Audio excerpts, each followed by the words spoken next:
Chapter 581. Suyu, who was temporarily sent away, made a face at the door and then went back to her own room. The ordinary-looking woman in the room seemed to be an old acquaintance of A's. She didn't ask about their relationship. She looked ordinary and was a hostess. Suyu didn't put her in her eyes at all. As for why she sent her away when she met an old acquaintance, Suyu didn't think about it for the time being. She went back to her room to brush her teeth. She didn't want to take a shower. There would be a couple bath later. Business trips were the happiest. Without the two ferocious women, Wang Zijin and Qin Baobao, she was relaxed and carefree. In the room, Qin Zhe sat on the bed and Xiao Baikai sat on the sofa. They said they wanted to talk, but when it came to it, they didn't know how to start.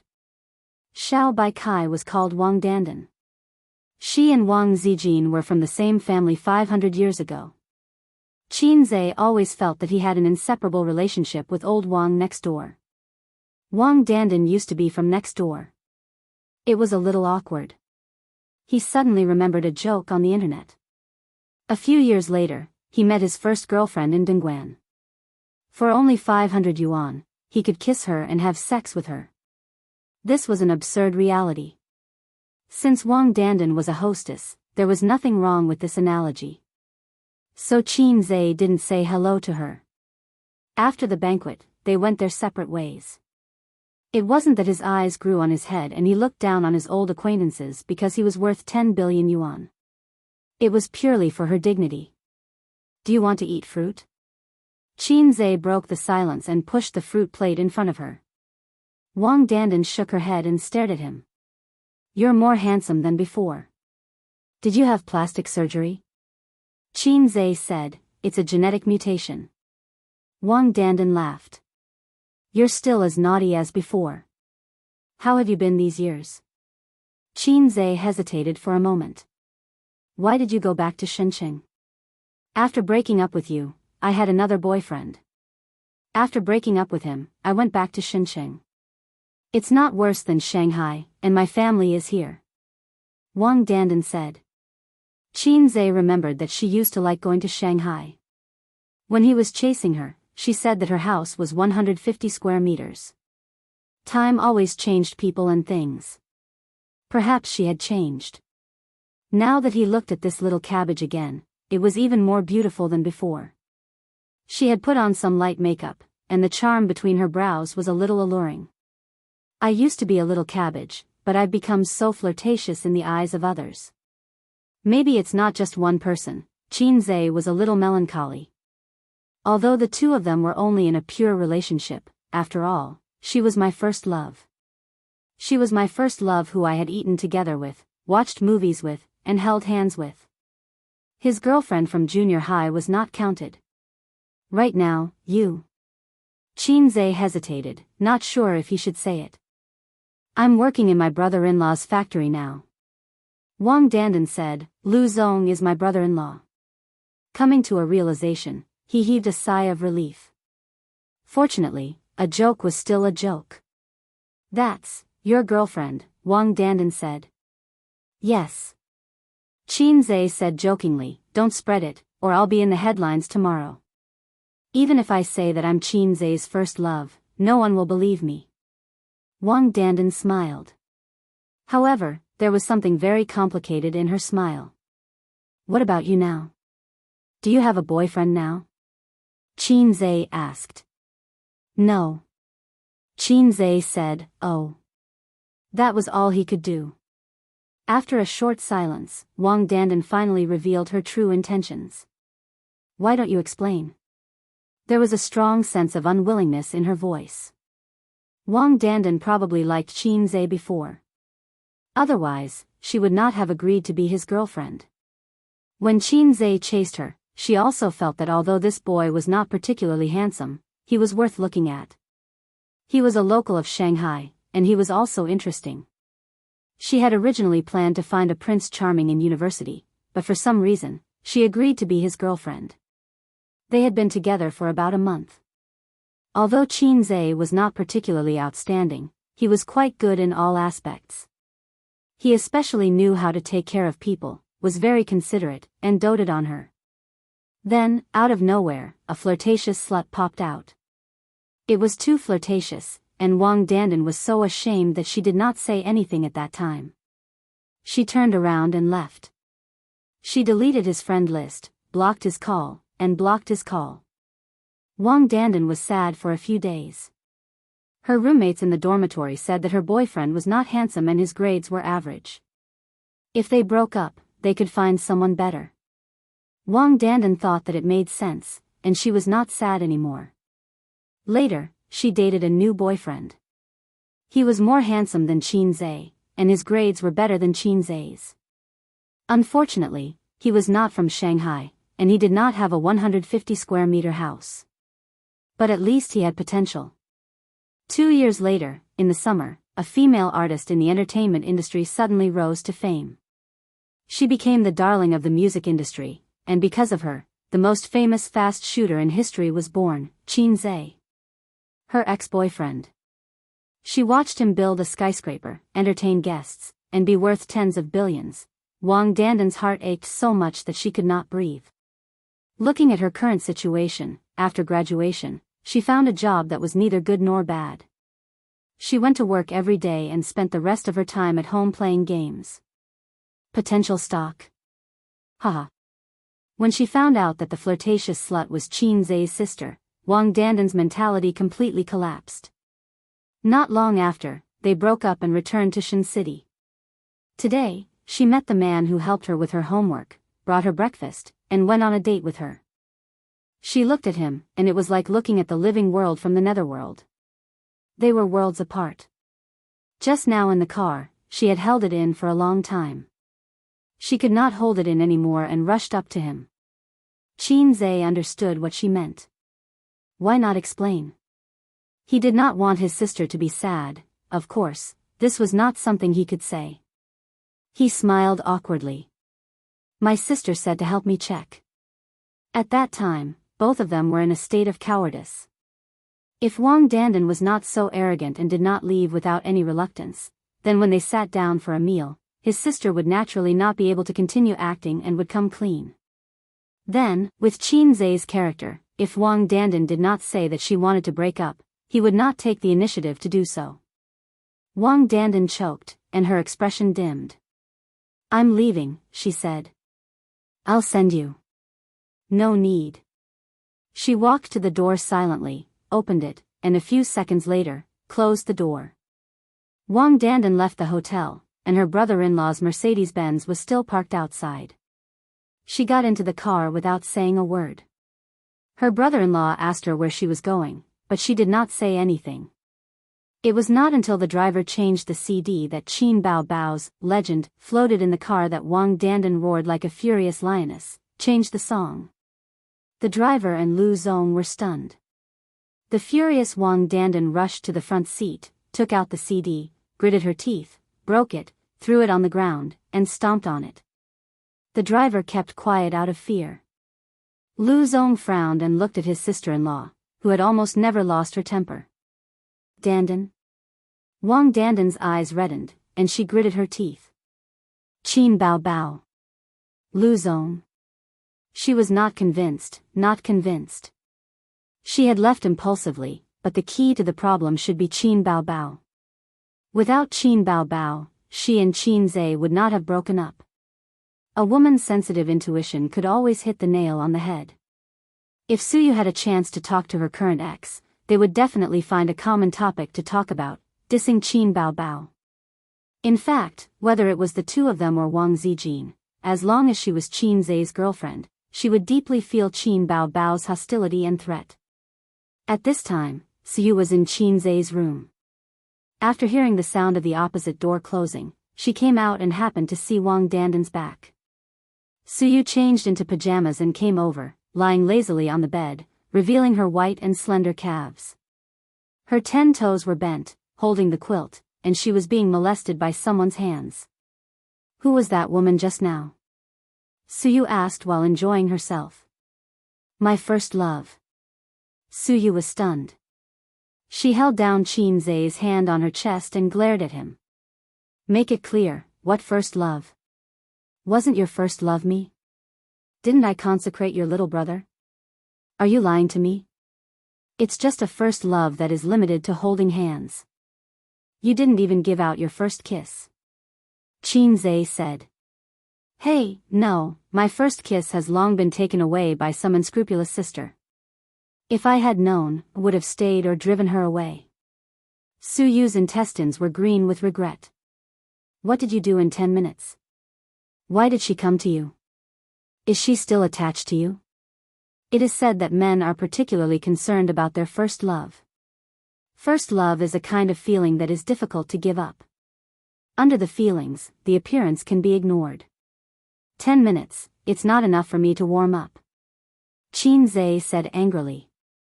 You didn't exchange contact information, did you? In Xingsheng, you are not allowed to contact her these days. Suyu was half tough and half pleading. Qinze pinched her little face. You are different from her. Suyu giggled. Every man says this about his ex in front of his current wife. Qinze thought about it and said seriously, Suyu, let's break up. Suyu's little face suddenly turned white. Suyu grasped his hand tightly and felt heartache. Break up? Break up. Suyu cried, then I'll die for you to see. Well, I said, it's not the same. Qinze held her in his arms. That year, my sister tested her, and she turned away. Qinze told her what had happened. Suyu was stunned at first, and then laughed. Qin Bao Bao, this little bitch, finally did a good thing. You are the little bitch. Qinze slapped her ass. Is the water ready? Suyu twisted her body in his arms. I forgot. Qinze was adjusting the water temperature in the toilet. When he was chatting with Wang Dandan, he turned off the water. He went into the toilet, turned on the hot water, and thought about the activities in a while. He was quite excited. Counting the time, he didn't make a baby with Suyu for about half a month. Suddenly, a huge sense of weakness came, as if his body was hollowed out in an instant. Qinze's knees were soft and he knelt on the ground. This familiar feeling.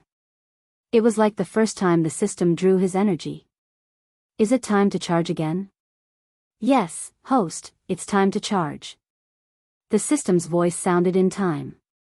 Qinze held the bathtub, his arms trembling. Why do you draw so much? As his physique became stronger, every time the system charged, at most, he would feel weak, and it would not affect his normal life. But this time, he felt that his body was hollowed out. Didn't you follow the news? The system said, recently, the tax policy has changed.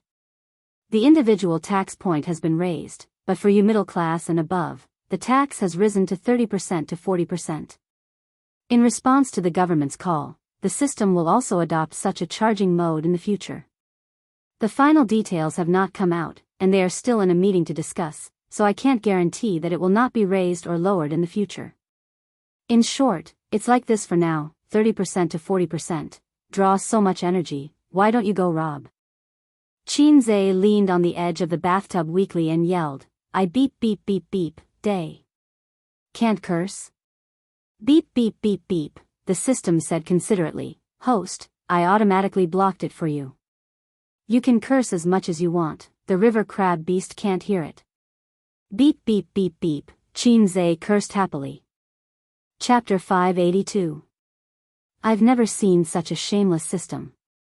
We agreed to just take a little energy, but now it's increased to 40%, and nearly half of the energy has been taken away.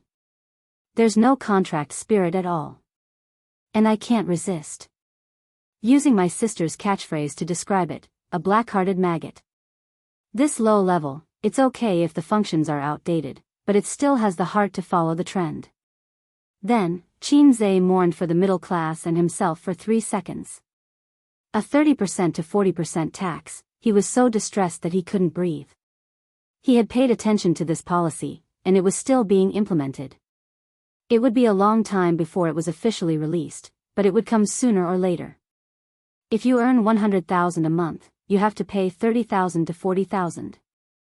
That's awesome. To contribute to the motherland and build a harmonious society, we should all be determined to lay down our lives and shed our blood. Let's attack, and offer our hearts. System, we agreed. How can you suddenly increase the tax? Do you want me to live?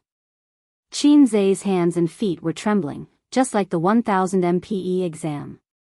Host, with your current physique, you can recover half of it by tomorrow after a night's rest. You'll be fully recovered in 3 days at most. The system said. Damn, what is this, a woman's period? Qinzai was indignant. The system ignored him. Qinzai shouted a few times, but the system still ignored him. F***ck. Dowdu.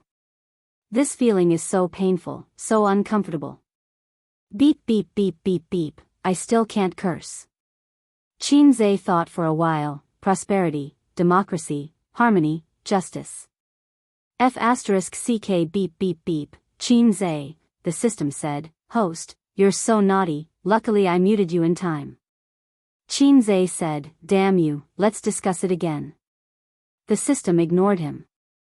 Suyu wore cotton slippers and ran to the toilet door. What are you blabbering about? Why are you sitting on the ground? It's so dirty. Help me up. Qinzai was in his weakest state. Did you fall? Suyu hugged Qinzai's arm and pulled him up, and then Qinzai lay on her back. Don't move. Take off your clothes and take a shower.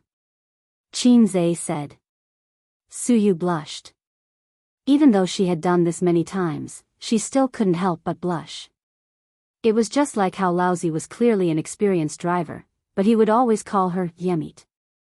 Yes, the logic is the same. Suyu took off her clothes with a red face. She was tall, and although she wasn't as hot as her sister, her proportions were very good. Especially her slender, round, and white long legs. It made Qinzai, who had been drooling at the sight of his sister wearing pleated miniskirts since he was young, was very aroused. But today, the chickens were on holiday. Why don't you take off your clothes? Suyu felt Qinzai's burning gaze. She closed her eyes in shame and felt a little good. Help me take it off, Qinzai said. Suyu, his little heart thumped wildly. Was it that exciting? A's really knew how to have fun. Her cheeks were flushed, and her hands were trembling with excitement. They stepped into the bathtub. Qinzai and Suyu sat in the big bathtub. Suyu sat behind him and was hugging Qinzai from behind. It was still Qinzai's order. He wanted to try a bath lotion for the first time.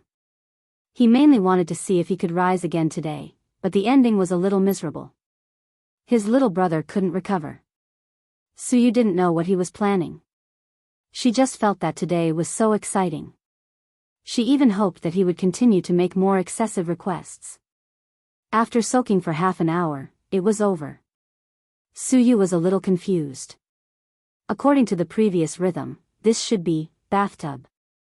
They put on bath towels, dried their hair, and the exhausted Qinzai fell asleep on the bed. Suyu's hair was long. When she dried her hair and came out, Qinzai was lying on the bed, snoring slightly. Suyu, she climbed into bed, sat like a duck, and woke up Qinzai angrily. Qinzai opened his eyes and looked at her blankly. What are you doing? It's not easy to come out. Suyu bit her lip, and her beautiful face was full of blame and resentment. I'm tired. I want to sleep. Qinzai frowned and said in an impatient tone. Sleep your ass, get up. Suyu pushed him hard. Qinzai pondered for a moment. Well, how about this, you come up by yourself, move by yourself, and lie on it yourself. You do your thing, and I'll sleep mine. Suyu thought about it, and that was the only way. Qinzai was so unreliable that she had to do it herself. So she sat on Qinzai. Left hand and right hand in slow motion. No response. Right hand and left hand in slow motion replay. Still no response. Suyu said angrily, what's the matter with you? Qinzai said, men, there are always a few days of inconvenience every month. Suyu's mentality collapsed. At this moment, she was neither up nor down, and she was very uncomfortable. She had been looking forward to it for a long time. Even the posture and the sound of the decibel were rehearsed in her mind. Her heart moved, and her beautiful face changed slightly. Did you do something indescribable with that first love? No. Yes, or why can't you stand up? Suyu held 20,000 miles under the sea and said fiercely, if you dare to lie to me, I'll break it. You know my length best. What can I do in 10 minutes? But. Suyu thought it made sense, but she couldn't explain the situation in front of her. She said, can't you stand up? Qinze was angry. How can a scholar's matter not stand up? This is called restraint. Like his impulse, love is restraint. Qinze found an excuse for himself. I don't love, so I restrain, no problem. No problem, then sleep. I have to go to the factory for inspection tomorrow. He pulled Suyu into his arms and pulled the quilt. Late at night. The room's soundproofing effect was very good. Qinze fell asleep quickly and made a slight snoring sound. Suyu lay in his arms, smelling the masculine smell and the fragrance of the shower gel. Qinze's chest was uncomfortable because it was too hard, but because of this, it seemed particularly masculine.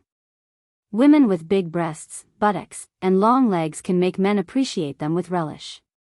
Men with strong figures can also make women obsessed. In the darkness, the outline of Qinze's side face could be vaguely seen, handsome and worth looking at. He was handsome, had a good figure, was talented, and was rich. Any of these could make a woman fall in love with him. What's more, so many advantages are gathered in one body. Suyu began to reflect and introspect. Did she usually ask for too much? Or, he was young and didn't know how to control himself. She was several years older than him. She should persuade him to control himself instead of gritting her teeth. Such an excellent man can't be lost to her. Suyu took out the mobile phone under the pillow, opened the online shopping platform, and searched Baoji Tang Lu Wei Di Huang pills. Love him, then strengthen his yang. The next morning, Qinze didn't wake up at 5:30 as usual. He opened his eyes, the room was dark, and the blackout curtain blocked the sun outside. Suyu was beside the pillow, with one hand on his chest and one leg on his lower abdomen. The morning, crab, erection that used to happen every day was gone today. What a good-for-nothing. There was still a sense of emptiness in the limbs, and there was no strength in clenching his fists, but it was not as uncomfortable as yesterday. Sleep was really the best rest. Qinze gently hugged her small waist, and the other hand slid along her thigh to her buttocks. Suyu was awakened by him, took a long breath, stretched, and then pressed the hand on her chest, and said angrily, "Your body is tired, and your hands should be honest. Don't tease me." Qinze turned on the bedside lamp and looked at his mobile phone. It was 8:30 in the morning.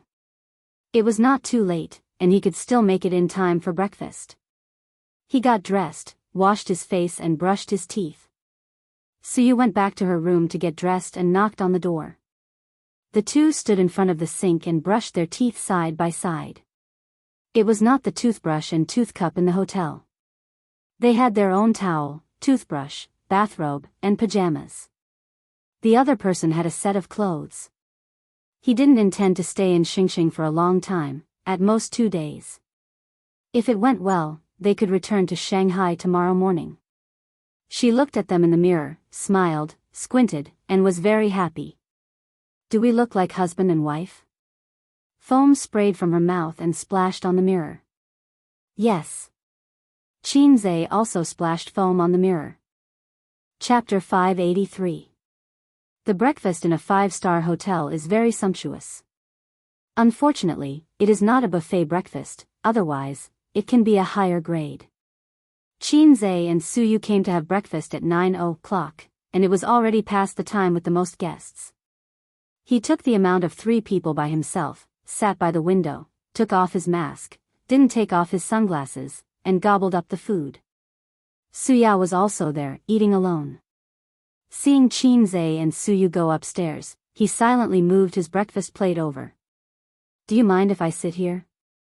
Qinze ignored him and buried himself in eating. He urgently needed to replenish his energy. Su Yu smiled and said, "Mr. Su, sit down." Su Yao sat down and sat next to Qinze. His eyes did not fall on the face of the beautiful and refined Su Yu, but on the handsome face of Qinze. He said, "Mr. Qin, you can't eat too much breakfast, it's not good for your stomach and liver." Qinze vaguely replied with an, "Oh," and continued to eat as usual. Su Yao smiled. A pampered smile. Su Yu suddenly sounded an alarm in her heart. "I'm so beautiful, but you don't even look at me. Instead, you keep staring at my man, and your eyes are almost glued to my man's face.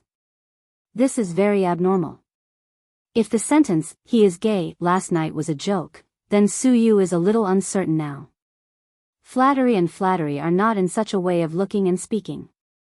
This man gives her a strange feeling. The way he looked at Qinze, inexplicably, made a sentence appear in Su Yu's mind: "A father's love is like a mountain." Damn, a father's love is like a mountain. Don't you have any special hobbies? Like the old bacon of little fresh meat? She has been abroad for many years and has seen a lot of chrysanthemums blooming in the evening breeze. She is not surprised, and even when she looks at the beautiful literature, she feels it's quite beautiful. But when there is such a suspected gay old man coveting her man, she can't accept it. If he is not gay, how do you explain this man's unreasonable affection for Qinze? Eat an egg. Su Yao handed a boiled egg to Qinze. "Thank you." Qinze took it. Boiled eggs are good, they are nutritious and the most suitable for men in the holy ground. Su Yao smiled. Su Yu frowned. Here it comes again, and he smiled. Perhaps he felt that he had neglected Su Yu. Su Yao reluctantly withdrew his gaze from Qinze and said, "Mr. Su is young. It's not easy for him to do this." This sentence actually has a lot of connotations. Although Su Yao and Su Yu have met once, they didn't even say a word last time. This time, it can be said that they officially know each other for the first time, but the tone in his words seems to be familiar with Su Yu. It meant that his idiot uncle had told him everything. Su Yu smiled modestly. "President Su, the one who graduated from the university. Yale. An overseas returnee?" Su Yao smiled gently. "Back then, it was already extremely difficult for us to get into a university. We even dreamt of going abroad. Perhaps the conditions didn't allow us to do so. Times are getting better and better. Many young people are under a lot of pressure and it's hard for them to make a name for themselves. But they can't imagine how we lived in that era." "Your era?" Qin Ma used to say that in her time, people were happy as long as they could eat their fill.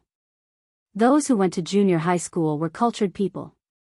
At that time, life in the city began to get better, but life in the countryside was still poor and backward. They worked to eat, not to make money. Qinze couldn't imagine what life was like in the 1970s, and he couldn't understand Su Yao's expression at this time. It was very complicated, like regret, like reminiscence, like pain, like nostalgia. Damn, how can he be so sentimental? Did he touch that sensitive nerve? Su Yao and Su Yu chatted while eating. Unexpectedly, Su Yao could talk with Su Yu for a long time in finance. In terms of business, Su Yu was not afraid of Su Yao, who started from scratch. This scene had a strong sense of déjà vu, like when Su Yu and the old man were chatting. Only she had this kind of background. Replaced by Wang Zijin, what do you think of the industry recently? Follow the policy closely, follow the pace of the party, the government will lead us to prosperity. What do you think of finance? Follow the policy closely, follow the pace of the party, the government will lead us to prosperity. Replaced by his sister, what do you think of the industry? Huh? What about finance? Huh? She killed the conversation in minutes. My uncle hasn't woken up yet, right? Qinze smoothly finished all the food and let out a comfortable burp in satisfaction. He should still be sleeping. Last night, he drank a lot. Su Yao said. Qinze took out his mobile phone and dialed his number. The phone rang for a long time before it was connected. Ace? Su Guang's voice was a bit hoarse. It's almost 9:30 now, we have to go to the factory. Get up quickly and come up for breakfast. At this point, Qin Zhe paused. He could hear a woman on the other end of the line complaining after being woken up. Last night, Uncle slept with a woman. Qin Zhe felt sad at first. He could have had fun last night. Then there was anger, which was a subtle feeling. He knew a lot of experienced drivers, such as Huang Yizong and Zhao Taizhu. Both of them had families, but when it came to this kind of thing, Qin Zhe could dance with them. But his uncle was his family, and Qin Zhe felt uncomfortable seeing him fooling around. Who sent him the woman, Lu? Qin Zhe said with slight anger. It should be. Su Yao smiled bitterly. About 10 minutes later, Su Guang came up with a tired face. The dark circles under his eyes were obvious. Why don't you just die on the bed? Qin Zhe was so angry that he couldn't vent his anger. Su Guang said, Uncle was tired last night. Qin Zhe sneered. That's all you've got. Su Guang paused and said awkwardly, Lu Zong forced me to come to my room, I couldn't refuse. Don't tell your aunt. Let's eat, then lead the way for me after eating. Qin Zhe was too lazy to talk to him. How should he put it? Nowadays, when it came to business dealings and social interactions, it was definitely not something that could be settled by just going to a coffee shop for a chat or reading some documents in the office. Otherwise, where would the culture of dining come from? Where would the bosses come from? Every time a small leader of the bank came over, Li Linfeng would receive them. The first thing he did was to transfer the money to the employee's account in advance, and then let the employee go to the bank to withdraw the money. At least 100,000, at most hundreds of thousands. Send them to the hotel, and then have a dinner party in the evening. Eat and drink well, call a few quality women and send them to the room. This was the basic operation of business dealings. Uncle would encounter more such incidents in the future, and Qin Zhe would not be able to watch over him all the time. However, when this matter is settled, Uncle doesn't have to travel long distances, and then Aunt will be around, and there will be no need for these flirtatious women. Suyu bowed her head and looked at the mobile phone silently. She was clear about this kind of thing, but she never touched it. It was inconvenient for her identity, so unless she met a particularly important client, she would personally receive it. Generally, she would hand over the general clients to the managers under her. When it came to the clients that Suyu needed to meet in person, they didn't look at the basic operation. After all, it was a basic operation. The headlines on Weibo attracted her attention. A video on the plane, was the video of Qin Zhe teaching a foreigner a lesson in the cabin yesterday. Unsurprisingly, it was in the headlines again. The video was posted last night, and it went viral this morning. Search keywords, Qin Zhe, plane, fighting, more than a dozen videos can be searched. The video that Suyu saw was the most comprehensive, with the most comments and forwards. In addition, she found that Qin Bao Bao and Wang Zijin had at her in the chat software. Click on it. Qin Bao Bao, why did Ace fight again? Did he get hurt, Suyu? Wang Zijin, he said no, but did he really not fight again after that? Suyu. Suyu curled her lips. No wonder he had been holding his mobile phone to reply to messages in the elevator just now. It turned out that he was sending messages to his sisters. Suyu, little treasure, little fairy. Little fairy, don't worry, everything is fine. After a while, Qin Bao Bao, you want to be beaten. Wang Zijin, little fairy. Little fairy. What the hell, anger? Suyu imagined the eyes of the two old enemies gnashing their teeth, smiled, happily closed the chat software, returned to Weibo, and clicked on the video. She was watching from a distance and didn't see the whole process. It was good to watch the replay. The hotel's Wi-Fi was not good, and it buffered for a few seconds before it was officially played. In the picture, there was a quarrel. It was the man who had a conflict with the foreigner. The air hostess and the air hostess were persuading him. I just went to the toilet, he kept knocking on the door, After I came out, I said a few words to him, he pushed me. Through the quarrel, the audience probably knew what had happened. Because of a trivial matter that may be insignificant in the eyes of countless viewers, but the development of the matter made countless people angry. Can't you just apologize? It's not a big deal. He's not a woman. Is it so hard to say sorry?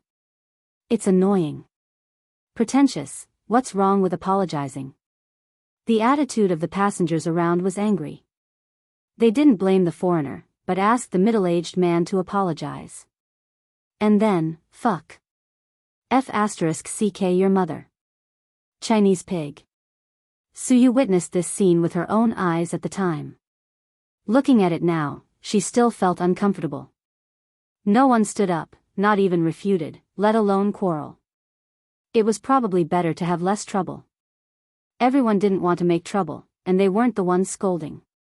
Finally, at this time, someone stood up. I think you should take back what you said just now and apologize to us. In the picture, a man wearing a mask and sunglasses appeared. It's none of your business. Chinese pig. The kick that came out of nowhere caused a commotion in the crowd. Then the sunglasses fell. Even if they knew that he was Qin Zhe, the netizens watching the video were still very excited. Just now, this foreigner scolded, Chinese pig. Chinese are pigs. I don't know how you feel, but I feel very uncomfortable, but what makes me feel the most uncomfortable is not his insults, but your silence. I'm a public figure. I know that hitting people will bring me a lot of negative impact, and even be classified as a banned artist and banned, but I still have to do it, because someone has to stand up. After watching the video, Suyu first cast a starry look at Qin Zhe opposite her. Then she looked at the comments. That kick made my blood boil. I want to say, let go of that foreigner and let me do it. This comment had the most likes. She scrolled down. Good fight, too excited. If I was there, I would definitely go up and fight with him.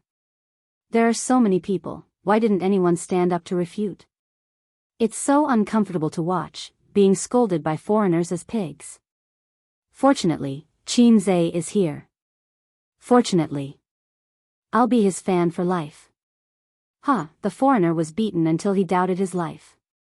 One punch KO, now he knows what Chinese Kung Fu is.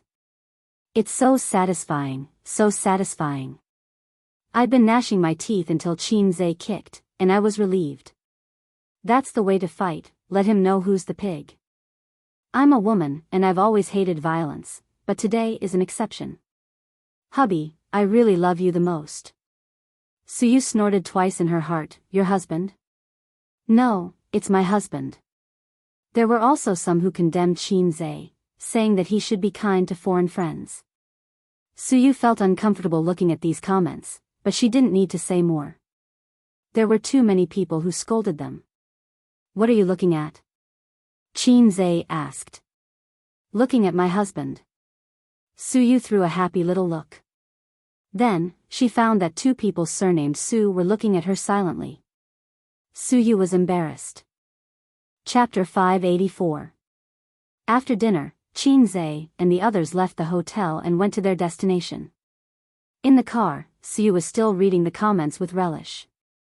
Qin Zhe asked, is it that good?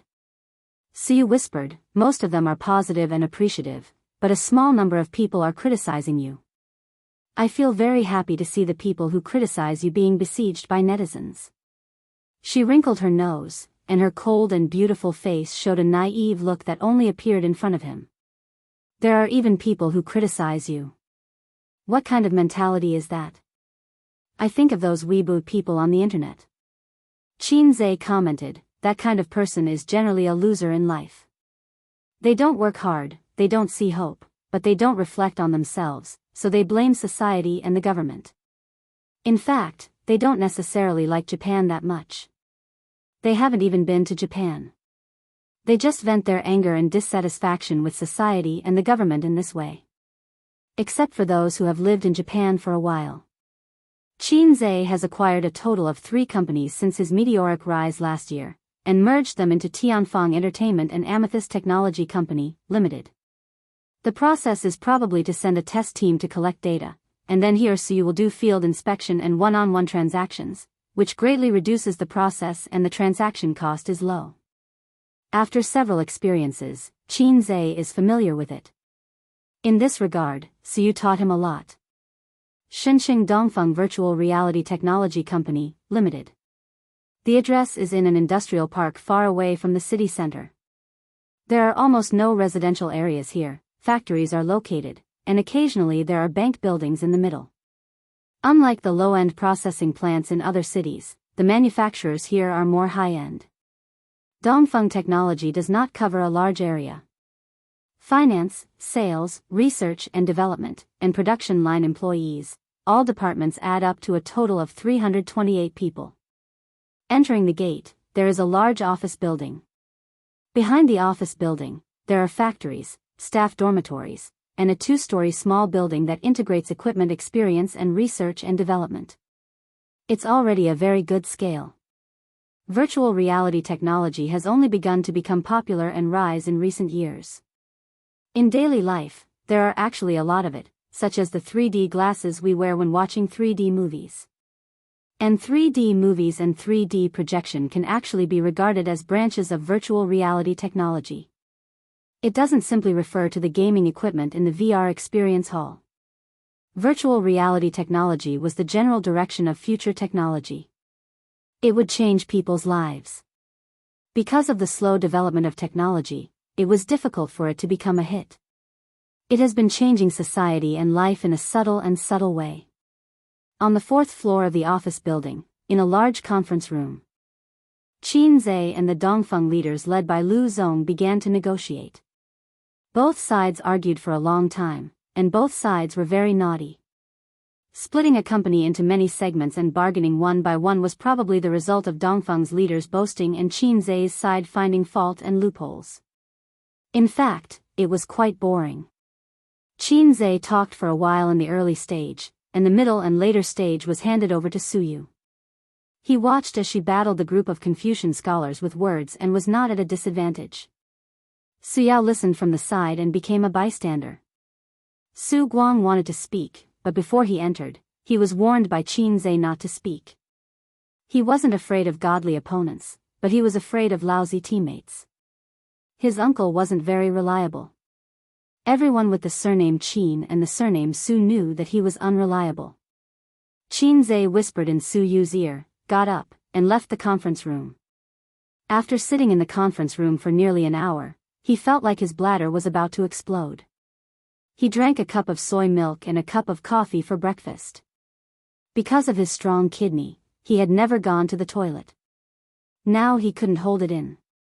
After Qin Zhe went to the toilet, he didn't go back to the conference room. He put on a mask and sunglasses and wandered around the office building. Unknowingly, he came to the sales department. In the big office of the sales department, half of the seats were empty. A dozen people sat listlessly. Some were lying on the table and dozing off, some were watching movies, and some were playing games. In the seat by the door, a young man leaned comfortably on the chair. The computer was on, showing the desktop, and he was playing a mobile game. Oh, it was a primitive world. The mobile game copied by Zijian's programmers, a pirated version of Deceased Pesticide. You play this game too? Qin Zhe laughed.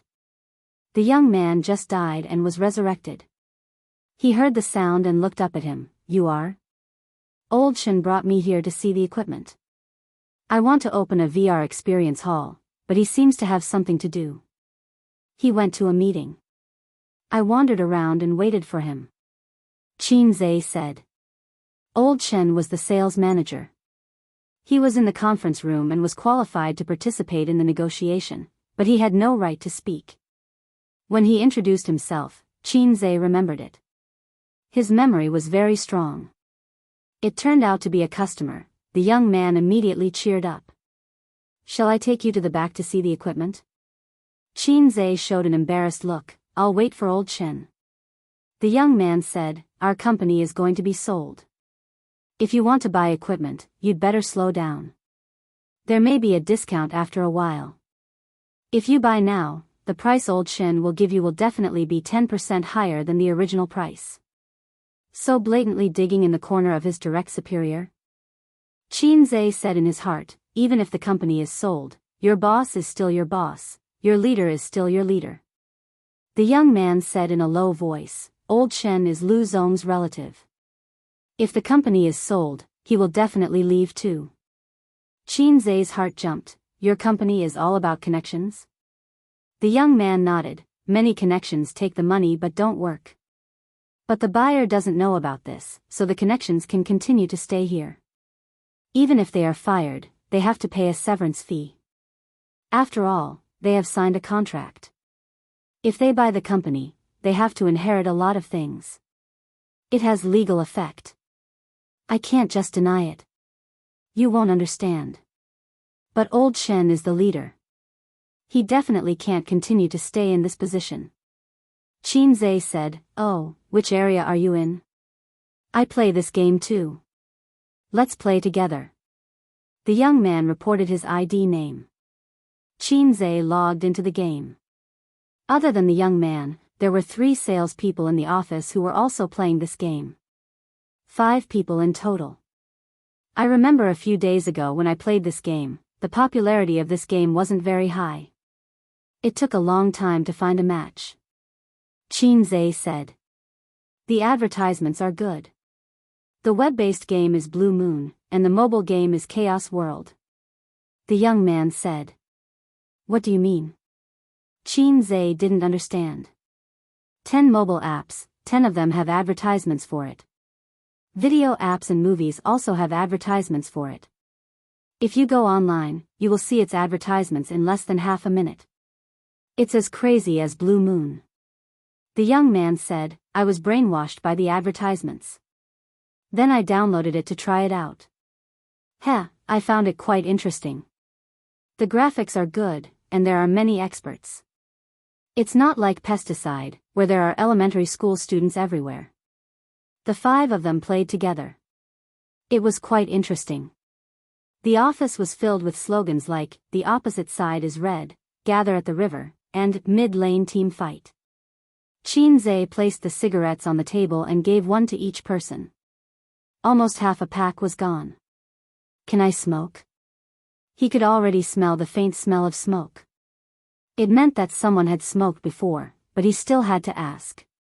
Big chicken tyrant, good smoke. The young man's eyes lit up. He didn't expect Qin Zhe to be a rich person. He handed Qin Zhe a business card. If you want to buy gaming equipment in the future, give me a call. I'll give you a discount. It's definitely lower than the market price. Qin Zhe took the business card and said thanks. He looked at it, Yang Qi. He's so awesome. He's actually a boss with 2 surnames. After giving out the cigarettes, Qin Zhe remembered that it was inconvenient to smoke. He took off his mask. I'm not bragging, but the whole office will explode in an instant. After a round, Qin Zhe said, I'm not playing anymore. I'm going out to get some fresh air. Yang Qi shouted, I'm waiting for you. Qin Zhe waved his hand and left the sales department. After that, he moved to the finance department. The finance department's office was much smaller. There were about 7 or 8 people in the finance department. They were all dressed in office lady suits. They were chatting and laughing. What's the matter? A big sister at the door asked when she saw Qin Zhe. Qin Zhe hesitated and asked, Are you guys usually free? The woman looked at him strangely. Who are you? I'm just asking. Crazy. What does it have to do with you? Qin Zhe could only turn and leave. Behind him, he vaguely heard a conversation. Who is it? I don't know. He's wearing sunglasses and a mask. I can't see clearly. It's not the buyer, right? Impossible. He's in a meeting. Right, you're going to South Korea this month, right?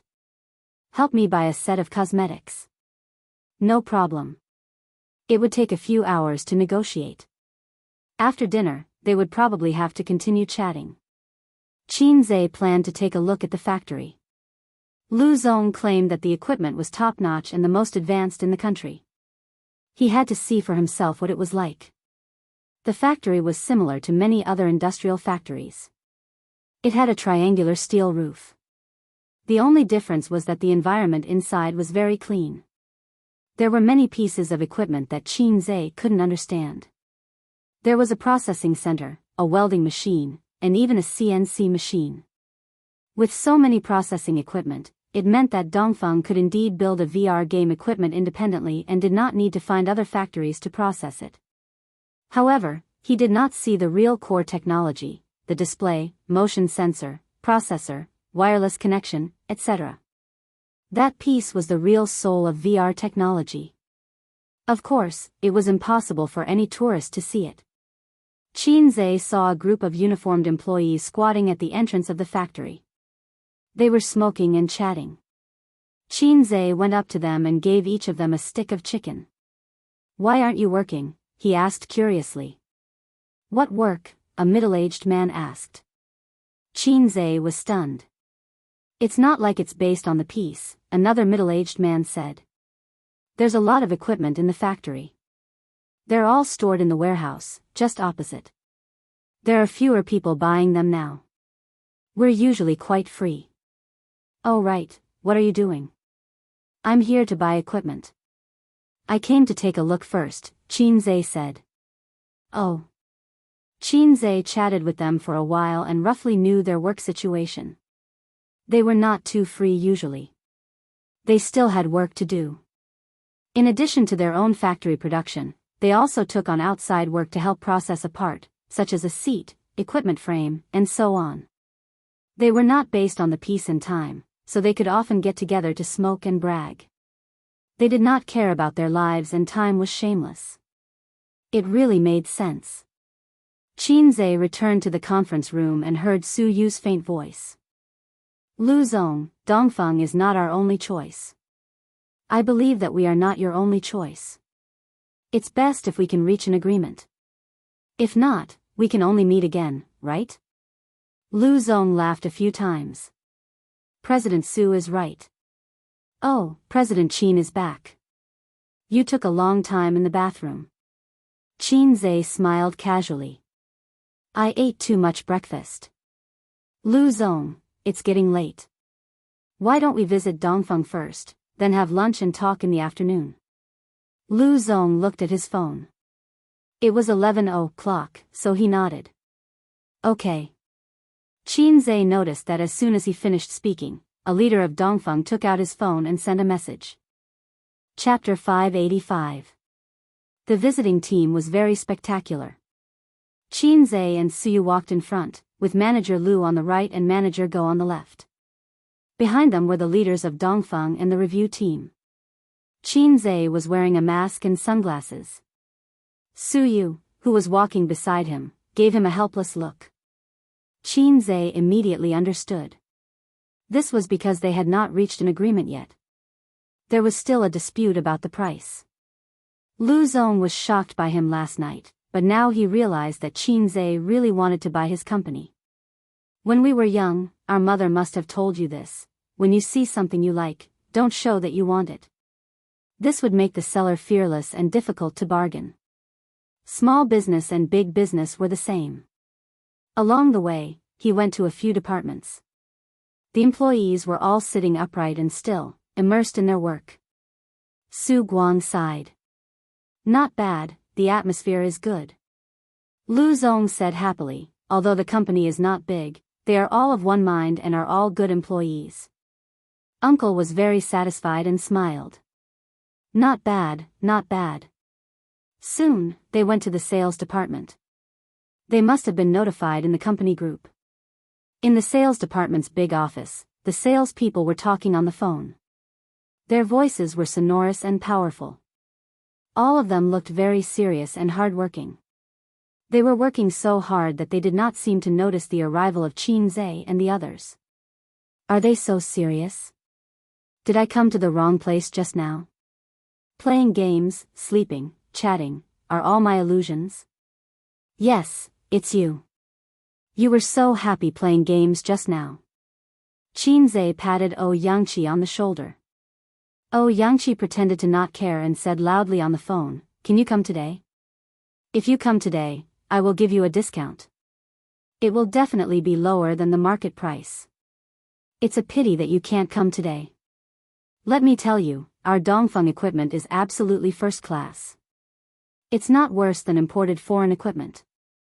The sales manager, Old Shin, coughed and said, "Oh Yangqi, I know you are working hard. Stop calling, Mr. Qin is calling you." "Oh Yangqi, okay, then come another day. I will personally introduce you. Tomorrow you," as he spoke, he turned his head and suddenly his voice stopped. Yangqi looked at Qin Zhe and then at the leaders of Dongfeng. He had a mental breakdown. Manager Chen smiled and said, "Although this kid's performance is average, he's really hardworking. He makes phone calls for 9 hours a day and often goes on business trips. But there are more than a dozen people like him in our office." Yangqi was speechless. The portrayal of his inner thoughts, the cold icy rain was randomly slapping his face. His face hurt. Not only him, but the other salespeople in the office also looked back. Just because they took an extra look in the crowd, their mentality collapsed. The man wearing sunglasses and a mask, wasn't he having a good time playing games with them just now? He even sent them a chicken overlord. Don't tell me this is the acquirer. This is President Qin, the purchaser of the company. Lu Zong clapped his hands. Then, he realized that the air was suddenly quiet. Lu Zong frowned unhappily.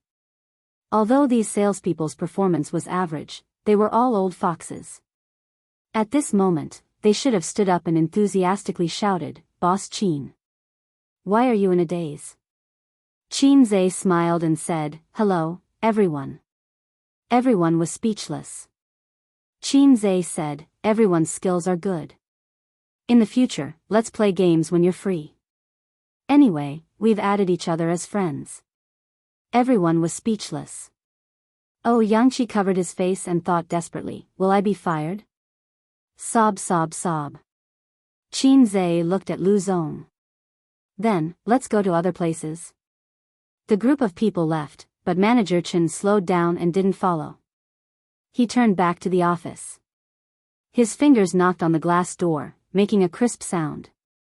Manager Chen's tone was slightly angry. "What's wrong with you guys?" The strange reaction of his subordinates just now made him very unhappy. Lu Zong was definitely unhappy too. They were not sensible at all. No one answered his suffocating question. Manager Chen said angrily, "With your performance, when the company is acquired, it's still unknown whether you can stay. Who can you blame if you don't live up to expectations and lose your job?" Yangqi said guiltily, "Manager, that President Qin, he just came." Manager Chen was stunned at first, then his heart turned cold. He knew the group of people under him very well. "Then what are you doing?" Playing games. He even played a game with us, so we didn't know that he was." Yangqi's expression was ugly. Qin Zhe once again wandered to the finance department. The big sisters were sitting quietly in front of the computer, silent. There was no longer the chatter from before. The big sister at the door heard the footsteps and looked up first. She saw Qin Zhe with a mask and sunglasses at first glance. Her face with makeup was instantly stunned. The other finance people looked over with smiles on their faces. When they saw Qin Zhe, they were also stunned. They were dumbfounded. 10 faces were dumbfounded. Qin Zhe looked at her and asked again, "Are you guys usually free?" Dongfeng's finance department manager said, "Yes, our finance department is very busy." After he finished speaking, he found that his subordinates all looked embarrassed. Lu Zong frowned and realized that things were not simple. It was too abnormal. Whether it was the sales department or the finance department. When they saw Qin Zhe, they all looked like students who were caught by the teacher eating chicken with each other. They were embarrassed and scared. After that, they toured the factory. It was the same here. The employees were not working hard or slacking off. After all, they couldn't pretend because there was no work. It's currently in the idle stage because if we reach an agreement, we have to prepare for the liquidation of assets, so the factory is now in a half-stop state, Lu Zong said. When he said that, he imperceptibly created psychological pressure on Qin Zai's side. Look, because of your acquisition, we have all stopped working. What a loss. If they were thin-skinned, they would feel a little guilty now. After the tour, Lu Zong treated them to lunch. They didn't go to the city center to find a high-end hotel because it was meaningless. If you drove there now, there would be a traffic jam all the way until 1:00 in the afternoon. In the industrial park, there were actually quite a few high-class restaurants. The restaurant that Lu Zong booked had an elegant layout. It had an antique style, with screens, blue and white porcelain vases, carved tables and chairs, and a burning sandalwood in the corner of the private room. A beam of light shone down, and the smoke was straight like a line. This was called appreciating incense. The dishes were also very special. For example, a painting of the Qingming riverside was put together with various seafood, and a large ink slab was used to hold soup. During this period, before the banquet started, Lu Zong went out to answer a phone call. When he came back, he didn't look good. Both sides were old foxes. They fought a war of words at the negotiation table, but didn't mention it at the dinner table. They were harmonious and called each other brothers. After a few glasses of wine, the uncle's face started to turn red. He almost put his arm around Lu Zong's shoulder. Qin Zai helped the uncle to the toilet to vomit. After his uncle finished vomiting, he washed his face and put a cigarette in his mouth. Looking at his bloodshot eyes in the mirror, he chuckled, "That old brat kept forcing me to drink. Yesterday, he even sent me a woman. He's hoping that I can help him." Qin Zai said in a bad mood, "You still know. You don't understand." The uncle put his arm around Qin Zai's shoulder. "Don't look down on me. After all, I've eaten more salt than you've eaten rice. You guys can talk. Look at how red your faces are in the meeting. At this time, I'm the lubricant in the middle to mediate. It's just like how every main character needs a comedic supporting character. Isn't that the logic? I'm the same as Jispin lubricant. It's super effective." Qin Zai thought to himself, Durex might be able to give you 10 times the advertising fee. The uncle was obviously drunk and didn't think through his words. The lubricant was for the convenience of friction. If there's friction between us again, the acquisition will most likely fail. From this, it can be concluded that friction equals yellow. Actually, I think that 5% is not a big deal. You don't need that much money. The uncle said. You don't understand. This company actually has a lot of flaws that you can't see. Besides, 5% is more than $1 million. So much? Then let's continue to argue. The uncle was shocked. The uncle and nephew stood in front of the urinal, comfortably relieving the pressure in their bladder. They both shook their bodies and their little brothers. Su Guang laughed and said, "A's, we're sworn brothers now." Sworn brothers. Qin Zai said angrily, "Get out, can't you be more like an uncle?" He felt that he could no longer look directly at the word sworn brothers. No, it should be said that he finally understood the word officially. The banquet gradually came to an end. "Boss Qin, there are a lot of fun places in Shin City. I'll get someone to take you around these few days." Lu Zong proposed a toast. He was preparing for a long battle.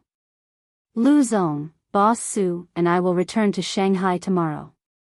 There are still some things there." Qin Zai raised his glass and said, "Let's put the acquisition of Dongfeng aside for now. I'll look again, and you can also look again. Let's keep in touch, okay?" Many people were confused, at least on Qin Zai's side, including Su Yu and Su Guang. They were all stunned. Most of the people on Dongfeng's side were also confused. "Boss Qin, you're embarrassing your brother." Lu Zong hurriedly said, "If you have any opinions, we can talk about it again. You just left without saying anything. Aren't you making fun of us?" "That's too much." Qin Zai said, "How is it making fun of us? A good or bad product can't be judged by its appearance, and its quality can't be ignored, right? Many people were still confused, but Lu Zong understood. My flight is tomorrow night. We still have a day to talk. Let's call it a day. With the end of Qin Zhe's words, the banquet also ended. Chapter 586. On the way back to the hotel, Su softly asked him what he planned to do. Su Guang and Su Yao looked over together. Qin Zhe's behavior just now was a bit similar to bargaining with a street vendor. Boss, how much is this silicone doll? 100 yuan. Is it for 10 yuan? Not for sale. I'll leave if you don't sell it. Then he turned around to leave, waiting for the boss behind him to shout, there is true love in the world, I'll sell the doll to you for 20 yuan. But this was not shopping. It didn't matter if it was a few yuan short. This was a company acquisition, which could easily cost tens of millions or hundreds of millions of yuan. Qin Zhe's approach was particularly petty and self-righteous, making people laugh at him. Just now, when you were in the meeting, I didn't go to the toilet. I just walked around the factory, Qin Zhe said. And then? Su Yu and the others looked at him. I had a good chat with several employees in the sales department. Qin Zhe paused and said, I also played a game.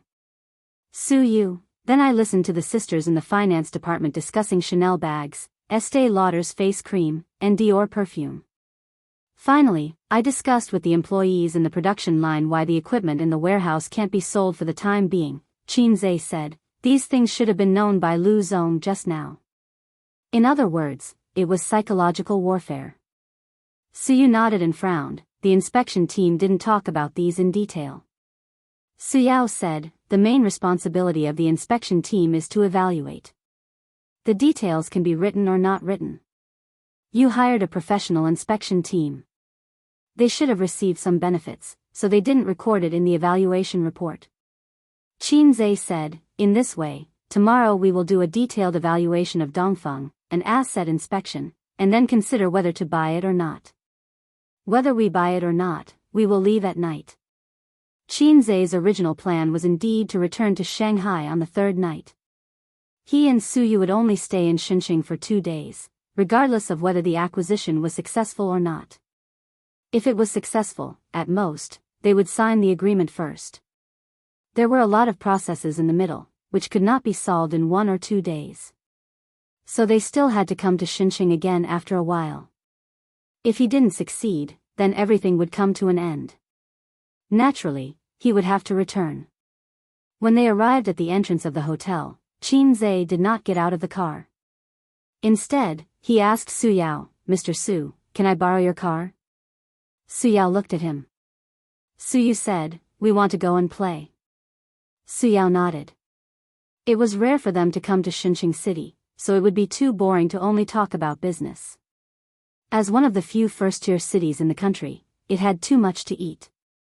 Whether it was the prosperity of the modern city or its historical significance, it was worth visiting. Qin Zhe remembered that a manager of Baoza Investment once told him an interesting story. When he was young, he found a girlfriend in Beijing. Because of the long-distance relationship, they only met once a month. Every time they met, they would eat, drink, and sleep together. 3 years later, they broke up. His impression of Beijing was only which hotel was comfortable to sleep in, which hotel had the best facilities, and which hotel had the best breakfast. He had never been to the Great Wall or Fragrant Hill. He had only seen Tiananmen Square from afar a few times. A city is like a woman. If you only go in and out of one place, how can you appreciate her beauty? He had to change places to explore. The first stop was the overseas Chinese town in the east of Yantian district. On Saturday, there were more people.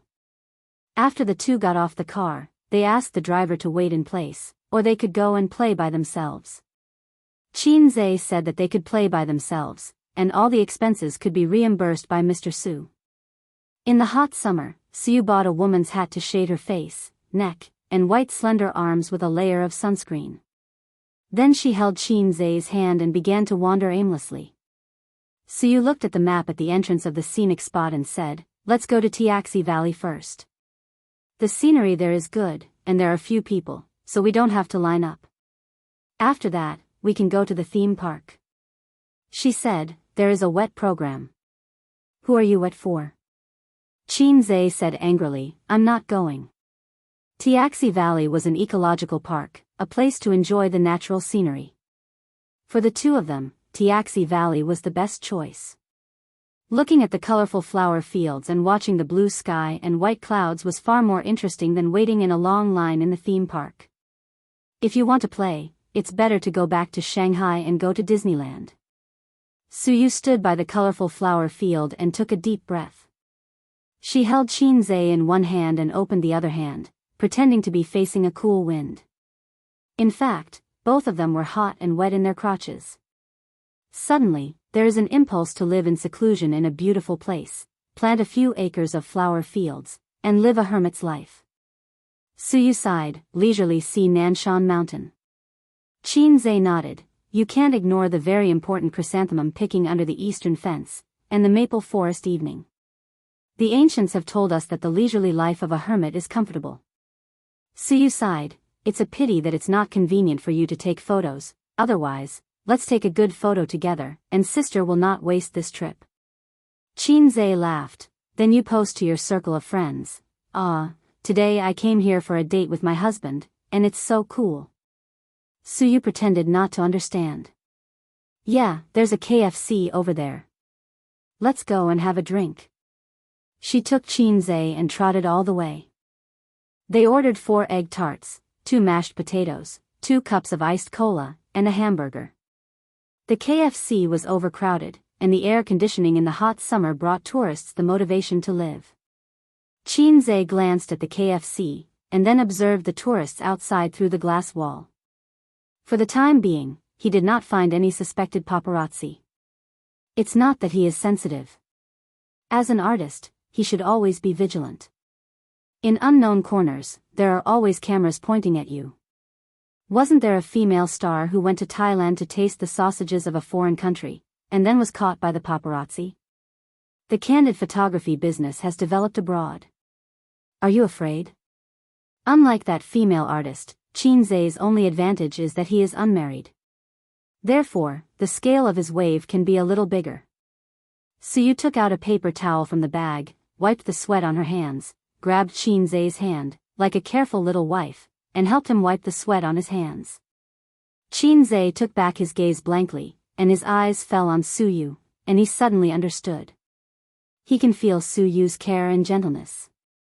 From childhood to now, he still plays the role of a house husband, and there is a little soft emotion in his heart. In this situation, replace Suyu with his sister. His sister will wipe her sweaty little hands on his clothes, and then with a little pride in the corner of her eyes and eyebrows, which is in line with their playful style. Wang Zijin will be more pretentious. She will stretch out her small hand and let Qinze help her wipe the sweat on her hands, and enjoy the love of her boyfriend. Only Suyu has the lowest requirements, but she is sincere to him. Suyu crumpled the paper towel into a ball, put it aside, and took a sip of cola. Let's eat. In fact, he didn't eat much at noon.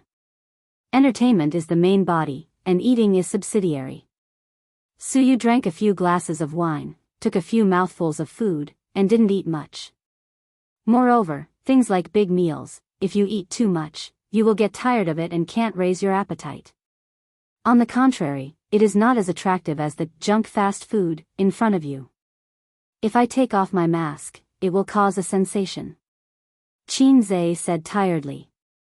He turned to face the glass wall, stuffed an egg tart into it, then put on his mask again and chewed silently. Suyu, puff, so it's very tiring to be a celebrity. The more famous you are, the more tired you are. My sister now wears a mask when she goes out, and she rarely meets with her former classmates and friends. Before, she would eat with her best friends every 2 or 3 days, go shopping and walk the road. Now when she has a rest, she only dares to stay at home, but now she has no energy to play. Although it was tiring to go to work before, it is different from being a boss. Qinze said. Sister, you only have sister in your mouth, Suyu was full of jealousy, we finally come out to date. Can you not mention her? It's disgusting. Qin he said in his heart, my sister raised me with a handful of shit and urine. He blamed himself for saying so. In the years of college, his living expenses were indeed paid by his sister. At that time, his sister's salary was not bad, with a monthly income of more than 10,000 yuan. But she was a spendthrift. When Qin asked her for money, she would give him hundreds or thousands of yuan. At the beginning of every month, the siblings were very extravagant. In the first half of the month, Qin didn't cook and went to restaurants every day. Watching movies, eating Western food, buying clothes. What was milk tea? He didn't drink that kind of low-grade drink. It had to be dozens of yuan for a cup of coffee and hundreds of yuan for a pot of black tea. In the middle of the month, his sister found that her monthly salary of more than 10,000 yuan was only left with a little more than 2,000 yuan. Oh, no, I can't be extravagant. I have to buy vegetables and start a fire to eat at home.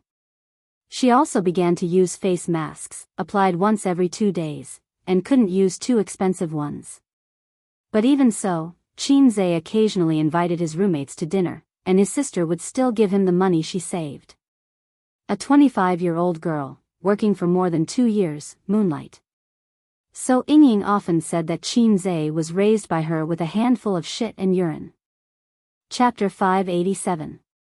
They were chatting, and a young woman was holding a little boy of 5 or 6 years old, holding a plate with Coke, fries, hamburgers, and chicken wings in her left hand.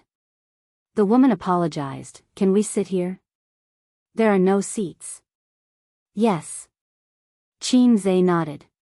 He refused in his heart. "Elder sister, if you sit here, I won't be able to eat for a while." But KFC is not owned by his family. They just asked out of politeness. And the mother with the child can't let the child stand and eat. So Qin didn't eat. Suyu ate with relish and took his share. They chatted for a while and became familiar with each other. The mother and son are from Hujianren. The man can barely be regarded as a small entrepreneur. He started a company in Xincheng. The mother and son have been in Xincheng for more than a year. Today, they took their son out to play. Fortunately, this is Xincheng.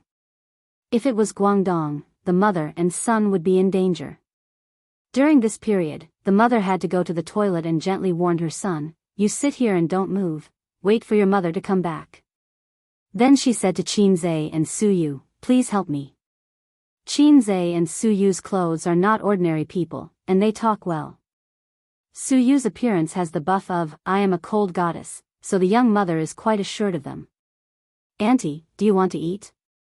The little boy licked the ketchup on the corner of his mouth and handed Suyu a free. "Call me elder sister doesn't eat." Suyu touched his head. The little boy blinked. "How old is Auntie?" Suyu answered truthfully, 28. The little boy counted his fingers, 26, 27, 28. "Older than my mother." "Does Auntie have a little brother?" Suyu smiled and said, "Elder sister is not married yet." The little boy said, "Oh, I'm not married at such an old age, Auntie is a single dog." The affection on Suyu's face suddenly solidified. "It hurts." Qin children nowadays have a wide range of knowledge. They can listen and see a lot. They can also use their parents' iPads or mobile phones to surf the internet. When they were 5 or 6 years old, they were silly and snotty, like uncivilized natives. Suyu smiled. "Yes, I'm not married." The little boy said, "No one wants it." Suyu, heartbreaking +2. Suyu touched his head with a smile and replied kindly, "Because Auntie is afraid of giving birth to an ugly child like you." The little boy raised his head and looked at her in a daze. He cried out loud. Suyu's mouth curled up. At this time, she didn't look like a 28-year-old woman, but an 8-year-old girl, as if she had grabbed the candy and was very proud. When a woman was petty, she was no better than a child. At this time, the little boy's mother came back. Seeing her son crying, she looked at Qin and Suyu blankly. "Mom, am I ugly?" "He's not ugly. He's very handsome." Auntie said I'm ugly. The woman looked at Suyu again. Suyu smiled. The woman retracted her gaze and coaxed the child gently.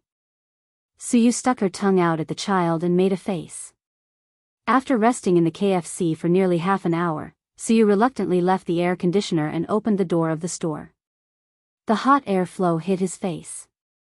The peak season of tourism should be in spring and autumn. Winter and summer are not suitable for traveling. The former will freeze into a dog, and the latter will become a hot dog. Before leaving the KFC, Suyu went to the toilet, washed her face, and added a layer of sunscreen. In fact, her face was okay, with a big brimmed hat to shade the sun, but her arms were troublesome. In such a big sun, even sunscreen was not guaranteed to withstand it. It was the hottest month of the year, which was a nightmare for girls who love makeup. Suyu had light makeup today. After all, she had to attend negotiations. It was best to wear makeup when attending meetings and meeting clients. While washing her face, she also washed off the makeup. It was clean and refreshing. Chin-zae said, "Your appearance has dropped a level." Suyu was stunned and turned to go back. "Wait for me, I'm going to touch up my makeup." "Hey, I'm kidding." Chin-zae pulled her and walked out with his arms around her shoulders. Just now, if it was Chin Bao, she would definitely say, "Go away, sister never wears makeup, sister is a little fairy." "Well, you are also a little fairy." Suyu's expression was happy and pretended to be disdainful. "Your sister is pretentious." It was too hot outside, and it was very uncomfortable to hold, so Chin-zae let go. Suyu hurriedly hugged his arm and walked forward like a little bird. Instead of going to the theme park, they took a few landscape photos. Chin-zae was responsible for taking photos, Suyu was responsible for being beautiful, and put a few posts by the way. Leaving contentedly, the driver was still in the same place and didn't go out. It seemed that he was a middle-aged man who was more at home. He lowered his seat, half-closed his eyes, and slept. Chin-zae knocked on the window and woke him up.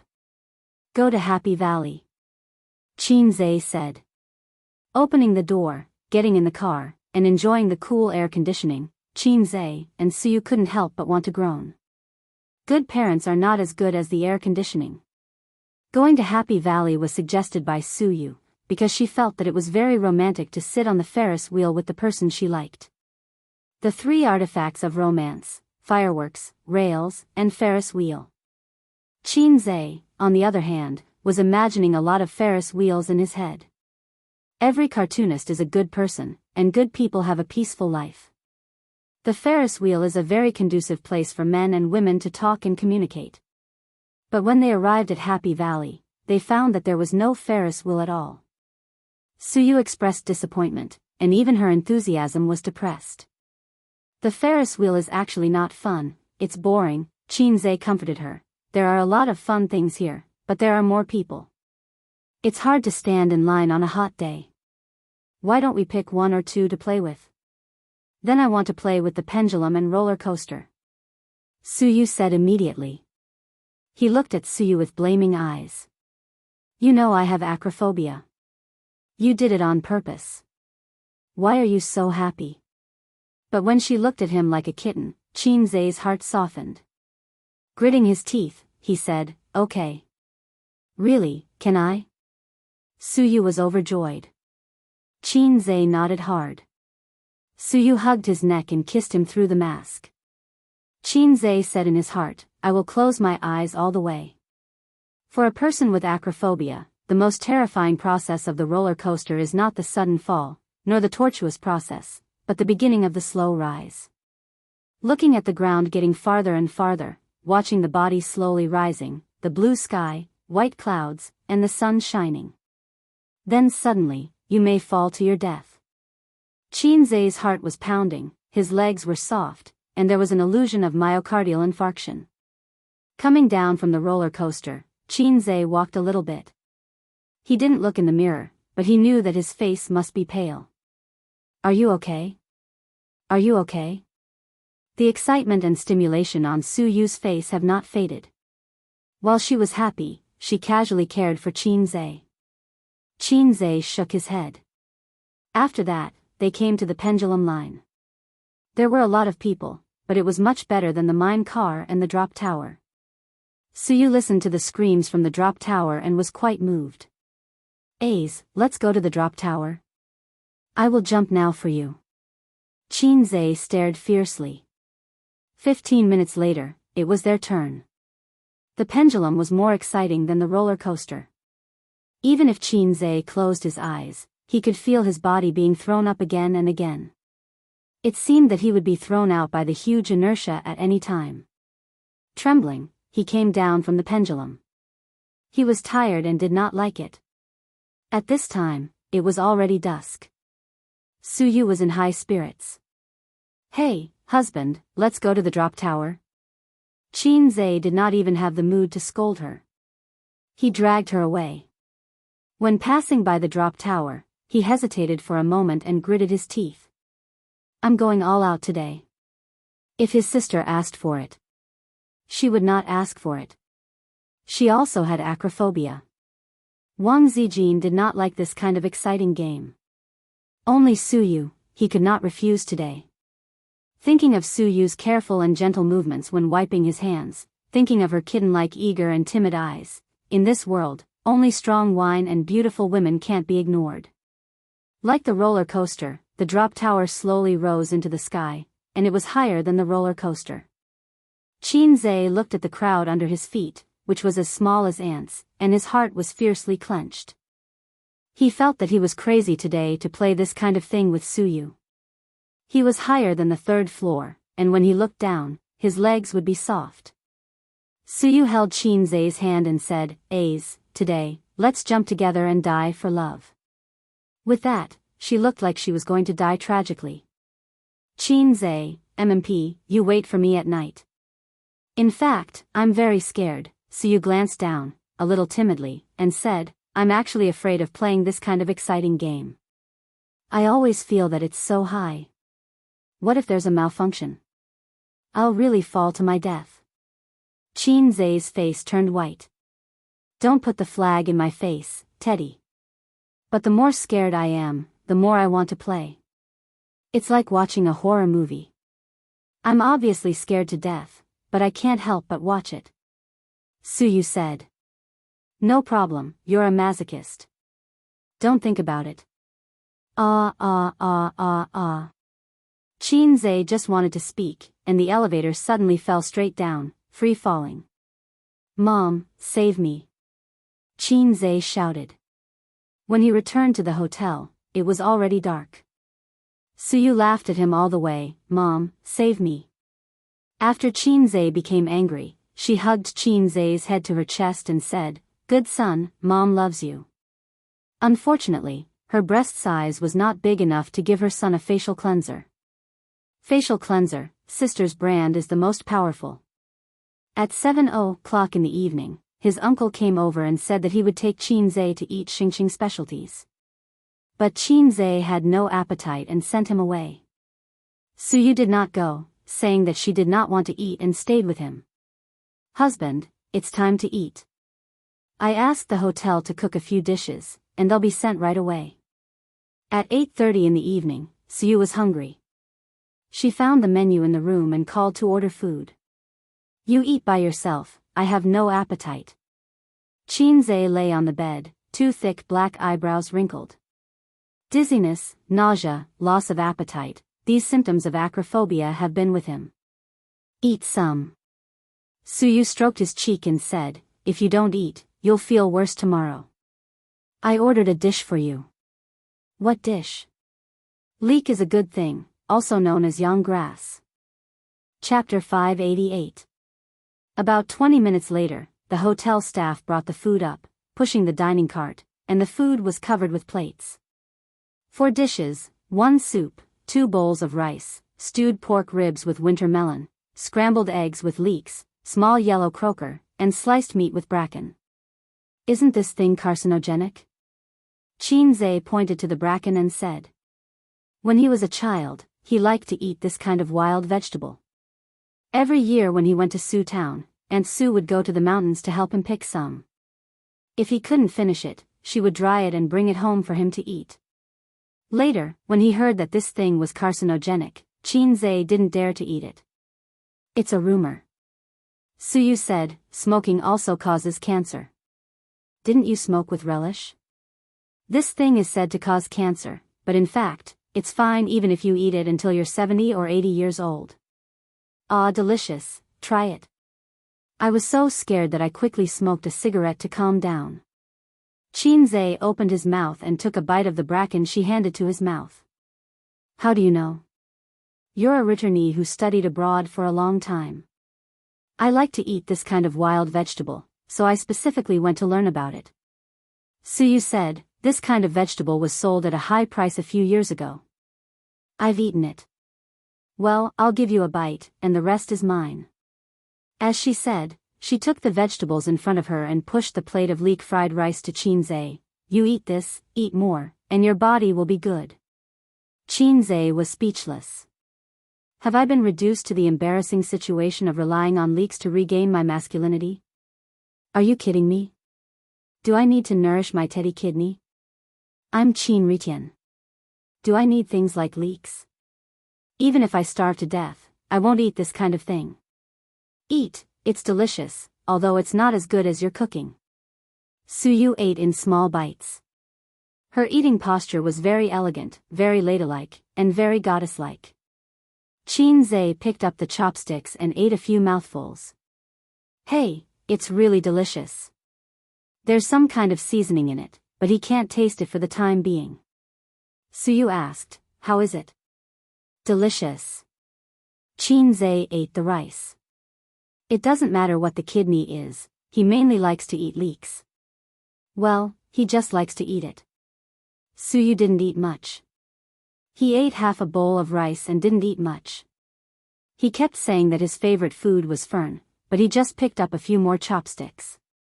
She usually didn't exercise as much as Wang Zijin and Qin Baobao. She only went to the gym or the club on weekends to exercise and recuperate, so she could only rely on controlling her food intake to maintain her figure.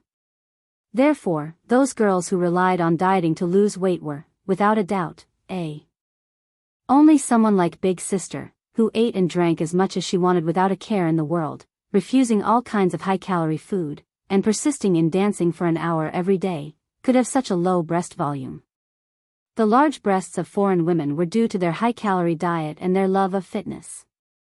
Actually, I don't quite understand why you're so passionate about virtual reality technology. At the moment, this field isn't suitable for us. Only corporations with hundreds of billions of assets have the ability to research it. Suyu unscrewed the thermos flask and took a sip of wolfberry tea. But the actual progress and breakthroughs will depend on the situation overseas. In terms of science and technology, whether we admit it or not, foreign countries are always ahead of us. The technologies that our country is more advanced are all supported by the state. It's unrealistic to rely on the domestic business circle to develop their own. What she meant was that the current potential of this industry was almost overdrawn. Any industry has ups and downs, and the next stage of development will be relatively flat, not only in terms of technological development, but also in terms of market demand. Therefore, she felt that to acquire a virtual technology company now, from an investor's point of view, was a failure.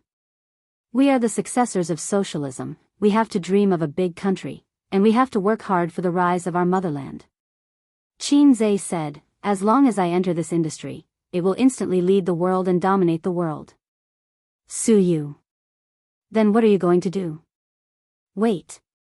Qinzhe got up, squatted in the suitcase, took out a USB flash drive from the inner zipper bag, and put it in front of Suyu. The things inside will bring us endless wealth, even beyond Baozi, beyond Amethyst, beyond Tianfang. What is it? The design, I spent a week making it with software. Suyu looked at the USB flash drive, and then raised her face to look at him, her eyes dull. Let's have some face, otherwise how can we go out and meet people? Suyu curled her lips. No, it's illegal to sell organs, Qinzhe said. People who cared about their reputation were all criminals. Only those who did not care about their reputation were good law-abiding citizens. Even if Suyu was his little fan sister, she just thought he was joking. The things in the USB flash drive were copied from them all. The system was so low that everything needed Qinze to do it himself, because there was only data, there was no substance. Qinze, an undergraduate student in the Department of Finance, became a semi-professional drawing student. He was proficient in 3 different computer drawing software. He was so tired. The value of this thing was unimaginable for ordinary people. If he just threw it out, he could create a leading company in the field of virtual reality technology in a short time. It also made up for one of Qinze's wishes. Virtual technology, although called virtual, was considered an industry. The industrial tycoons were the ones who should be respected. Qinze, as an undergraduate student in the Department of Finance, had a deep understanding of this. If China's industry was as prosperous as it was 10 years ago, the country would not be overwhelmed by the pressure of the economic downturn. The simple truth was that wealth was always linked to material objects. Those internet tycoons, who made money by games and software, were not ashamed. Especially Brother Ma, who was condemned by thousands of people, were not ashamed. Hurry up and sell the company to me, let me bear thousands of curses. The current Qinze, compared with those top tycoons, was a lot worse. But in terms of net assets, he was very good, he had no debt, and did not have much cost, and those tycoons only relied on cash. The gap between the two sides was not that big. But in terms of capital, Qinze could only type GG now. Are you full? Call the waiter to come up and clean up. Qinze said. I want another bite. Suyu had an idea. Let's eat. Suyu came over, her red lips were printed on Qinze's face, and she took a bite. I'm full. She touched her belly. Qinze was stunned and reacted, thinking that Suyu was flirting with him. Oh, they were an old couple who were familiar with each other's depth, and she was still doing this. Too cute. So, Qinze threw a big tablet hand over. You smeared oil on my face, and I have to wash my face. My head hurts. Suyu, specialty restaurant. Suyao and Su Guang, the 2 brothers, drank and talked happily. One was happy and carefree. The other was silent and serious. They were 2 years apart, and Suyao was 7 years younger than Qin Ma. He was only 40 this year, and Su Guang was 38. But he looked at least 10 years older than Su Guang. His mature and restrained temperament was one reason, and the main reason was that he had a vertical line between his eyebrows. It was caused by long-term frowning, so Suyao looked bitter and hateful. Come on, let's toast. Su Guang raised his glass and touched Suyao's. A small glass of white wine, drained in one gulp. His uncle had been wandering outside in the past few years, and he didn't learn any great skills, but his alcohol tolerance was really good. Suyao was even more so. He used to drink without caring about his life when socializing. He would vomit after drinking, and then drink after vomiting. He spat out tens of billions of assets. After he became successful, he rarely drank. Rong, do you think the acquisition will be successful this time? Su Guang picked up the food and was worried. If it doesn't work, I have to continue to run around. When I worked in Guangdong, I knew a lot of bosses. If it doesn't work, I'll go there and try. Su Guang had mixed in almost all the first-tier cities. He once went to Guangdong to look for business opportunities. He did make some money in Guangdong, but it was only 100,000. Before 2005, 100,000 was a huge sum, but 10 years later, 100,000 was a drizzle. It couldn't satisfy him at all. And later, a well-known industry in Guangdong was declared dead, and Su Guang had no reason to save the woman who lost her footing, so he had to leave. I heard that this industry is not very profitable, and it can't be compared with AZ's companies at all. Su Guang said. In business, it's not about entering the industry that makes money. It's the same principle as not chasing the stock market. It's more important to play it safe. Suyao commented concisely. Don't scare me. Isn't business about entering the industry that makes money? Su Guang was not convinced. That's why you can only earn fast money at most. Suyao concluded. Su Guang couldn't win against him and was a little depressed. Come on, let's drink. After 3 rounds of drinking, Su Yao said, Su Yu, is she really not your girlfriend? Su Guang, anyway, my sister told me that A's girlfriend is not her. It's also possible that my nephew is two-timing. Who is his girlfriend? Called Wang Zijin, I haven't seen her. Su Yao's face was slightly gloomy, and he was silent. After a while, it doesn't matter if you don't play with feelings, but it's troublesome to play with feelings. Hey, you rich people have wives at home and mistresses outside. It's a basic operation. What's there to worry about? Su Guang said. Tomorrow, when things are settled, you go back to your Wencheng. As for me, I'll go back to Shanghai with A's. Remember, don't contact me in the future, and don't let my sister know. Su Guang said seriously. Su Yao was in a trance for a moment and nodded. Hotel room. Qin Zhe lit a cigarette after dinner and leaned comfortably on the chair. The sound of water came from the bathroom. Through the frosted glass, Su Yu's figure was vaguely seen, slender and tall. Qin Zhe didn't take a bath. At this time, a man should hold on. First, put on the work hat with bumps, take the blue pills, mix the wine, light the candles, and then lay on the ground with his back to the sky. All the above were crossed out. A real man should go to the battlefield bare-chested. A real man should hold on for 5 seconds. Chapter 589. The mobile phone dinged, and a message came in. Wang Zijin sent him a message. When will you come back? Qin Zhe typed in a message. Tomorrow or the day after tomorrow. How are things going? There are some obstacles, but it can be stabilized for the time being. Wang Zijin also knew that the acquisition of the company was not a business trip, and it would not be so fast. She said very considerately, okay, you pay attention to rest and go to bed early at night. Qin Zhe replied, okay. Wang Zijin sent a message, love you, moi. A few minutes later, Wang Zijin sent another message, aren't you going to reply, angry? Qin Zhe, NSS. W. Wang Zijin. Qin Zhe, look at it upside down. A few seconds later, Wang Zijin sent a series of blushing pictures. So good, wait for you to come back, sister will cook for you. In fact, I not only have a way to coax my sister, but I'm best at flirting with my sister. Qin Zhe was floating. Wang Zijin, like Qin Bao Bao, began to try to cook. Oh, it's impossible to cook, only cooking can be done because it's simple.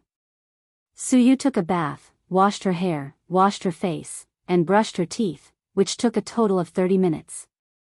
Women took a particularly long bath, whether it was Su Yu, his sister, or Wang Zijin. It was as short as 10 minutes, and as long as half an hour.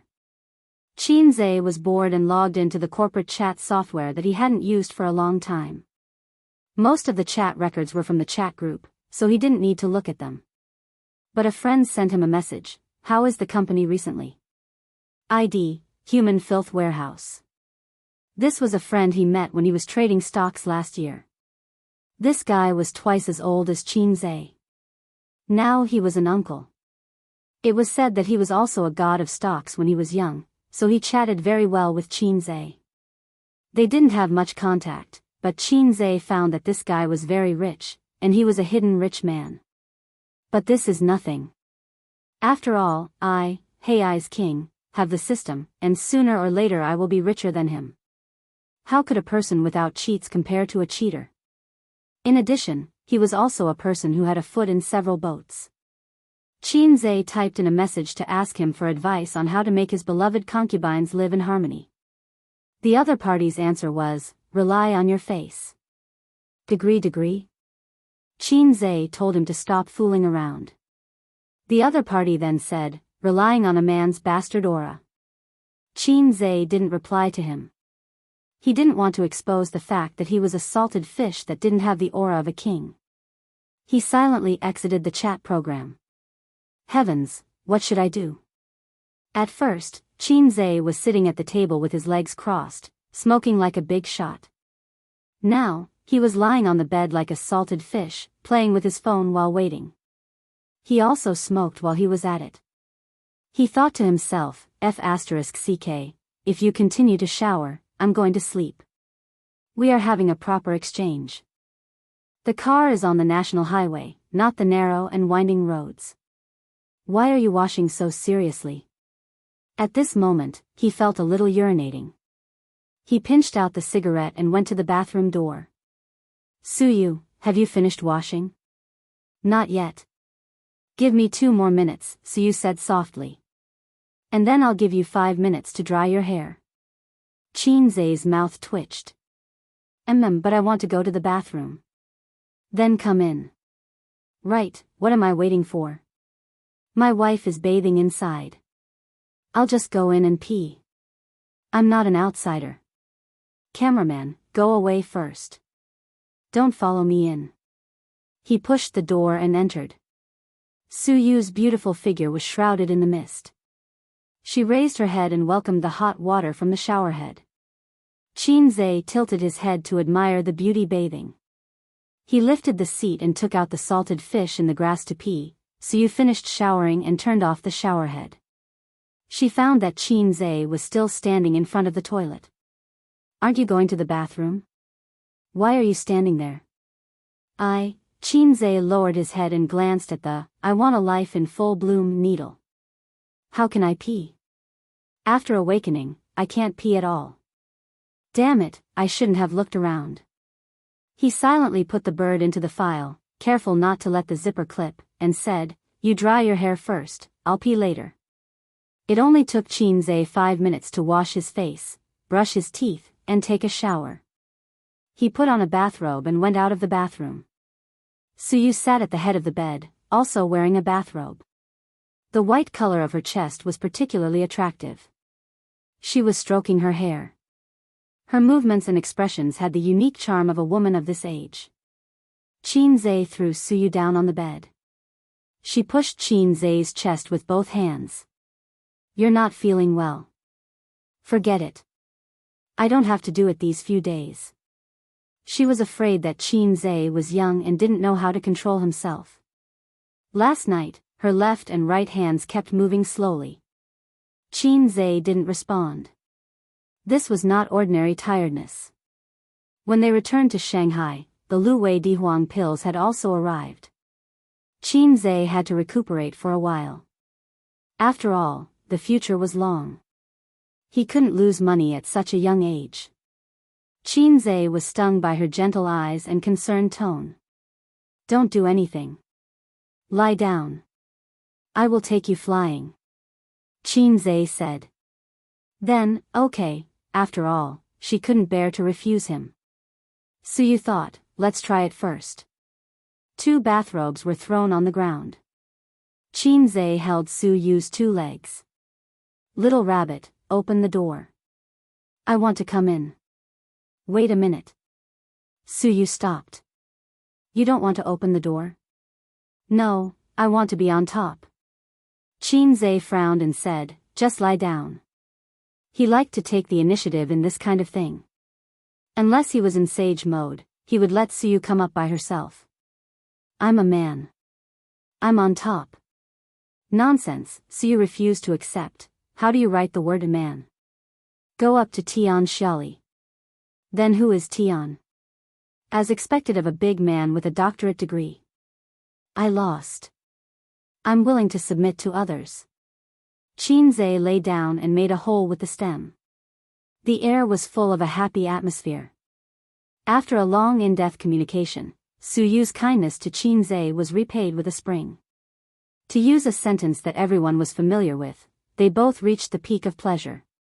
Next was the time for smoking. Chinze was surprised. He found half a cigarette burning slowly in the ashtray at the head of the bed. At 2:00 in the middle of the night, there was a slight breathing sound in the room, only one. Chinze had fallen asleep. Suyu curled up in the quilt, thinking of today's experience, and cried a little. On the plane, husband, would you like to bungee jump with me? Psycho. You really love Wang Zijin more. If she asks, you will definitely agree. That's not going to happen. I won't agree to her request.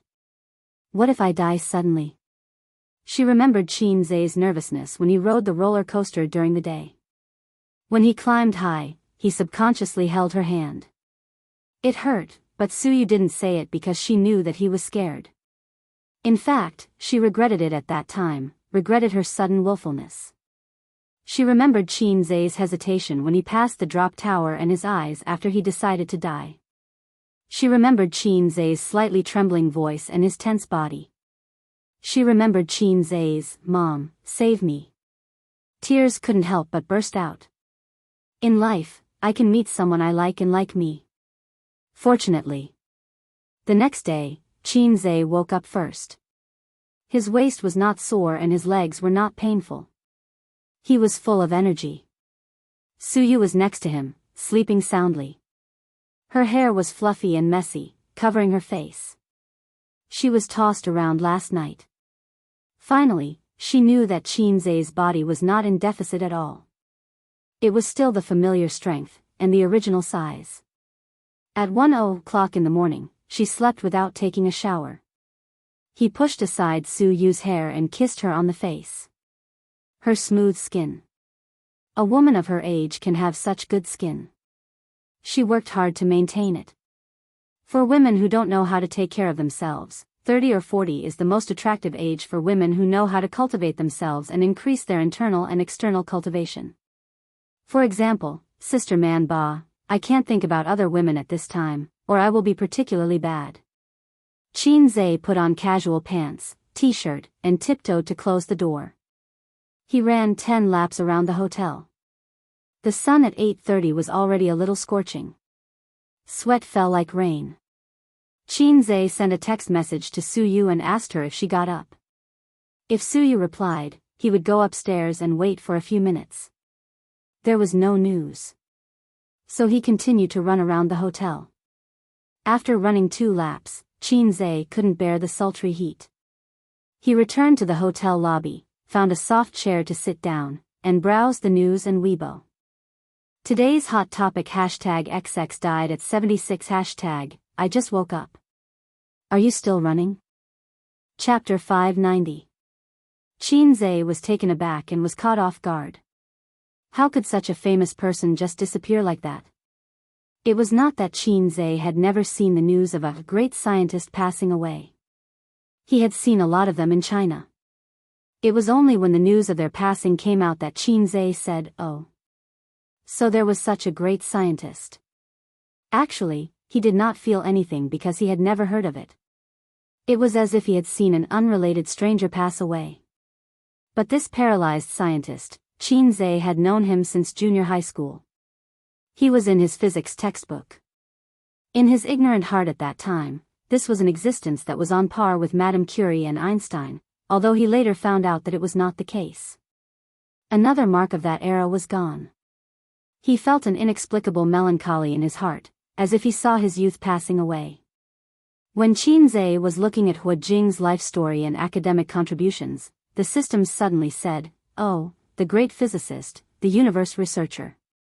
In front of me, there is someone who dares to call himself a universe researcher. In all the worlds, if I say that my research and understanding of the universe is average, then those flirtatious systems will have to kneel down and say, "What is the universe?" I don't know. Look at how proud you are, you lowlife who was kicked out of the group. Qin Zhe said, "Oh right, what is your real name again?" The system, Universe Calculation System, hit the blackboard and highlight the key points. The system's voice was slightly annoyed. "Lowlife system, you are a professional. Tell me, are there really aliens?" Qin Zhe said. "Stupid question, the universe is vast and boundless. Earth is as small as a speck of dust. Life is not exclusive to Earth." The system corrected, "From now on, please call me by my real name." Then, the great universe calculation system, "Please tell me, how big is the universe?" Qin Zhe said. "Another stupid question, it is time for you to see the real world." As the system's voice fell, a 3D projection interface automatically popped up in front of Qin Zhe. This was the first time the system actively turned on a 3D projection. In the entire lobby, the guests coming and going, the lobby manager, and the staff at the front desk did not see a magnificent picture floating in midair. In front of Qin Zhe was a whirlpool-like sea of stars. In this picture, Earth is here. The system's voice sounded at the same time. In the star map, a tiny star that was almost unrecognizable by the naked eye lit up. It was shrouded in a layer of light. It was too small. Compared to the sea of stars in front of him, Earth was as small as a speck of dust. This is the universe? Qin Zhe exclaimed. Universe? The system sneered, do you see that faint light? That's the range of the Earth's magnetic field. This meant that any aliens that might exist in the universe would not be able to discover Earth if they lived outside this range. Beyond the reach of human beings, everything is silent. The diameter of the Milky Way is about 100,000 light-years. In the Milky Way, there were more than 100 billion celestial bodies and planets. What was Earth in the Milky Way? But even such a big galaxy can't be compared to other galaxies. After saying that, the 3D projection image changed. The lens zoomed out, and the Milky Way disappeared, replaced by another galaxy that was even wider. This galaxy, I named it the Salted Fish Galaxy. Its diameter is about 10 million light-years, 100 times that of the Milky Way. Compared to the Salted Fish Galaxy group, what was the Milky Way? Let's zoom out again. The 3D projection image changed again. The lens zoomed out, and the Salted Fish Galaxy disappeared, replaced by another galaxy that was even wider. This galaxy, I named it the Bao Galaxy. In the Bao Galaxy group, there are 100 salted fish galaxies. Its diameter is a terrifying 110 million light-years. Don't be shocked, keep watching. The lens zoomed out again, and the Bao Galaxy disappeared. Another galaxy appeared. This galaxy, I named it the Your Grandfather Galaxy. The Bao Galaxy is just the tip of the iceberg of the Your Grandfather Galaxy. Its diameter is a terrifying 560 million light-years. Qin Zhe said, I don't know what to say about the way you name things. The name is just a title, to give you a deeper impression. So in your eyes, salted fish is inferior to Bao? The system ignored him. The system said, even if it's Your Grandfather Galaxy, it's only an insignificant part of the entire universe. There are countless galaxies as big as his, and according to my calculations, there are at least 2 trillion Your Grandfather galaxies. There are more galaxies than there are grains of sand on Earth. The diameter between Earth and any observable edge of the universe is a shocking 65.4 billion light-years. Earth is not even a molecule in the universe. However, do you know what else is in the observable universe? Qin Zhe's eyes were blank. What? The system said, unknown. Unknown? Even with my ability, I can't explore deeper unless I level up. What's interesting is that the observable universe is not the entire world. Don't overlook the existence of parallel space. I don't belong to this universe. Space and time are not singular. Theoretically speaking, space can be stacked infinitely, but time has countless parallel lines. You Earthlings once said, a grain of sand, a world. The person who said this was right by accident. From a scientific point of view, it is indeed so. Maybe every cell in your body is a universe, and every universe has an Earth. Nonsense. It's not nonsense, it's just that the dimensions of existence are different. I feel like you're talking nonsense with a straight face. It's normal for you to think so. With the wisdom of mortals, of course, they can't understand. Just like the creatures in the three-dimensional world, they can't imagine the scenery in the four-dimensional world. Because they are not in the same dimension, it's impossible for you to tell ants how wonderful the human world is. Even if you did, with the intelligence of ants, they can't imagine it. Alright, stop showing off. You're awesome, okay? I don't want to talk about this topic. Qin Zhe was very uncomfortable, or rather, he felt that the world was empty. The system revealed the tip of the iceberg of the universe for him to understand the vastness of the world. What was Earth? What was the Milky Way? When humans understood their insignificance, everything became dull. Earning money, boring. Boring. Games, boring. Life, boring. People who stood at the top of the mountain and looked at the distant mountains could hardly squat at the foot of the mountain and look at a wildflower. You're so awesome, why can't you beat those flirtatious systems? This question is not easy to answer. The astronomical telescope can't beat the bumper cars. It makes sense. At this time, the phone dinged, a message notification. Suyu, I just woke up, where are you? The time was 9:30 in the morning. Qinze replied, I just finished my morning run, I'll be right there. The acquisition project of Dongfeng Virtual Reality Technology Company, Limited, after another tug of war, was relatively smooth. In the negotiation meeting, Qinze seemed to be a different person. He attacked frequently and fiercely, and Dongfeng's side was defeated. Finally, the deal was closed at the originally agreed price. The two sides signed a preliminary contract and entered the long acquisition process. The leaders of Dongfeng, including Lu Zong, sent Qinze and the others out of the factory gate. The people of the test team drove away. The MPV was parked at the door. Suyu and Suyao opened the door and got in, but the uncle stopped in place. He looked at the sky and whispered, Do you know what I want to do now? Qinze was beside him. He heard the words and shook his head. Su Guang whispered, Burn incense for your grandfather. Qinze said that in the future, Dongfeng would be managed by him. After wandering for more than 10 years, he finally got what he wanted today. Qinze followed his gaze. It was the direction of Shanghai. Get in the car. After returning to Shanghai, we'll pay our respects to grandfather together. Qinze patted his uncle's shoulder. The two got in the car together. It's my first time doing business, Mr. Su, do you have any suggestions? In the MPV, Qinze was drinking whiskey. He withdrew his gaze from the window and fell on Suyao. Your uncle is actually experienced in the management of the factory, and the original staff of Dongfeng will not change, so as long as it's the same, it's fine. Suyao said. There are too many connections in Dongfeng. What should be cleaned up should be cleaned up. In addition, the manager position needs to be re-recruited. The original staff of Dongfeng will all be dismissed. Suyu said. What about the core technology?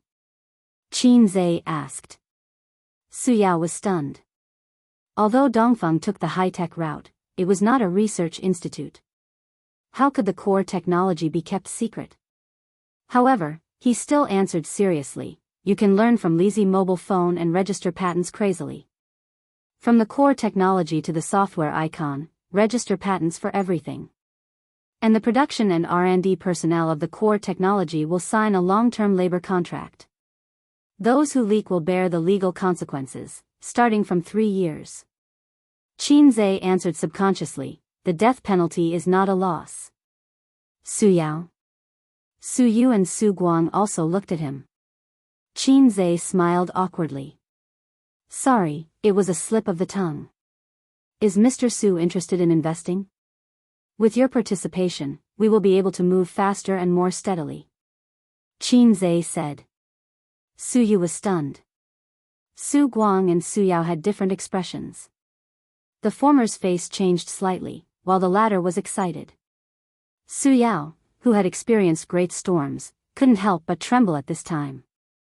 He quickly took a sip of wine and took the opportunity to stabilize his mood. Then he said, You say. Qinze said, You will pay a part of the acquisition money and take shares according to the proportion. Then I will send my uncle to manage and operate Dongfeng. You will also send a professional team. Suyao, I didn't ask, cough. Su Guang interrupted with a heavy cough and said, We will talk about cooperation when we have time. A's, did you buy a ticket? Qinze said, Yes, 11:00 at noon, Shaoshan Airport. I asked Suyu to buy it for you. Shaoshan Airport? Su Guang was stunned. You bought the wrong ticket. We should go to Hongqiao or Pudong Airport. I didn't buy the wrong ticket. Qin Zhe looked at the wine in the glass. Uncle, I want to go back to Su Town. Mr. Su, why don't you go together? Chapter 591. What scares me the most is the sudden silence. Qin Zhe asked, and the lyrics of the song appeared in his mind. The two men sat there like clay statues, their expressions frozen. Their eyes were fixed on Qin Zhe. Some of them were in a daze, while others were in shock. Su Yao's hands were trembling slightly, while his uncle's mouth was slightly agape. The same lyrics could be used to describe their feelings at the moment. What scares me the most is the sudden tumbling of memories. Why do you suddenly want to go back to Shujia Town? Su Guang suppressed his emotions and laughed to cover up his loss of composure. It's not Qingming Festival or the New Year. It's too early to visit the grave, isn't it, Su Yao? Su Yao nodded slightly. His emotions were far more turbulent than Su Guang's, but he was more composed. Even if he wanted to say, go, let's go together. Every year, when he visited the grave, he stood alone in front of it. No one knew how cold his heart was. I haven't visited Auntie Su in years. I don't have time for the New Year or Qingming Festival. I'll be busier in the future, so I want to visit her today. Qin Zhe's tone was gentle and calm. Mr. Su, you're also from Shujia Town. Do you know Auntie Su? After hesitating for a while, Su Yao finally nodded with difficulty and said, all right. What's so good about that? Su Guang touched Su Yao's ankle with the back of his foot and coughed. Ace, how about this? Go back to Shanghai first and ask your mom to come with you another day. Qin Zhe shook his head. Su Guang gritted his teeth. Then you go. I won't go. I'll go back to Shanghai first. He couldn't go back to Shujia Town. No matter what Qin Zhe was up to, he couldn't go back, and he couldn't let Su Yao go with him. When they separated, he would text Su Yao and ask him to find an excuse. I can't be the general manager, Qin Zhe said lightly. Su Guang was speechless. You win. At the airport, Qin Zhe and the other three sat in the seats of Starbucks with a cup of coffee in front of each of them. This thing could only be considered a high-class drink. There was less coffee and more milk, and there was also a mess of flavors and other flavorings. There was a coffee machine at home. Qin Bao Bao asked a friend to bring some high-quality coffee beans from abroad for Qin Zhe to drink when he stayed up late. His sister would usually drink it too. When she first bought it, she would brew coffee every day. Once the novelty wore off, she would not do it herself anymore. If she wanted to drink it, she would ask Qin Zhe to brew a cup for her. At this time, Wang Zijin would say, Ace, help me take out the tea tray. I'll make Jin Jun Mei for you. Qin Zhe didn't like this kind of tea.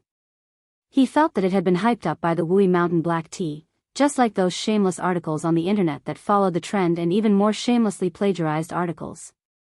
After drinking a few mouthfuls of coffee, Su Guang said that he needed to go to the toilet, and Su Yao went with him. At the airport, he could always see a few graceful women. In the summer, they wore denim shorts, and their white and tender legs were pleasing to the eye. Especially a long-haired girl with an oval face who had walked past before. With those two legs, Qin Zhe's harsh vision, which had been influenced by his sister for years, could not find fault with them. Su Yu pinched his earlobe and said, Do you want me to dig out your eyes and send them to that girl? If Su Yu got up and walked around, she could also harvest a cluster of amazing eyes, which would only be more amazing than the girl just now. Sitting here at this time, there were several young people and uncles on the side who peeped at her intentionally or unintentionally. Do you know why this society is dirty and ugly everywhere? Qin Zhe said helplessly. I don't know. It's because there are too many narrow-minded women like you, blocking men's eyes to find beauty. Su Yu hit him and asked, Who is Aunt Su? It sounded like a relative of Qin Zhe, and the relationship was very good. As his wife. Su Yu thought so. She should also go to worship. And where did Aunt Su's family live? In the future, it would be easy to find the door to send gifts for the new year. At least, she should meet them first and brush her face. Suyu knew that Shujia town was Qin Ma's hometown, and the Su family came from there. A very important person. Qin Zhe paused when he spoke, probably not knowing how to say it. Suyu did not ask, and obediently said, "Oh," then leaned sideways and hugged Qin Zhe's arm, playing with her mobile phone, and leaned her head on his shoulder. Qin Zhe keenly found that several young people who were peeping at Suyu's eyes were dim. Their inner activities did not need to be deliberately guessed, and they could be categorized into 4 words, MMP. Qin Zhe had seen this kind of eyes before. When his sister took him out to play, the eyes of the men around him were like this. At that time, the passers-by's inner activities were, "Oh, beautiful women love salted fish." In the toilet, Su Guang and Su Yao stood in front of the urinal, stepping on both sides of the Yellow River. The two of them were true sworn brothers who had grown up together since they were young. When the 2 spillers beside him shook their bodies comfortably and left, Su Guang whispered, "I'm very weak now. You said that A's suddenly wanted to worship Sister Ru. What happened? Did he know something?" Su Yao said, "Little. Sister Lan confessed." "Confess my ass." Su Guang looked at the direction of the door and lowered his voice again, "She will never confess." Su Yao nodded and calmly said, "That's all right. Let's not talk about what happened more than 20 years ago. Under the premise of no files and records, the government can't find out, let alone him. That's the truth, but why did he propose to go to the tomb now and drag you in?" Su Guang was worried. 2 reasons. Su Yao left the urinal, went to the sink, washed his hands slowly, and then took out a tissue to wipe. First, it was a coincidence. He himself had the idea of going to the tomb, and I happened to be there. I'm also from Shujia town, and he intended to take this opportunity to improve our relationship. Second, he found something and wanted to verify his conjecture. Su Yao threw the tissue into the trash can. Su Guang trembled. What did he find? Su Yao patted him on the shoulder. It's just my guess. Don't think too much. If you really have any guesses, the panic you show will only make people sure of their thoughts. He took the opportunity to wipe the remaining water stains. Su Guang murmured, if that's the case, I will be killed by my sister. Su Yao nodded seriously. I will plant you in the land of Shujia town. It seems that a new Su Guang will not grow up in this year. Get out. The two returned to the Starbucks seat. It was 10:00 in the morning, and the flight was at 11:30. It was a very awkward time.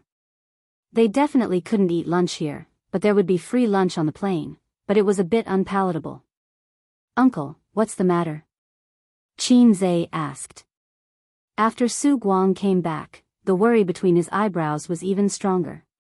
He didn't drink coffee and just sat there in a daze. No one knew what he was thinking. Hearing this, Su Guang pretended to be relaxed. I didn't sleep well last night. I'm a bit tired today. Oh, Suyu, who was leaning on Qin Zhe's shoulder, suddenly retched. What's wrong? Qin Zhe hugged her. Suyu held her chest with her small hand and lowered her voice happily. I must be pregnant. Qin Zhe took her pulse and nodded. Well, your child is in your stomach again. Suyu didn't believe it.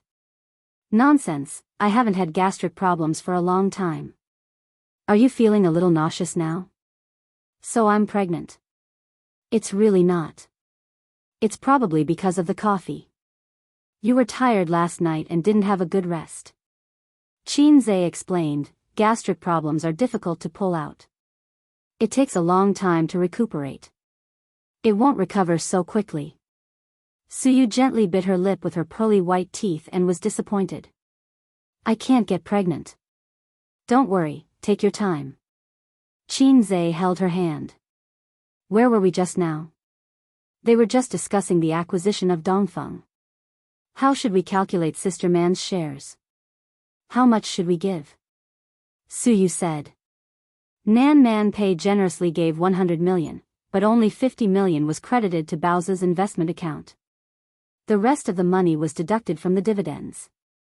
For 100 million, 50% of the shares would be no problem. So Qin Zhe and Su Yu were discussing how much shares should be given. 50% was definitely not enough. Qin Zhe's bottom line was 10%. Su Yao's side also had 10% at most.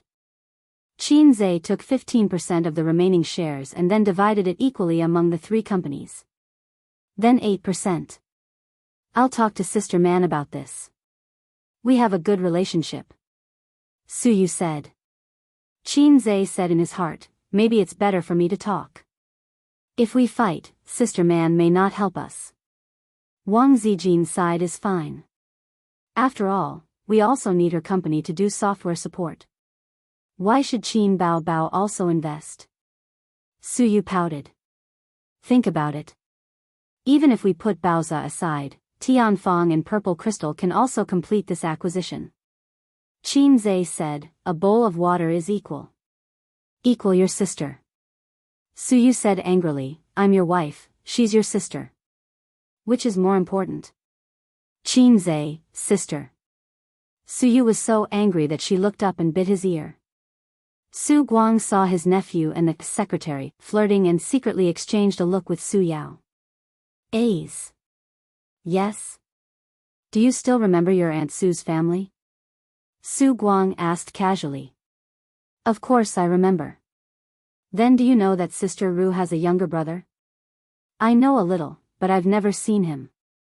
Su Guang stared hard at Qin Zhe, as if trying to see something from his face. But there was nothing. However, he was relieved. Yes, how could he know what happened in the past? In that backward and poor era, in that ordinary town, many things could be buried easily. Chapter 592. The tallest and most exquisite villa in Shujia town was located on the side of the road. Even in the town where skyscrapers had been built in recent years, it was still the undisputed leader. According to the owner of the house, it was designed by a famous designer. If it was in a first-tier city like Shanghai or Shenzhen City, it would cost more than 10 million each. The villa was built 6 years ago, but the person who paid for it was not the owner of the villa, but his brother-in-law. To be more precise, it was his younger brother. The owner of the villa was called Song Zhongji, a rotten man who was always idle and addicted to gambling. In that era where people relied on farming to make a living, a man who did not like to work in the field was a rotten man. Such a man was single until he married Su Ru, who was from the same village, when he was 25. Speaking of these two families, there was no difference between the two. Both of them were poor to the point of having nothing but four walls. After getting married, Song Zhongji was still addicted to gambling, but at least he knew how to work in the field and support his family. Su Ru was a woman who was used to working hard, so the couple had a good life. 20 years ago, this house was still a yellow mud house.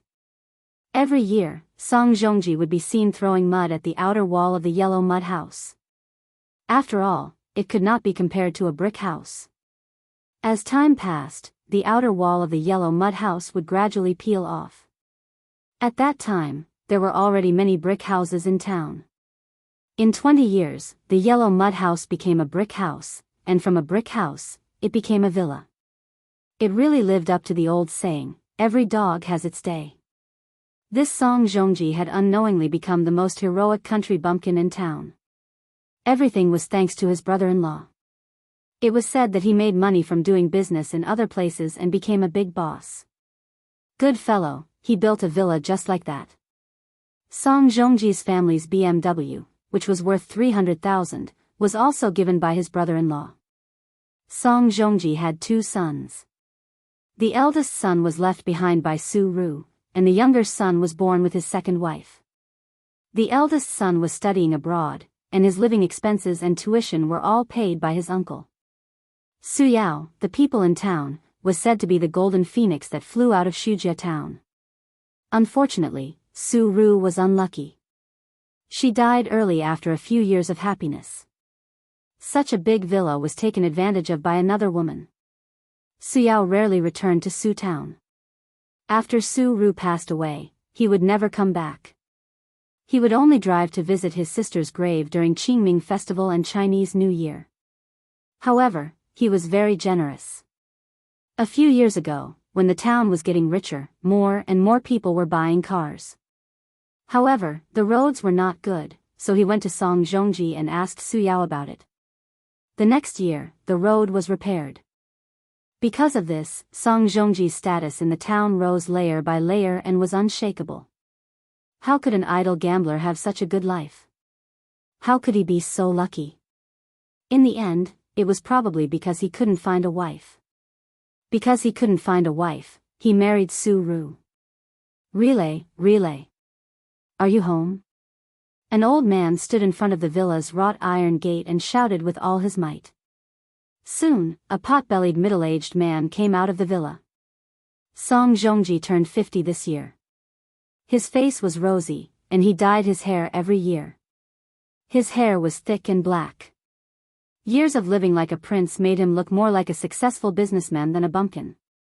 Your brother-in-law is back, Sir said. Why is he here? It's not like it's a holiday. Song Zhongji was confused. He looked around at the door. Where is he? He's at the entrance of the town. When he came back from the fields, I saw his car parked there, Sir said. He's rich again, right? I'll give him some money later. Song Zhongji patted his chest. Come find me tomorrow. Things that were easily obtained were hard to cherish. Therefore, Song Zhongji was famous for his generosity. Because of his generosity, there were fewer rumors and sarcastic remarks in the town. No matter what was said in private, in front of him, everyone had to give him a thumbs up and praise him for his generosity. After the old man left, Song Zhongji stood downstairs and shouted, Zhilong. The window opened and a young man with glasses stuck his head out. He said irritably, What are you shouting for? You're like a country bumpkin. Song Zhongji didn't care. Instead, he smiled. Come down, your uncle is here. He's with your mother. Let's go. The young man quickly went downstairs. He was wearing short-sleeved pants and a pair of sandals. It was summer vacation. He came back from abroad. He was glamorous outside but slovenly at home. He complained as he walked. Uncle, why did you come at this time? I'm playing with a 98K. I feel like I can eat chicken today. But he respected and was afraid of his serious uncle. He could only endure not eating chicken. After the father and son left, a woman came out of the house. She was eating melon seeds. She spat out the shell far away and said sarcastically, Dead for more than 10 years, still haunting. Qin Zhe and the other three walked on the yellow road in the mountains. On both sides were rolling tea forests. The cemetery of Shujia town was in the tea forest. It was the hottest time of the day. No one picked tea. The green tea leaves reflected the sun. The mountains were silent and far away from the hustle and bustle. Coupled with a cemetery, it was a bit like a horror movie. Su Yu was wearing a big brimmed hat. He was sweating from the heat and his hair was stuck to his cheeks. Why don't you sweat? Su Yu wiped his sweat with a tissue. If I don't exercise, I generally don't sweat. Qin Zhe said. The weaker the body, the easier it is to sweat. For example, a man with kidney deficiency will sweat a few pounds after eating soup noodles. Boss Su, you haven't been back for a long time. Under the sun, Qin Zhe squinted and looked at the cemetery. It's been a long time. Even if I come back, I'll stop here. Su Yao also squinted. Qin Zhe laughed. Not returning to your hometown is like walking at night. Su Yao said in a deep voice, I don't have the face to come back. Interesting, Qin Zhe retracted his gaze and stared at him. Boss Su, who built an industrial empire in Wensheng and whose industry almost covered half of the south. If you don't have the face, who has the face? Su Yao did not answer. In front of the grave, Qin Zhe silently cleaned up the weeds around Su Ru's grave and burned some tin foil and yellow paper brought from Hangzhou. Su Yu and Su Guang watched from the side. Su Yao wanted to do something several times, but he restrained himself. I bought a little too much. Help burn it together. Qin Zhe took the initiative to hand the underworld goods to him. Su Yao nodded. After burning the things, they lit the incense. The four held the incense and worshipped. The position was very interesting. Qin Zhe stood at the front, Su Guang and Su Yao stood on his left and right, and Su Yu stood a little further away. Song Zhongji and Song Zhilong came under the hot sun with bright red plastic bags in their hands. Inside were the underworld goods bought in the town. Rong, why didn't you call me today? Song Zhongji's voice was full of energy, with a warm smile on his face, as if he did not come to visit the grave, but to welcome the distinguished guests. While speaking, he looked at Qin Zhe and the others in confusion. He seemed to wonder why they were here to visit the grave of his deceased wife. Except for Su Yao, he did not know the people present. It was inevitable that he looked at Su Yu a few more times. Such a beautiful woman could not be found in Shujia town. Only the big stars on TV could compare to her. Song Zhilong's eyes were glued to Su Yu's face, like a magnet attached to iron, unable to move away. Su Yao just glanced at the father and son, and his attention returned to Qin Zhe. Sister, Ace is here to see you. With me. I've been dreaming of this day, even if he doesn't know anything.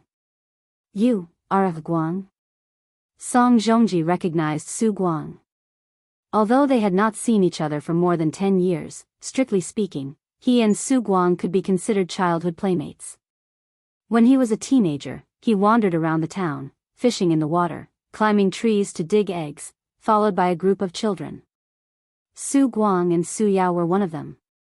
Shujia town was so big that there were no strangers. After so many years, Su Guang's appearance had not changed. It was hard not to recognize him.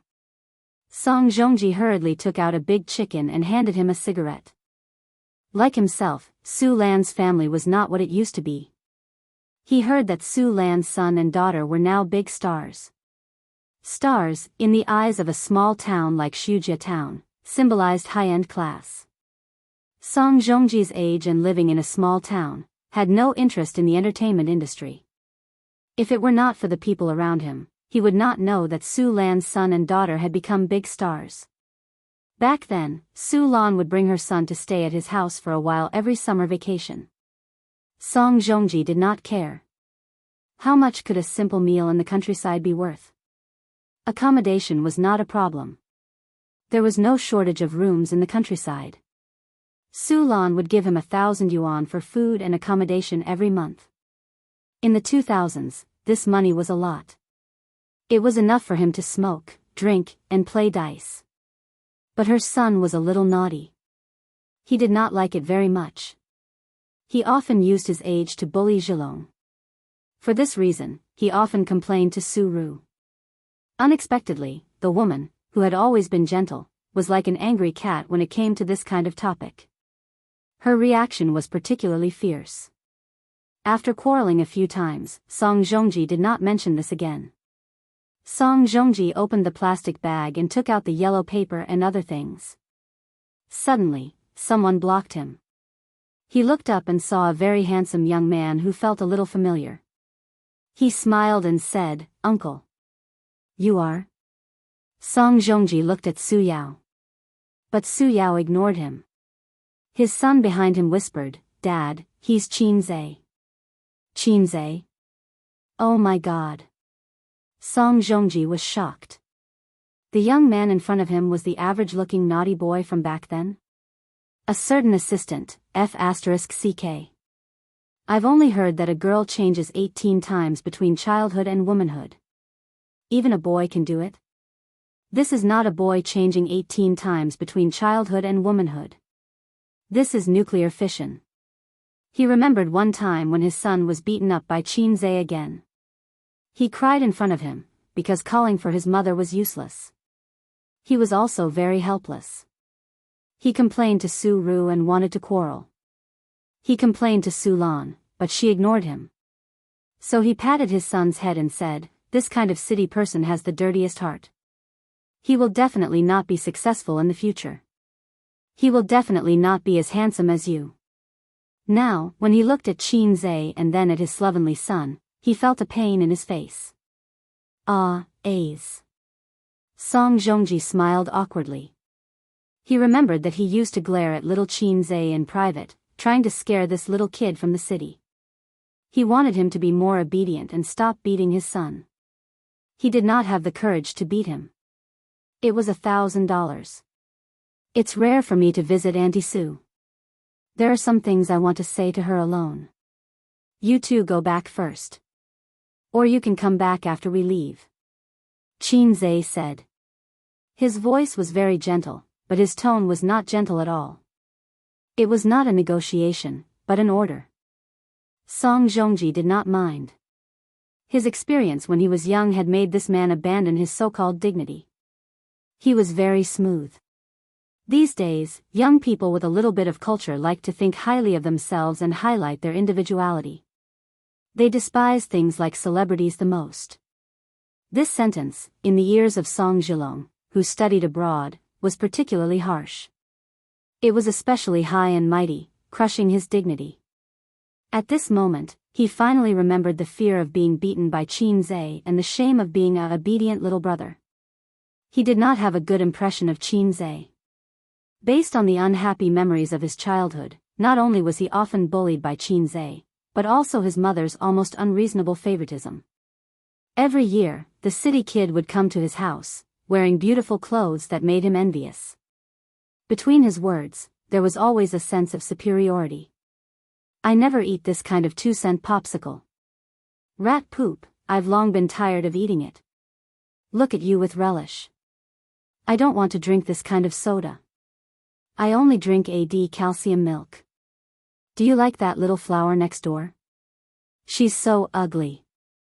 My sister is much prettier than her. It was infuriating. And just now, when they were paying respects to their mother, this person stood at the front. Even his uncle was a position lower than him. Why? The way his uncle looked at him made Song Zhilong feel even more unbalanced. One had to know that his uncle was so good to him that even his cousins were not as good as him. But he had never seen his uncle look at him with that kind of eyes. Why? Song Zhilong said angrily, why? This is my mother's grave. Why should we leave? Who do you think you are? You're still as high and mighty as ever. Why? I'm a top student studying abroad.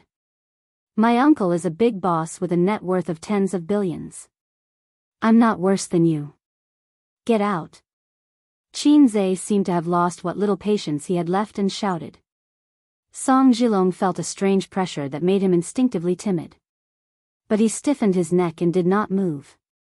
Suyao frowned and said in an unhappy tone, you go first. Song Zhilong, he felt so sad. He was like a soldier charging at the front who suddenly turned around and found that his general had surrendered to the enemy. I'm your nephew. Am I not better than this guy? Uncle. Qin Zhe called out as he watched the father and son walk further and further away from him. Su Guang nodded. Qin Zhe ignored him. He turned to Suyao and asked, should I call you uncle, or should I call you something else? Suyao felt as if he was struck by lightning. Su Guang sat on the ground. Chapter 593. A bolt from the blue. To the two brothers, this was truly a bolt from the blue. The scorching sun shone on Su Guang's face, and his expression gradually twisted.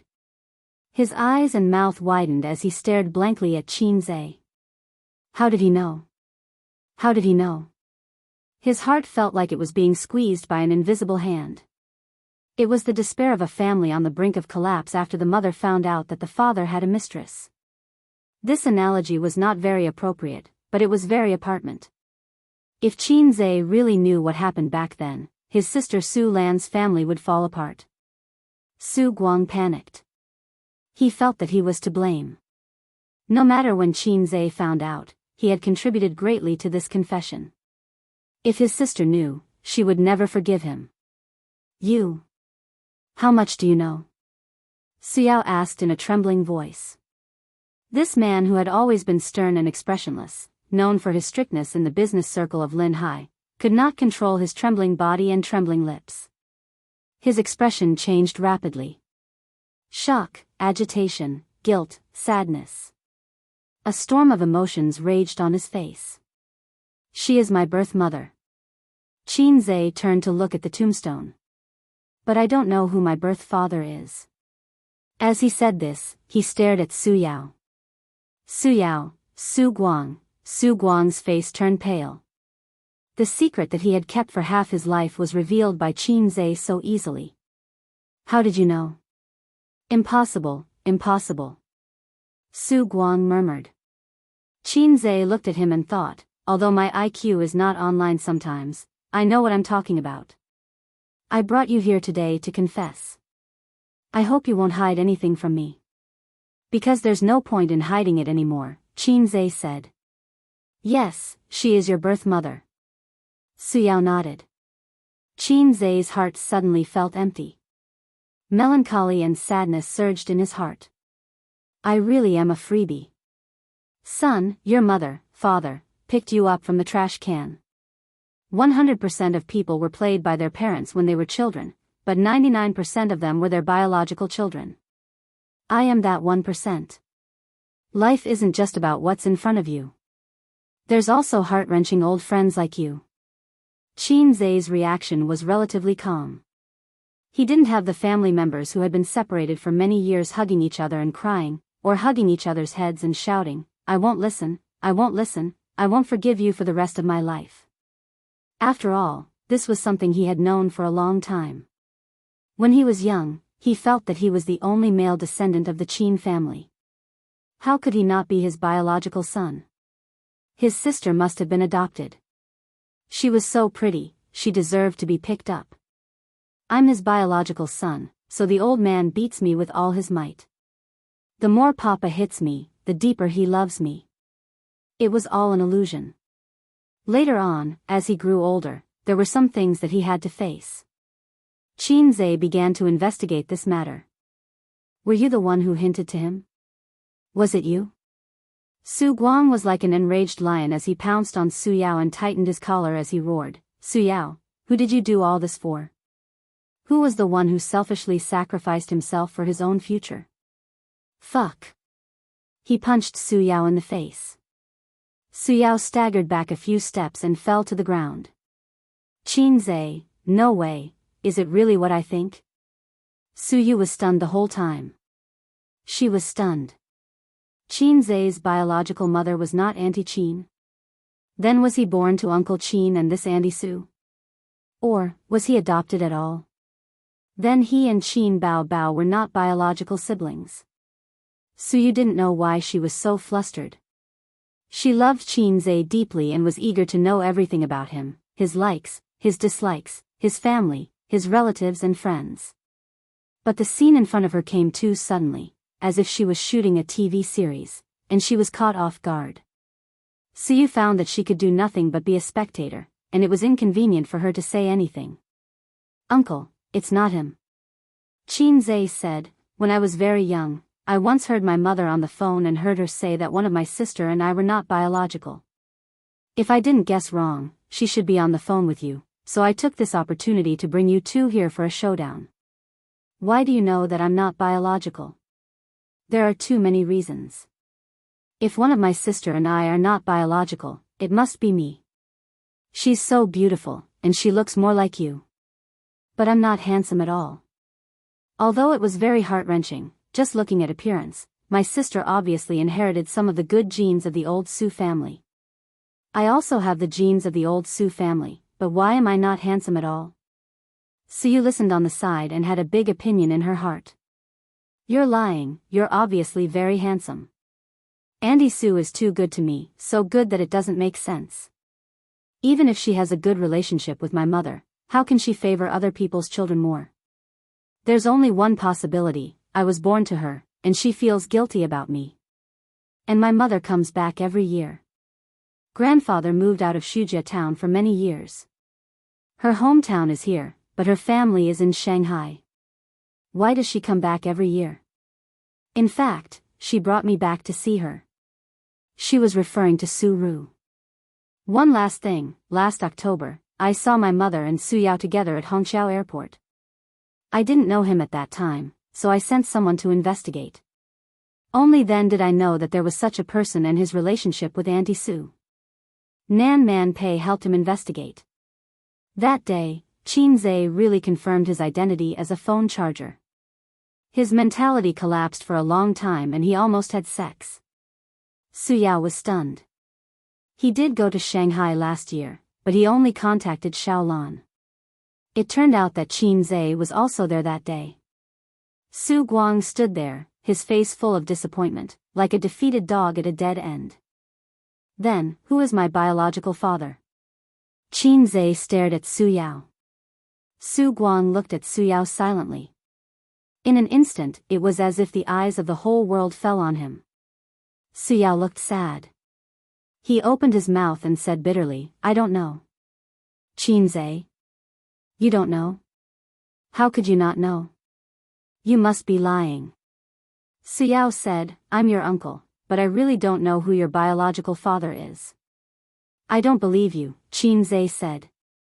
He didn't know why, but he felt very disappointed. It was as if a shining role model had collapsed. However, when he thought of his biological mother's ending and the current Su Yao, he heaved a sigh of relief. It was fine if he didn't want a failed role model. But it didn't make sense. If it was just his uncle, many of his actions didn't make sense. What's with your knot in your heart? What's with your obsession? Why did you come all the way to find my mother? You're just my uncle. You're not my father. Why are you in such a hurry to let me acknowledge my ancestors? Qinze saw the small actions of his uncle and Su Yao these few days, but he pretended not to know. Su Yao wanted to lay his cards on the table and let him know who his biological mother was. His uncle tried to stop him and threaten him with all kinds of eyes. When Qinze exposed this layer of window paper, this man's expression was especially agitated. It was just that his uncle's words couldn't be justified. If Arong doesn't know who your biological father is, then no one does. Sister Ru never said that when she was pregnant, Arong threw a tantrum and forced her to ask who the man was, but she didn't say. Your mother also asked. The two of them talked for an entire night, but Sister Ru refused to say a word about the man's identity. Su Guang looked at the tombstone and said, even if it would destroy her, even if she didn't have the ability to support you at that time, even if her eyes were swollen from crying. Su Yao gritted his teeth. Qinze fell silent when he heard this. He stood under the scorching sun and lit a cigarette. He stared at his biological mother's tombstone and didn't speak for a long time. Memories rolled through his mind with an irresistible force, like a tidal wave and a landslide. Her mother said that Shujia town was a very beautiful place with beautiful mountains and clear waters. Nature always produced endless delicacies and beautiful scenery. There were good sisters who grew up with her there. Every summer vacation, her mother would bring Qinze back to Shujia town for a vacation. The old bus drove on the bumpy asphalt road, raising a cloud of dust. Qinze sat on his mother's lap and looked out of the window. The sun was shining brightly, and the trees on both sides of the road were dense. The continuous fields were divided into squares, and the crops in the fields were lush. There was no air conditioning, no streetlights, no supermarket, and no high-rise buildings. But there were mountains, fields, birds, flowers, clear mountain springs, and a reservoir with rippling blue waves. He and his friends in the town ran wildly on the black ridges of the fields, catching frogs and digging out bird eggs. At night, they sneaked into the fields to steal watermelons and eels. During the day, they climbed over the hills to swim in the reservoir. In Qinze's memory, Auntie Sue would wear a long floral dress that day and stand by the bus stop with only a sign, eagerly looking forward to it. She wasn't beautiful because hard work had worn away her beauty, and the sun had darkened her skin. She was only 2 years older than his mother, but she looked much older and rougher. When they first met, Qinze came to Shujia town for the first time. He wasn't used to the sultry heat and flying dust in the countryside, and his small brows were tightly furrowed. The car stopped at the bus stop, and Qinma held Qinze's hand and got off the car. Su Ru's eyes were fixed on Qinze's face, and she couldn't move them away. You must be A's. Can Auntie hug you? This was the first sentence Su-ru said to him when they first met. Qin-zhe looked up at the unfamiliar auntie who was smiling like a flower. She was wearing a floral dress, and there was a tenderness between her eyebrows. The sun was too bright, and Auntie Sue's head was covered in sweat. She stood under the hot sun for half an hour, and her wet hair stuck to her forehead and temples. She was so dirty. So little Qin-zhe shook his head reservedly. Ace, call Auntie. Auntie. Hey, Ace, be a good boy. Auntie, we'll buy you some popsicles. Su-ru's face bloomed with a dazzling smile, but deep in her eyes, there was deep sorrow. But Qin-zhe didn't understand at that time. The summer vacation ended quickly, and the night before he went back, Auntie Su came to his room secretly to see him. She sat by the bed, touched his head, and cried. The low sobs woke Qin-zhe up, and he was startled. You're awake. Su-ru quickly wiped the tears from her face. Little Qin-zhe instinctively called for his mother, but his mother wasn't sleeping beside him. He curled up in the blanket and peeked his head out, looking at her timidly. Auntie just thought that you're going back, and I can't bear to. Su-ru explained. Qin-zhe didn't say anything. Ace, can you come back next year? Qin-zhe still didn't answer her. Then you sleep. Auntie is leaving. Watching her leave and the door close, Qin-zhe breathed a sigh of relief. The next day, on the bus to the county. Auntie Su is crazy. Qin-zhe, who was sitting on his mother's lap, complained. Why? She came to our room secretly at night to cry. Qin-ma stared out of the window with a complicated expression. Suddenly, Qin-zhe's fingertip hurt. His hand trembled, and the cigarette butt fell to the ground. What happened back then? Qin-zhe looked at Su-yao. Can you tell me? Su-yao nodded. Okay. As his voice fell, time reversed at this moment, and the chaotic past flashed past like a merry-go-round. Chapter 594. Ever since Su-yao could remember, he had lived with his sister. In the second year of his birth, his father fell to his death from the dam when he was digging a reservoir in town. Due to the background of the era, the matter was settled after paying a few food stamps as a token payment. His mother died when he was 4 years old. At the end of the 1970s, the 13-year-old girl and her 5-year-old brother struggled to make a living. From the age of 13, his sister had to work in the fields with the adults in town. She would send her brother to her uncle's house next door. After their parents passed away, the few relatives were not willing to help take care of the two burdens. Su-ru did not blame them.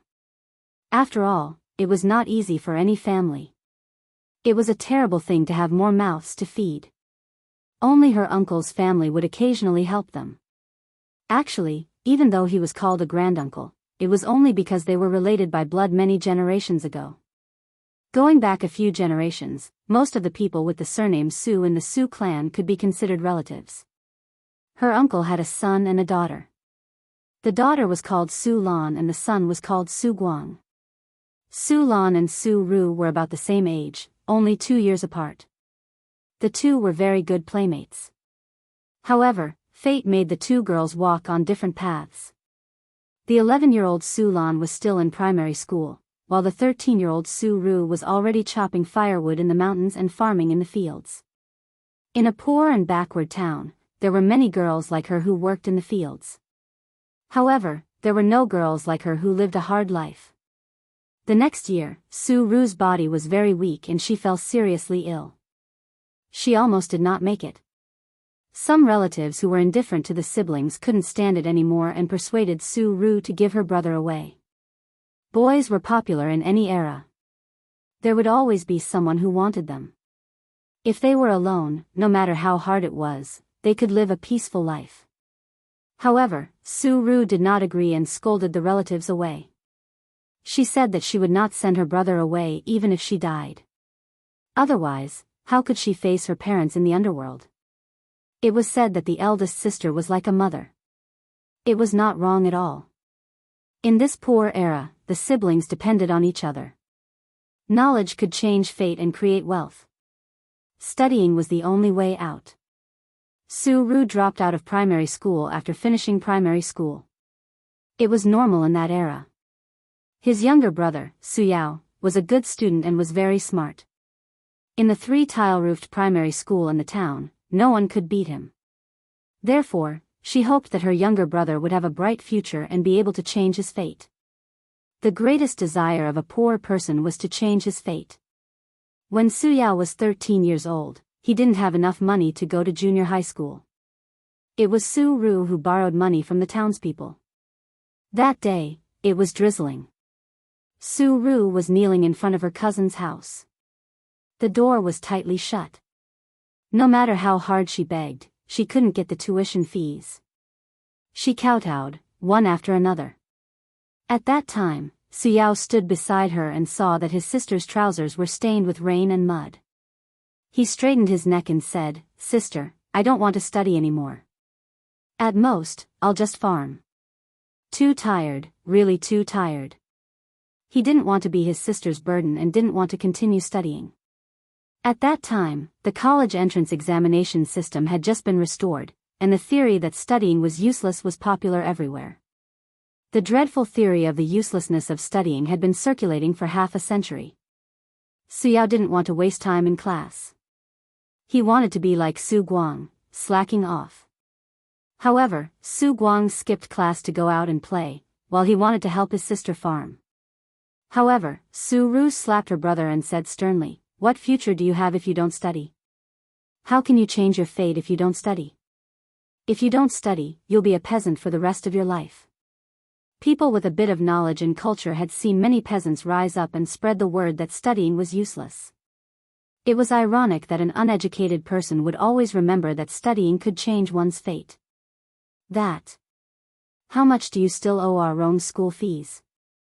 A gentle voice came from the rain. Su-lan was holding an umbrella and standing not far away. "I only have $1.50 here. The 50 cents is from my savings and the $1 is from Ah Guang." Su-lan said, "Any more and I really don't have it." Su-yao went to the best junior high school in the county. The tuition and miscellaneous fees added up to $8. Su-yao could imagine Su Guang's aggrieved and resentful face when his sister took away his savings. Su-yao did not take the money. Instead, he stared at Su-lan and said, "Little Lan, when are you leaving?" Su-lan walked closer. She held the umbrella with her right hand and knocked Su-yao's head with her left hand. She said angrily, "Call me Sister Lan, you little brat. I'm leaving tomorrow. My dad has been transferred to Shanghai. There's a house there. We'll go together," she said. Su-lan, who had just grown up, was delicate and beautiful. Her figure was slender and graceful, and her pair of black eyes were especially eye-catching. Su-yao said sadly, "He's not back yet?" "I don't know." Su-lan smiled. "Shanghai is too far away from Su Town. I don't know how many years it will take for him to come back." He was shorter than Su-lan by a head. When he looked away from her delicate face, he only felt empty in his heart. The young Su-yao had always liked Su-lan, who was much older than him. He liked to pretend to be deep in front of her and recite a few poems. His face was full of melancholy and vicissitudes of life like a poet. In fact, he was peeking at her reaction from the corner of his eyes, hoping to see admiration on her face. He pretended to be an adult and learned from his sister to call her Little Lan. He wanted to ignore the age gap between them. He wanted to tell himself that it was nothing. "I long to meet a girl who is as beautiful as a lilac, full of sorrow and resentment.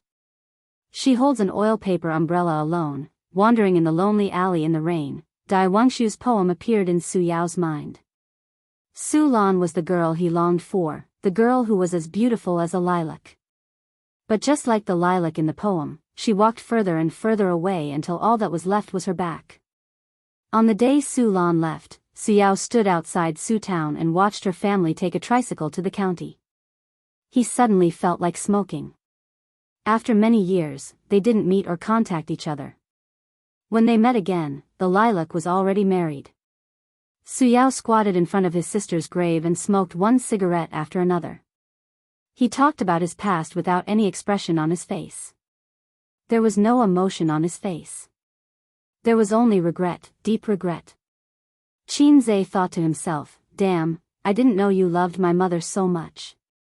If my mother is lilac, then what are my sister and I? If my sister is a rose and I'm a green foxtail? Uncle heard that someone coveted his sister, but he was still calm. Obviously, he already knew about it. Uncle sure has a big heart. If anyone dares to covet my sister, I'll teach them a lesson. What happened after that? Qin Zhe asked. After that, my sister knelt in front of my aunt's house for an entire night and managed to scrape together the rest of the money. Then, she fell seriously ill. As for me, I went to school as I wished. As my grades got better and better, I got into high school. My school fees became even more expensive. My sister thought that if she continued farming, she wouldn't be able to afford my education. She took me away from Sioux Town and went to the county to work. She swept the floor, washed the dishes, and did the laundry. She did everything. Until my third year in high school, she suddenly got pregnant and gave birth to you. I was born out of nowhere? Qin Zhe asked, who did she come into contact with? What did she encounter? Su Yao smiled bitterly. How would I know? I only knew how to study. She only wanted me to study. For so many years, she didn't get married. She didn't even have a partner. She raised me by farming and working. She had always been willing to sacrifice for me. She always wanted me to be successful. How could such a person suddenly get pregnant? Be more specific. Qin Zhe frowned. He had a lot of questions in his heart. It was impossible for a woman to fall in love and have a child without any signs, unless she was raped. If that was the case, Auntie Sue didn't have to hide it. Even if it was shameful because of the age, at least she wouldn't hide it from her only brother. Also, why was I given away? Well, considering the social background at that time, it's understandable for an illegitimate child to be given away. The old man wrote in his diary that in order to give birth to me, my mother fled back to Sioux Town to avoid the evil hands of the family planning department. Where did that me go? There's no need to doubt the authenticity of that me. He must exist. Otherwise, the old man wouldn't have written it in his diary. Su Yao's attitude towards him was also very strange. The self-blame, remorse, and guilt he showed were far beyond what an uncle should have. He's not my uncle. Those who don't know him would think that he's my father. This can't be explained clearly. Even if Su Yao and Auntie Sue relied on each other and had a deep relationship, at most he would hate that man. Maybe he would hate me too. There's one last question. Why did my mother stop him from seeing me?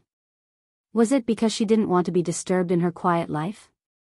I'm not a child. I'm a thinking and rational adult. I won't break down easily because of this.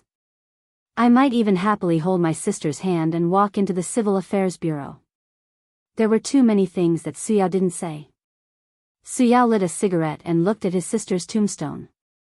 Actually, I have an idea in my heart. I have been thinking about it for so many years. I have always felt that I should have seen that man before. It was in the 90s. That year. Chapter 595. At the end of 1993, in an underdeveloped county town, Su Yao carried a cloth bag sewn by his sister and walked in a dirty alley. On both sides of the road were mottled old houses. The water pipes were rusty and there was a trash can in front of every house, emitting a faint stench. He and his sister lived in a small alley. The location was bad and the rent was not expensive. In this era, there were very few people who came to the city to work and rent a house. Su Yao came to the door of his house, took out the key and opened the door. It was a small house with only 30 square meters. The curtains were drawn to separate the two rooms, one for the sister and one for the brother. There was only one bed in his sister's room and her clothes were kept in a box. Su Yao's room had an extra desk and a lamp. When she bought the desk and lamp for him, his sister was distressed for a long time, but she still bought it. The meal was cooked in the corridor. There was a small stove, a pot, and coal to cook. It was simple and crude. The better families had already bought a gas stove, but Su Yao and his sister could not afford it. Usually, at this time, his sister would be cooking in the corridor and Su Yao, who came home from school, would make some handicrafts. It was a private job that his sister took after work. She could earn a few yuan every day. "Sister?" Su Yao entered the house and shouted. His sister was not in the room. She might have found some work outside. She often did this. Every day, she would walk around the county town and take on all kinds of jobs. As long as she could earn money, she could also do what men could do. Su Yao put down his bag and saw a bag of unfinished handicrafts beside his sister's bed. She should have come back. Did she go out to buy groceries? He was in a good mood today because he got the first place in the school test results. The teachers liked this plainly dressed student very much. He was hardworking, and serious. They said that he was a good seedling who could enter university. At that time, the teachers were so simple and honest. They could not wait to pour out their hearts and lungs to their students. When they met a motivated student, they liked him more than their own son. At that time, the female students were also very pure. They liked straight-A students and boys who were motivated. Even if Su Yao looked very ordinary, there were many girls who sent him love letters in private. It was different from the later love letters. The current love letter was very reserved. First, he wrote a modern poem about a famous person. At the end, he added, "What do you think of this poem?" Then she would pass it to the boy she liked. If the boy was also interested in the girl, he would write back and secretly put it in her drawer the next day. After a while, the story came out. At the age of 18, love was inexperienced and immature, but it was also beautiful. After this age, even if she fell in love again, she would not be able to find that kind of feeling. However, Su Yao did not care about the girl's hints and love letters. He was like a stone statue standing in the rain of flowers, watching the petals fall one by one.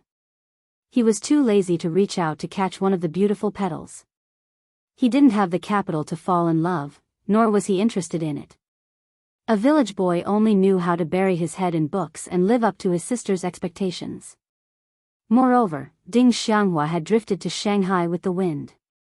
She had originally wanted to enter Fudan University, but she had gotten married in her first year of high school. She married a bandit from Shanghai. Su Yao had not recovered for a long time. At one point, he wanted to hit someone when he heard Shanghai. He was too silent, low-key, and reserved. He had always suppressed his feelings of love in his heart. But what was the value of not saying it out loud? On the day of the wedding, Su Yao went and got the fare from his sister. It was very expensive, so expensive that he almost cried. At the wedding, his Ding Xianghua was very beautiful. No, that was no longer his Ding Xianghua. It was the flower of the man who was the teacher. Lil Lan was very happy to see him. She was happy from the bottom of her heart and gave Su Yao some comfort. "The girl I like is more important to me than 1,000 gold coins. I'm glad that I'm not as light as a feather in her heart." The man looked at his newlywed wife with a smile. His wife introduced him, "This is my younger brother from my hometown." Reality gave Su Yao a heavy blow. At that time, he asked himself in his heart, "So, he's just a younger brother." His heart suddenly ached, but he still did not cry. But when he really cried, it was after the wedding banquet. "That kid," Su Guang said, "is your sister's problem because of your sister?" Su Yao cried, and then he beat that kid until he cried too. Su Guang was born a little early. If it were now, he would definitely comfort Su Yao with another sentence, such as, "Rong, don't cry. Stand up and play." Su Yao sat on the bed, making handicrafts, and let his imagination run wild. His sister's hand was full of frostbite in winter and was dripping with blood. Unknowingly, it was almost dark, but his sister still hadn't returned. Su Yao decided to go downstairs to look for her. He closed the door and left the residential building. At the corner, he saw his sister talking to a man in the twilight. The two of them were holding hands, and he could vaguely see the man's face. It was a calm and serious young man. When he talked to his sister, his eyes were full of smiles.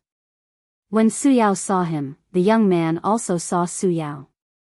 Perhaps he felt that the young man's gaze was too sharp, and he was stunned. His elder sister noticed his momentary daze and turned to look at him, following his gaze. His sister's expression changed slightly. She whispered a few words to the young man and turned to face Suyao. "Who is he?" Suyao asked. Friend. He helped me." Su-ru explained briefly and changed the topic. "Sister came back late because of something." "Rong, are you hungry?" Suyao looked at the young man's back as he walked further and further away, disappearing into the night. Since then, Suyao never saw the young man again. His sister didn't seem any different. She worked as usual every day and endured hardships. In 1994, two things happened in this year, and each of them brought disaster to the small family.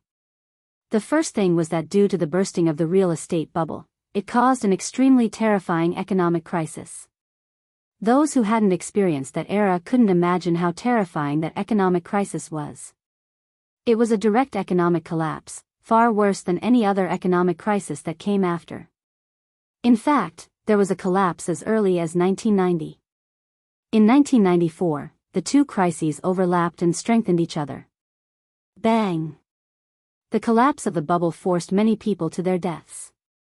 Although this crisis was stabilized in a relatively short period of time, it caused a huge impact during this period. The small county didn't suffer much from the aftermath, but the lives of the citizens did become tight. As a result, Su-ru couldn't earn money and her life became difficult. The second thing was that Su-ru was pregnant. That day, Suyao was still in school, immersed in a sea of questions, preparing for the college entrance examination. His sister asked someone to call the head teacher's office and said that she was sick and hospitalized. Suyao rushed to the hospital and learned from the doctor that his sister was pregnant. It was a bolt from the blue. "Don't work too hard. Your body is important. Go home and rest well," the doctor complained to Suyao. "You're her husband, right? Why don't you care about her at all?" The doctor didn't lie. His sister, who recovered from the shock, interrupted in embarrassment. "He's my brother." Suyao developed early.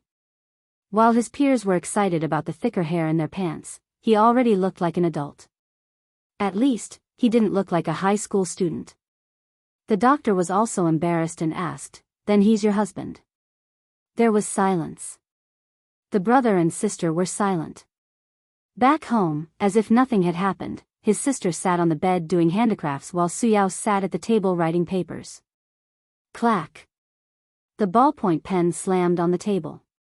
The sound wasn't loud, but Su-ru was shocked. Her hand trembled. Suyao stood up with a gloomy face. He looked straight into his sister's eyes and asked, "Who is that man?" Su-ru didn't speak. Suyao didn't speak either. His eyes gradually turned red. "Rong, don't worry, is it that man? Is it that man?"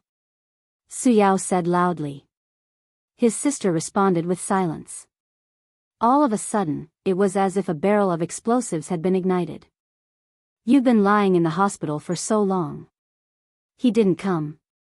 Did you not contact him or did he refuse to come?" Suyao grabbed his sister's hand and walked out of the door. "Go and call him. Call him now." "I'm not going," his sister said. Suyao was stunned and instantly exploded. He shouted, "You're shameless. We're poor, but we can't lose our dignity. No matter how poor we are, we have to know how to love ourselves. If a woman doesn't even love herself, then she has nothing. What are you going to do now? Can you raise a child? When you were undoing your belt, did you think about what you're going to do in the future? Do you know that you're going to get married? Your life is ruined." In the dim room, the youth was hysterical. His face was red and his eyes were crazy. That day, he said many things that went too far. Every word was like a knife that stabbed into his sister's heart. Suyao was mad. He hated that man, and hated his sister for not loving herself. His sister sat by the bed with her head lowered and tears streaming down her face. She was a woman after all, a weak woman. Life made her strong. In some aspects, she was even more hard-working than men. But in front of her brother, she cried helplessly with her head lowered. Many years later, whenever he thought of this scene, Suyao would tremble. His body and mind would ache from the inside out. I remember every word clearly. Every word is imprinted in my heart. I hate myself back then. I was too selfish. I never thought about her feelings. I never thought about how wrong she was, how helpless she was, how she longed for someone to help her. She was like a person who had sunk into a swamp, longing for someone to lend a helping hand. But I, her little brother, ruthlessly trampled her down. Suyao cried bitterly. He lost his father when he was 2 and his mother when he was 4. His sister raised him painstakingly. She was a teenage girl, but the calluses on her hands made her look like a man who had worked hard for years. His sister worked hard to support him. His breakfast every day was porridge with 3 steamed buns. Why 3 steamed buns? That was for lunch. She had eaten steamed buns with salted vegetables for many years. When he was young, she refused to give him away. When he grew up, she was single and unmarried. She gave all her time and hope to her brother. But her brother did not understand her. Qinze looked at this man in silence. At this moment, he stripped away all his outer layers. Success, seriousness, glory. He squatted in front of his sister's grave like a broken child, crying like a fool. Regret was regret because it was destined to be irreparable. You cried your heart out. You hated yourself back then and wished that time could turn back to make up for your mistakes. But life would never give you a second chance. So, you tried your best to acknowledge me as your nephew. You wanted to make up for your mistakes. You wanted to appease the pain that was hidden in your heart day after day. And then? Qinze asked in a hoarse voice. Chapter 596. An indescribable atmosphere hung over everyone's head. Silence, depression, and sadness made people's hearts heavy. Su Guang understood Suyao the most. He was also one of the participants in the incident. Su Ru's experience made him sigh. Suyu looked at Qinze with pity. She always felt that her life was miserable enough. Her grandmother didn't love her, her uncle didn't love her, her mother didn't love her, and her father didn't love her. They each gave birth to a child to take her place. Suyu felt that she was wandering in the shadows where the lights of the 2 families couldn't shine. She didn't fit in with the harmonious atmosphere of their family. It was said that parents were the closest people in the world. She also wanted to, but her parents didn't love her. Perhaps they even saw her as the failure of a failed marriage in her life. But compared to Qinze, she seemed to be very lucky. Although he had a happy family with a strict father, a gentle mother, and a flirtatious sister. However, he did not know his biological mother. It was only after her death that he found out the truth. And no one knew who his biological father was. Their experiences were so similar. Ace and I were a match made in heaven. Suyu thought happily. The man didn't appear. He didn't appear from beginning to end. The sister's belly was getting bigger. Taking advantage of the summer vacation, the brother and sister returned to Shujia town. In the 1990s, a woman who got pregnant out of wedlock in this remote and poor town would be criticized. For a time, rumors were everywhere. Some said that Su Ru was someone's mistress outside, so she had money to support her brother's education. Some said that Su Ru had a boyfriend outside, but was abandoned by him. Anyway, there were all kinds of rumors. Bad woman, casual, indecent, all kinds of labels were placed on her. It was summer vacation, and the sun was burning the earth. In a small shop in the town, a group of aunties were chatting and waving fans in their hands. Who's the bastard in Su Lan's belly? She's about to give birth. There are so many wild men outside. If she doesn't say it herself, how do you know who it is? This child who lost his parents since he was young is so easy to fool. He's coaxed to bed with just a few words. Who wants her now?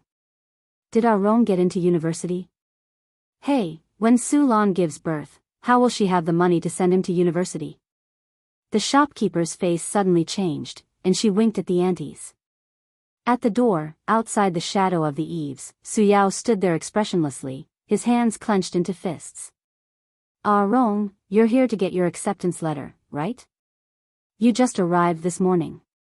The lady boss squeezed out an awkward but polite smile.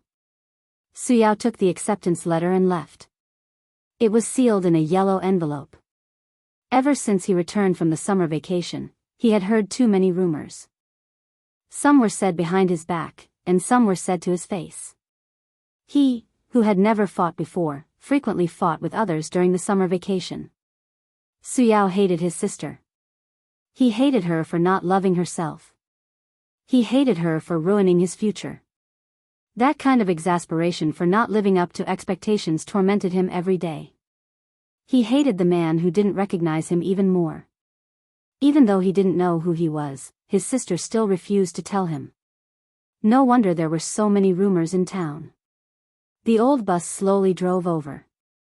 It drove steadily on the newly paved road 2 years ago and finally stopped at the bus stop.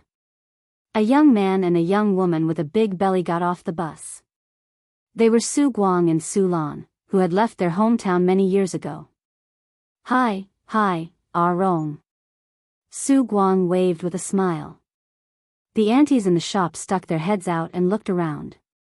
Su Yao looked at Su Lan deeply. After so many years, he finally saw her again. The current Su Lan had lost the innocence of a young girl. She had become round and full. She had the grace of a young woman. Why are you in town? Didn't you and Sister Ru move to the county? Oh, my sister is pregnant. She came back to hide.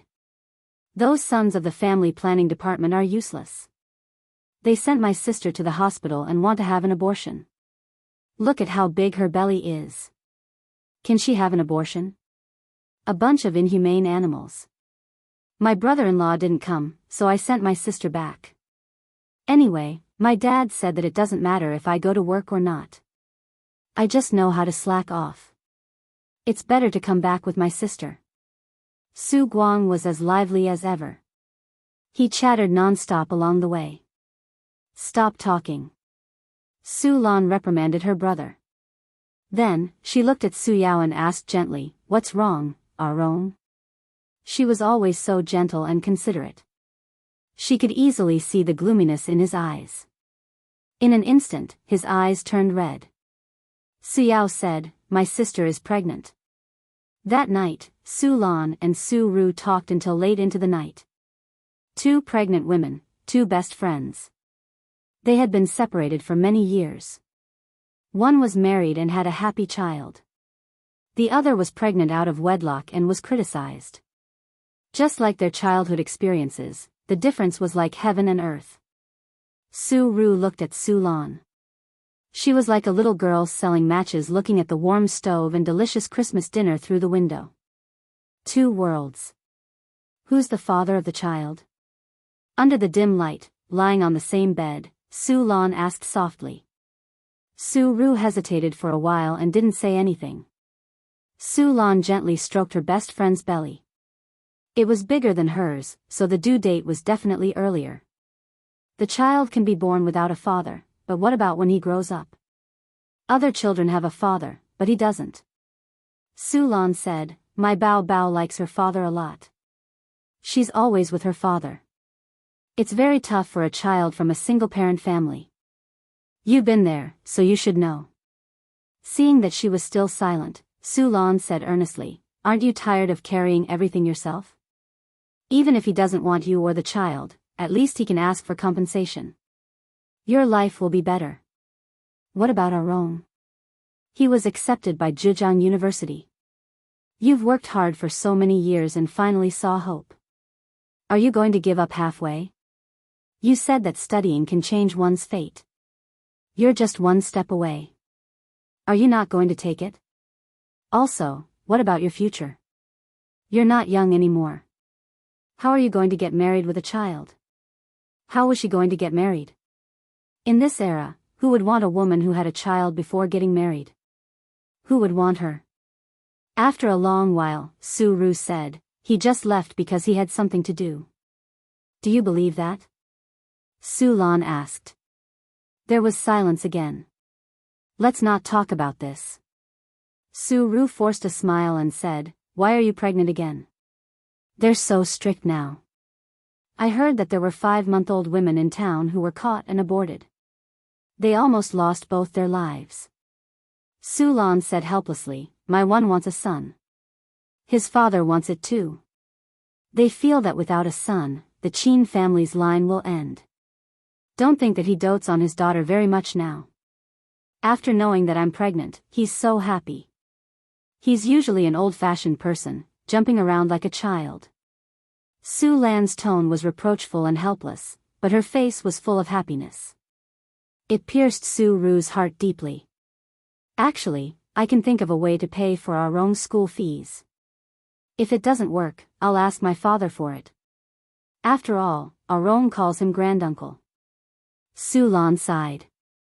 But actually, at that time, Su-lan and her family were at their worst. Old Master Su was a leader, but the leader's daughter had to give birth to an unwanted child. The reason why the Su family looked down on the Chin family was because the Chin family was shabby and poor. Don't. How rich can your husband be? The poorest are teachers, right? Su-ru said, I'll think of a way to pay for our own school fees. As his elder sister, it's my duty to take care of my younger brother. Xiaolan, this is my last dignity. Yes, this was her last dignity. Yes, an elder sister was like a mother. It was her duty. Hearing this, Qin Zai's heart was filled with melancholy and sadness. Regardless of whether Auntie Su still had hope for that man, the outcome was still destined. That man did not come, and she had no choice but to separate from her biological son and marry someone else. Actually, her tragic life was destined from the beginning. In his mind, he could not help but think of the song he wrote for his sister. I once loved such a man, he said that I was the most beautiful woman in the world. I kept that innocence for him, closed the door to love others. It was also this man that I loved so deeply, he turned me into the stupidest woman in the world. Did you also love a man like this? Did you have hope for him? Did you have a vision for him? But you were turned into the stupidest woman. Auntie Su? Then who is the child my mother gave birth to? Qin Zai asked. From the bottom of his heart, this matter had come to an end. He knew his background, and it was a burden that had been lifted. He had gotten what he wanted. He could not bear to look back on the past, so he let it go with the wind. But Qin Zai could not hold back his curiosity and asked another question. Su Guang shook his body exaggeratedly, as if he had fallen over. According to them, I should have been born earlier than me. October was my birthday, but it was not really my birthday. Where did I go? Was I eaten by the people of Guangdong? Chapter 597. She didn't say. She seems to have expectations for that man, but she doesn't have confidence in herself. Don't blame your sister. She's been suffering. She hasn't had a good life since she was young. The next day, Su Yao came to find Su Lan. That was what she said. However, he couldn't completely understand his sister at that time. He hated her for not living up to his expectations. His sister's life was ruined. At noon, Song Zhongji knocked on the courtyard door with 2 fish. He stood in the courtyard and said to the pregnant Su-ru, "Is Aron here?" He asked me to catch the fish. He said it's for your health. Thank you. He went out with Ah Guang. Su-ru said. What are you thanking me for? 5 cents. Song Zhongji grinned. Su-ru was stunned and nodded. I'll get you the money. No, it's not convenient for you. I'll ask Aron when he comes back. As he spoke, Song Zhongji scooped a basin of water and placed the half-dead fish inside. This man was idle and didn't like to work in the field. He was good at catching fish and birds. He was the only one who didn't criticize Su Ru. He was probably a bad person and didn't have the right to criticize her. Maybe he wasn't interested in gossiping, or maybe he was a coward and was afraid that Su Yao would beat him. The day of labor came soon. Su Ru was Mr. Su. She didn't go to the county hospital. She didn't have the means to go to the hospital back then. In the countryside, she usually went to the village doctor. It was slightly better than the barefoot doctor. She had studied medicine for a few years, but her standard was definitely bad. Otherwise, she wouldn't be in the countryside but in the hospital. Shujia town was too poor to have a health center. There was a health center in the neighboring town. At noon, her water broke and she started to have labor pains. The child was born at 10 o'clock at night. It was a boy. Everything was settled. It was the first time in her life that she was a mother. Su Ru threw away all her worries and only the love of a mother was left. Su Yao felt that he should hate this child. But when he saw the baby sleeping in the swaddling clothes and couldn't open his eyes to see the world, he clenched his little fist and slept quietly. His heart suddenly softened. Due to malnutrition, the baby was only 2.4 kilograms at birth, which was medium small. The baby is so cute. Have you given him a name? Su Lan, who was pregnant, watched from the side with a smile on her face. Su Ru shook her head and helplessly said, Arong refused to help. He still has a thorn in his heart. Su Lan said angrily, ignore him. I've prepared a few names. Do you want to choose one? What name? Qin Hao, Qin Xiaofan. Just pick one and change it to Su, Su Lan said excitedly. Su Xiaofan doesn't sound good. How about Su Hao? Su Ru nodded and smiled, all right. By the way, I brought milk powder over. You can use it first. When I give birth to Bao Bao, I produce more milk, so you shouldn't be short of milk, Su Lan said. As Su Ru's bones were severely damaged and she was malnourished for a long time, she did not have much milk. Since it was related to her son's rations, she didn't refuse in the end. A very realistic and serious problem was placed in front of them. The brother and sister, who had depended on each other since they were young, still depended on each other for survival. Moreover, they had an additional life. Her sister, who had carried the burden of the family on her own, was weak after giving birth. It was difficult for her to continue living. Raising a child was not easy. According to later statistics, more than 40 million children died in the 90s. That night, Su Ru looked at her child and said nothing. The next morning, she called Su Yao to her room alone and asked him, "Do you miss university?" Su Yao was speechless. His gaze fell on the baby's face. The baby was sleeping, but suddenly his small body trembled. He whimpered a few times like a mosquito. Su Ru quickly comforted the child. "Don't worry about him. Tell me, do you miss him?" Su Ru said. "Yes." Su Yao said. He wanted it. He wanted it more than ever. Studying can change one's fate. It can also restore one's dignity. He longed for success. He longed to escape poverty. He longed to regain his sister's lost dignity. Su Ru nodded. A few days passed like this. One night, Su Ru was suddenly woken up by urgent knocking on the door. The baby was crying loudly. "Rong, Sister Ru," Su Guang said with a sobbing voice, "my sister fell down." He knocked on the door with all his might. Su Ru sat up in shock. Her sleepiness disappeared. Before she could call for help, Su Yao from the next room had already rushed into the courtyard. When she opened the door, Su Guang was standing there with a panicked expression. "What happened?" "My sister slipped when she went to the toilet at night." She was covered in blood. Su Ru heard it and her face turned pale. She couldn't care less about comforting the child and shouted, "Rong, Rong," no one answered her. Su Yao had already rushed out of the house with Su Guang. The next day at 5:00 in the morning, Su Ru, who hadn't slept the whole night, finally waited for her brother to come back. We took her to the health center. Xiaolan was already unconscious and couldn't give birth naturally. They said there was no way. The fetus might be injured and asked us to send her to the hospital. The health center car took us to the county. The hospital gave her a cesarean section. The baby was alive when it came out, but it didn't survive for more than 2 hours. The doctors couldn't save it, they went. Su Yao's eyes were bloodshot. "Where's Xiaolan?" Su Ru cried. "She hasn't woken up yet." Guang is in the hospital, squatting outside the ward and crying. Su Yao covered his face and said with a trembling voice, "A good child, gone just like that." After a while, Su Ru said, "Rong, let's go to the county now." It was 6:00 in the morning when they arrived at the hospital.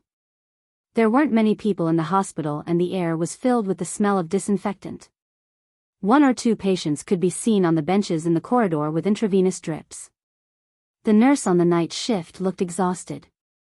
In the small ward, Su Ru saw Su Lan. She had already woken up and was staring at the ceiling with her eyes wide open like a lifeless paper flower. Su Guang's eyes were red as he sat by the bed. "Rong, Guang, go out for a while.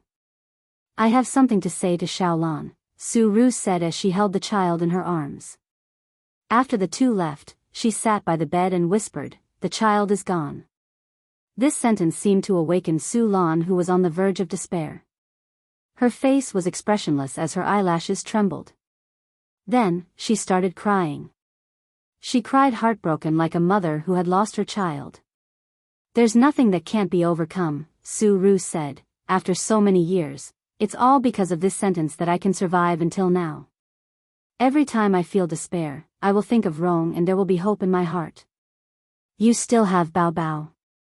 You can't break down." Guang said, "It's a son," Su Lan said softly.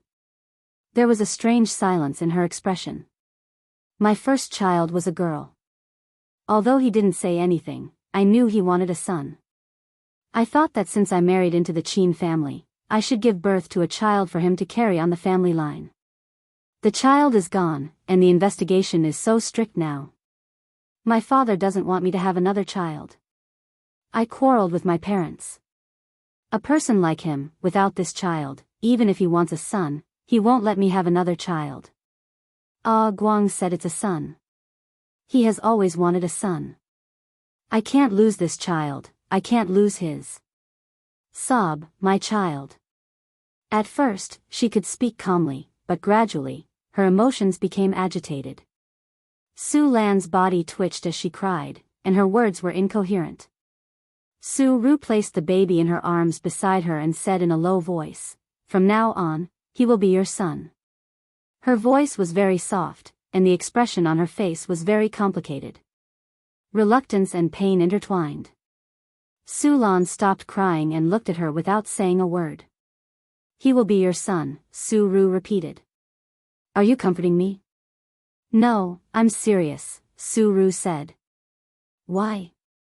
Rong said he wants to go to university.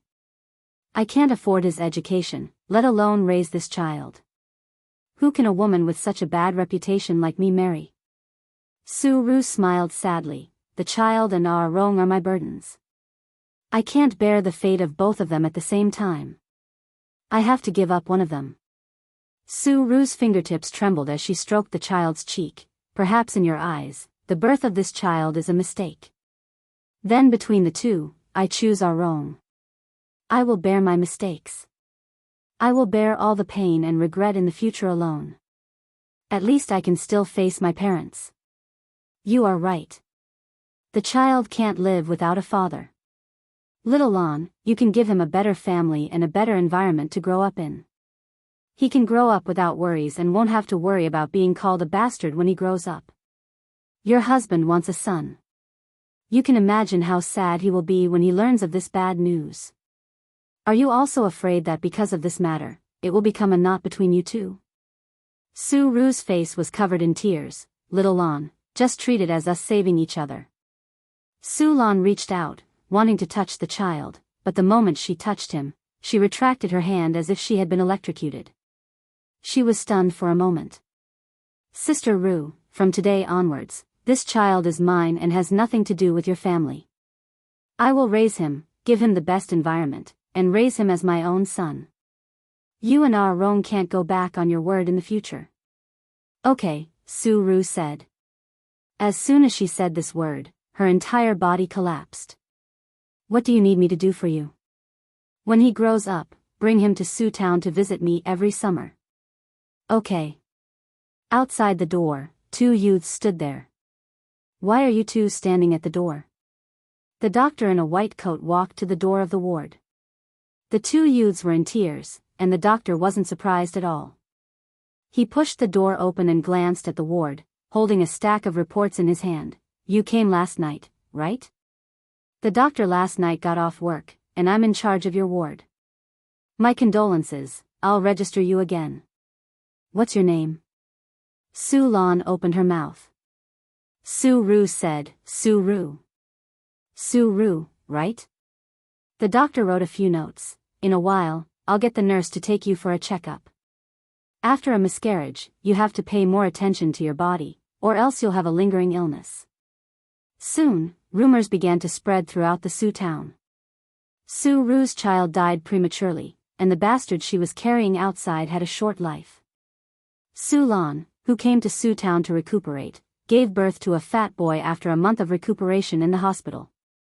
Later, Su Ru got married to the man who had never commented on her, a man who didn't do a proper job. A woman who got pregnant out of wedlock, a man who ate and was lazy. Wasn't it a good match? Many days ago, the day after Su Yao said that he wanted to go to university, Song Zhongji sent fish again. Ah Rong asked you to send fish again? Su Ru said awkwardly, I'm sorry, we don't have much money at home. After sitting around and eating for so long, they really didn't have much money. It's free. We're from the same hometown. It's just 2 fish. Song Zhongji said, aren't you pregnant? You have to nourish your body. After all, we've known each other since we were young. Su Ru was stunned and hesitated. Do you have a girlfriend now? Who's willing to marry me? Song Zhongji scratched his head. Then do you have money for a wife? Why did she ask this? It was a little strange. Song Zhongji said, don't think that I like to gamble, but no matter if I win or lose, I'll save some money. As I save, I'll have money for a wife. Then are you willing to marry me? I won't raise someone else's son. Don't worry, I'll give the child away. Really? But you have to help me support our own studies. For Su Ru, instead of giving it to someone else, giving it to her best friend who grew up with her was the best ending. Song Zhongji was a man of his word. A weak man had his advantages. On the day Su Lan left, Su Yao stood outside the town and watched the bus leave. He, who had never smoked, squatted by the side of the road and smoked an entire pack of cigarettes. Later on, Su Yao went to college as he wished and became successful as he wished. But he couldn't pay back the debt he owed his sister in this lifetime.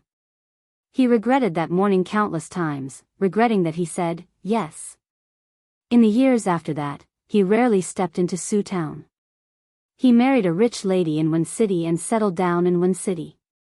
Everyone in Su town said that this chicken flew to the branch and became a golden phoenix, forgetting his roots. In fact, he was afraid to face his sister. Every time he saw his sister's aging face, he would think of that unbearable past. On the day she passed away, she said a lot to me. She said that she didn't disappoint her parents and that I finally stood out. But I knew that what she wanted to say the most was A's.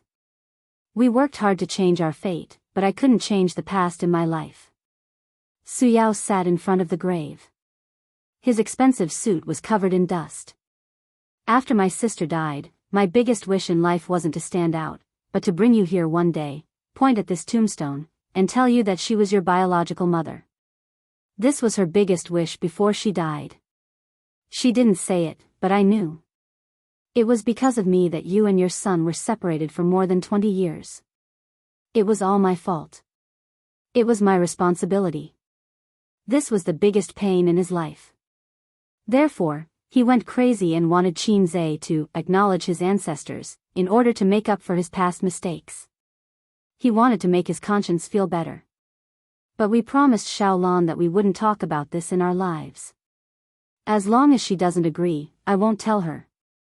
Qinzhe said bitterly, that means, my dad doesn't know about this. That's not important. Suyao said. You can't tell your dad the truth. It might be your mom's fault for hiding it from him, but this kind of thing can only be kept a secret.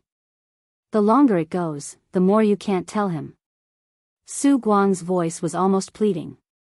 This was very important, very important. Qinzhe said in his heart. He had read the old man's diary and knew what was going on. But he hoped that the old man knew about this but kept it to himself and pretended that he had a son. Think about it, any man would know that the son he raised for more than 20 years was not his. His mentality would explode. The situation would get out of control. What would happen to Mom? What would happen to me and my sister? I'm sorry, I don't know who your biological father is. Suyao said dejectedly. It's okay. Just pretend that he's dead. Qinzhe's tone was calm. I only have one father. His name is Qin Jianzhang. Enjilong. What does it have to do with me? Qinzhe interrupted him. I don't have any brothers, only my sister. I can accept what happened back then and face my biological mother calmly. I can also face you, my uncle, calmly, but that's all. I have my life, I have my family.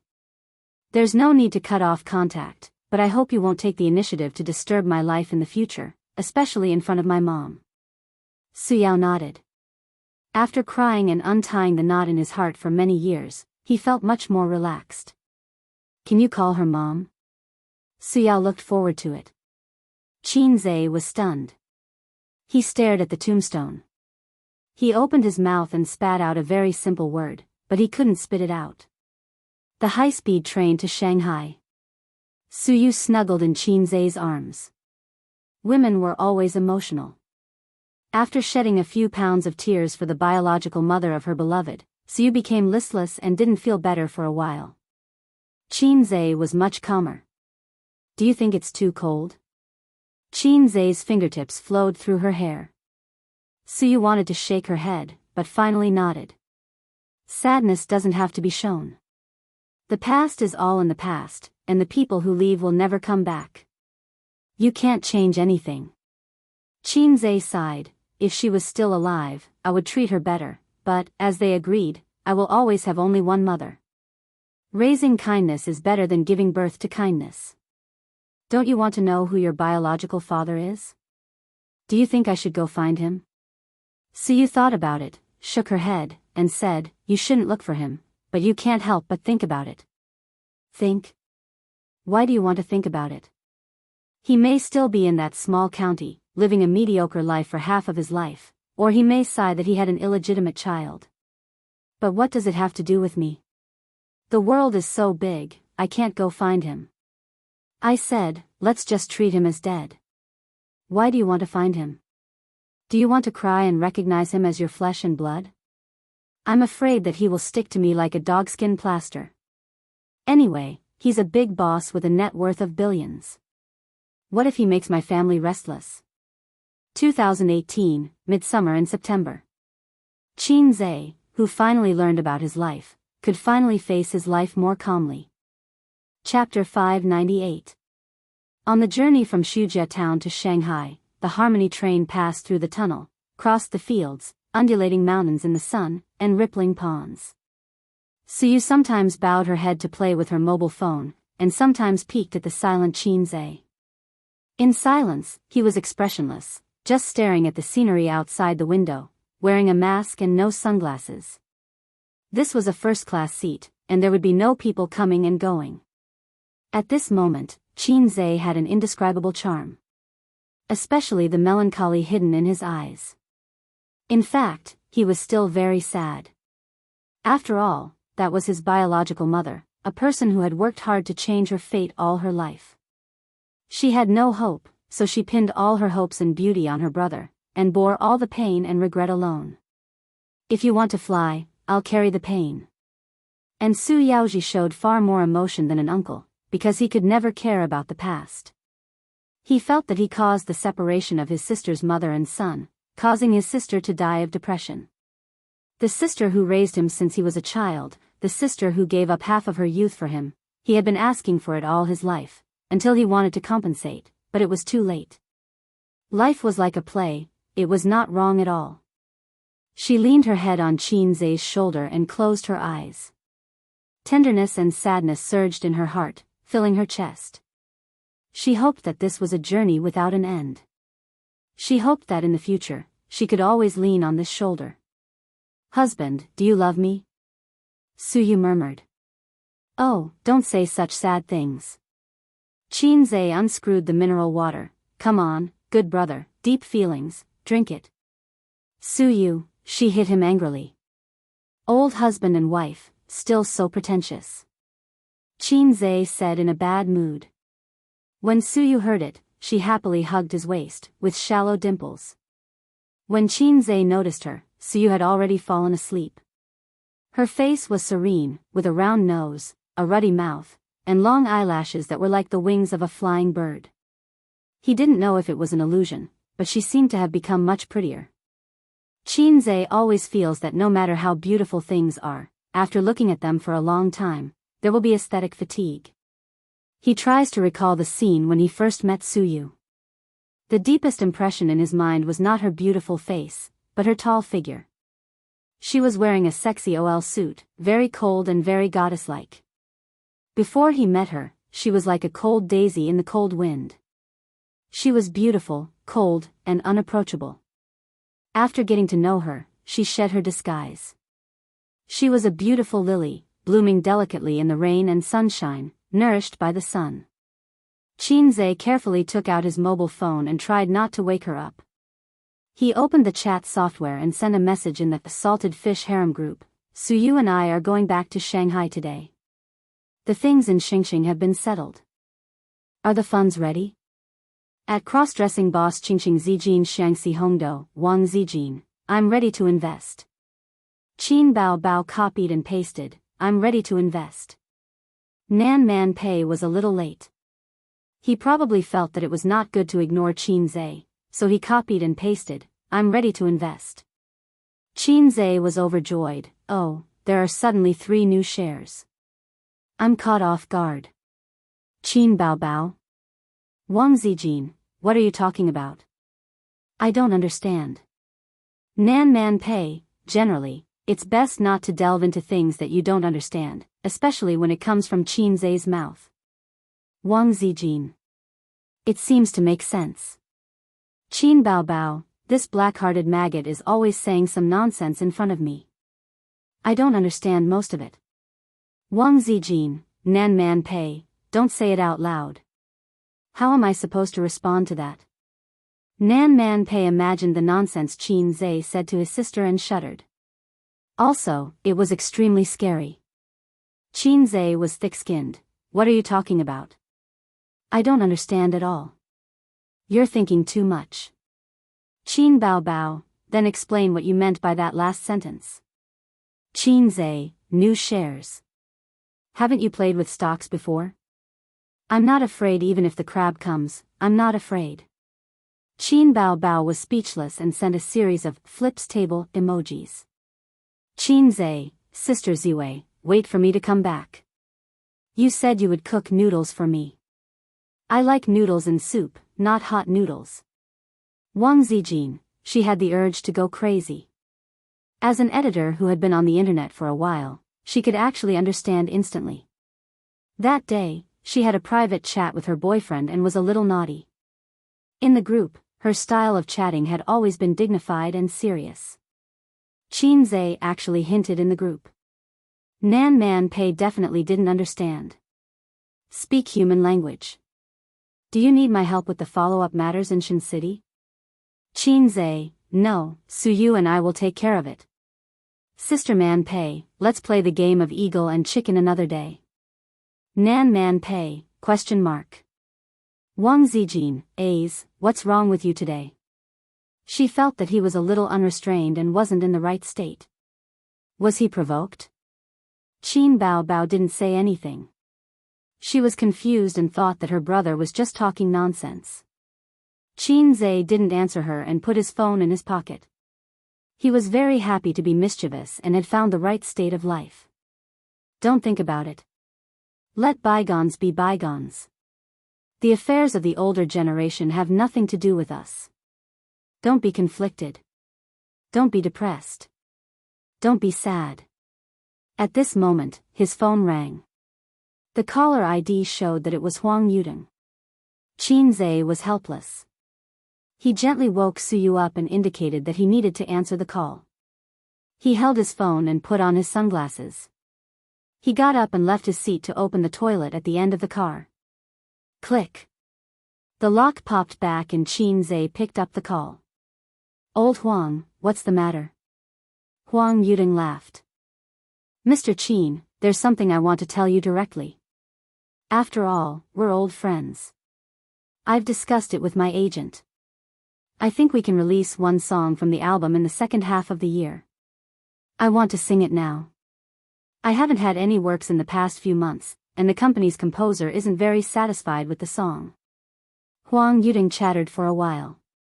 Among the artists that Qin Zhe had poached, Qian Shishir and Yi Lu had gone out to film. As for the singers, Huang Yudong and Su Jiao were busy with work and didn't have any new works for the time being. There were some rumors circulating on the internet that the two of them might have gone silent and jumped ship to Tianfang. In the end, they didn't have any works for half a year.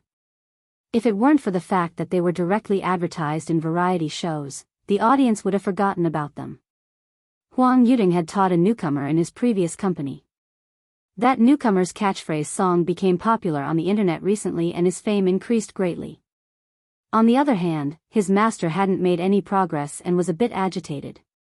No problem. What kind of song do you want? Qin Zhe asked. I'm still worried about your work. Huang Yudong said modestly, just a hit song will do. Get lost. I'm just kidding.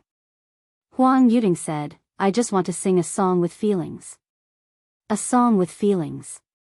Qin Zhe thought for a moment. Then I have a lot of songs here.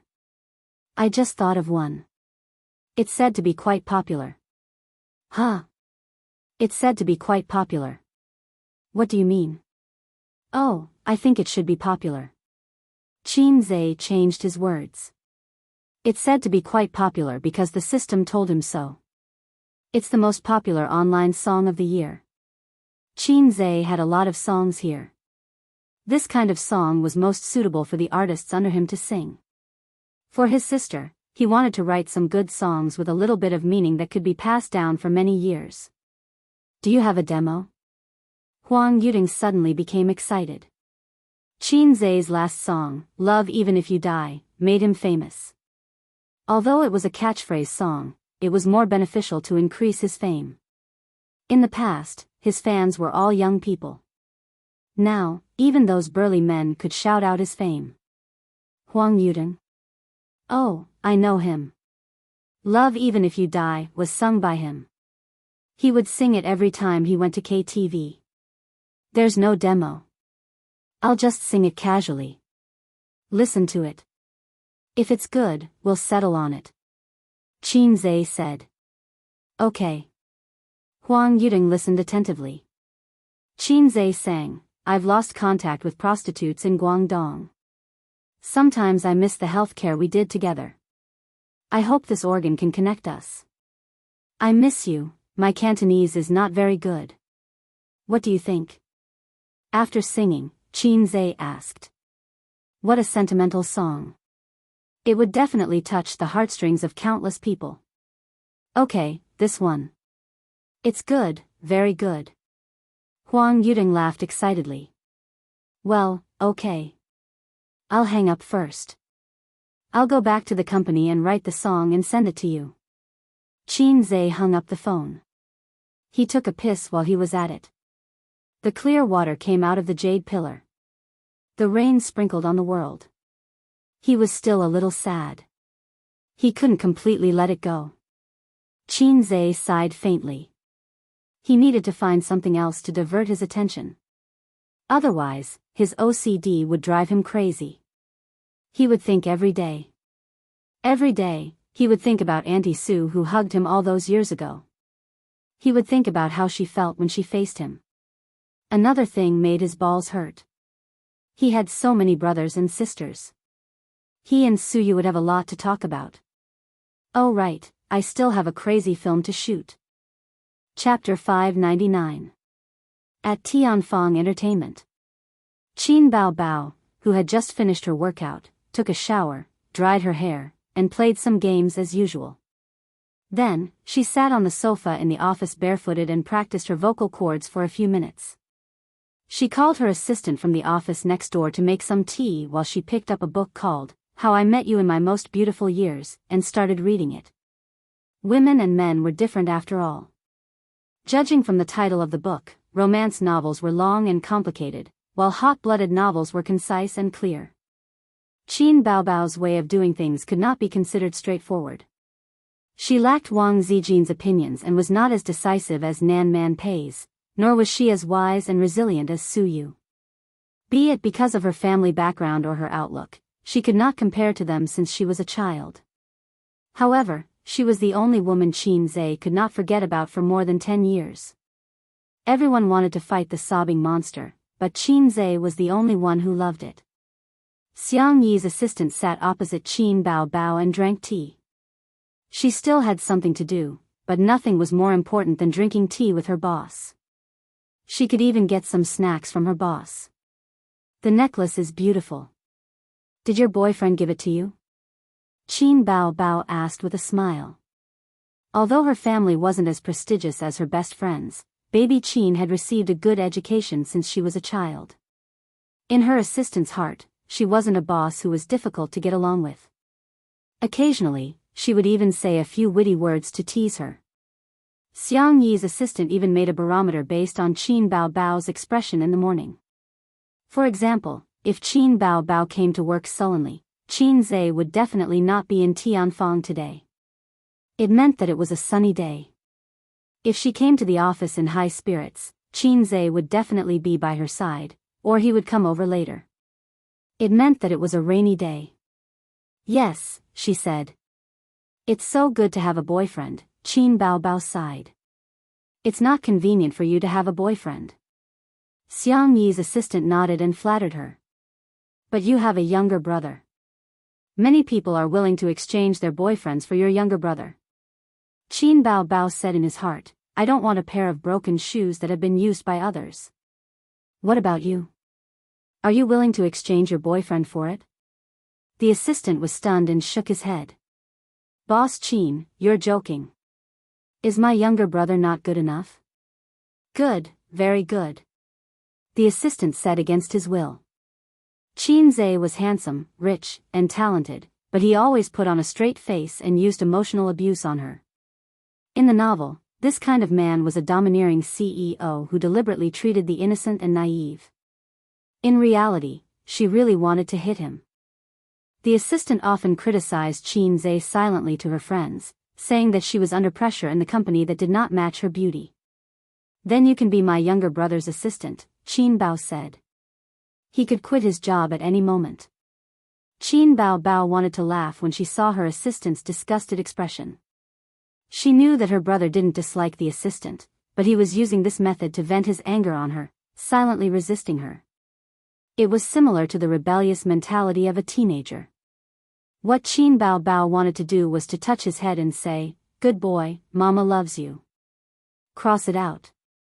Describe it again, sob sob sob, can't you be satisfied with your sister's beauty? This was the right way for the siblings to open up. Finally remembering that she had something to deal with, Qin Bao Bao sent her assistant away and reluctantly put down the book. She rubbed her eyes, put on her high heels, and planned to work hard at her desk. She couldn't be too lazy. After all, she was the CEO of a big company. In recent years, her brother had been climbing up the ranks like a rocket, and she couldn't keep up. They had said that they would be salted fish together, but suddenly he became a big shot. He started a company and made movies. Qin Bao Bao's dream was to walk on the screen and become the national goddess. The reason was that every time she saw her beautiful face in the mirror, she felt a sense of loneliness.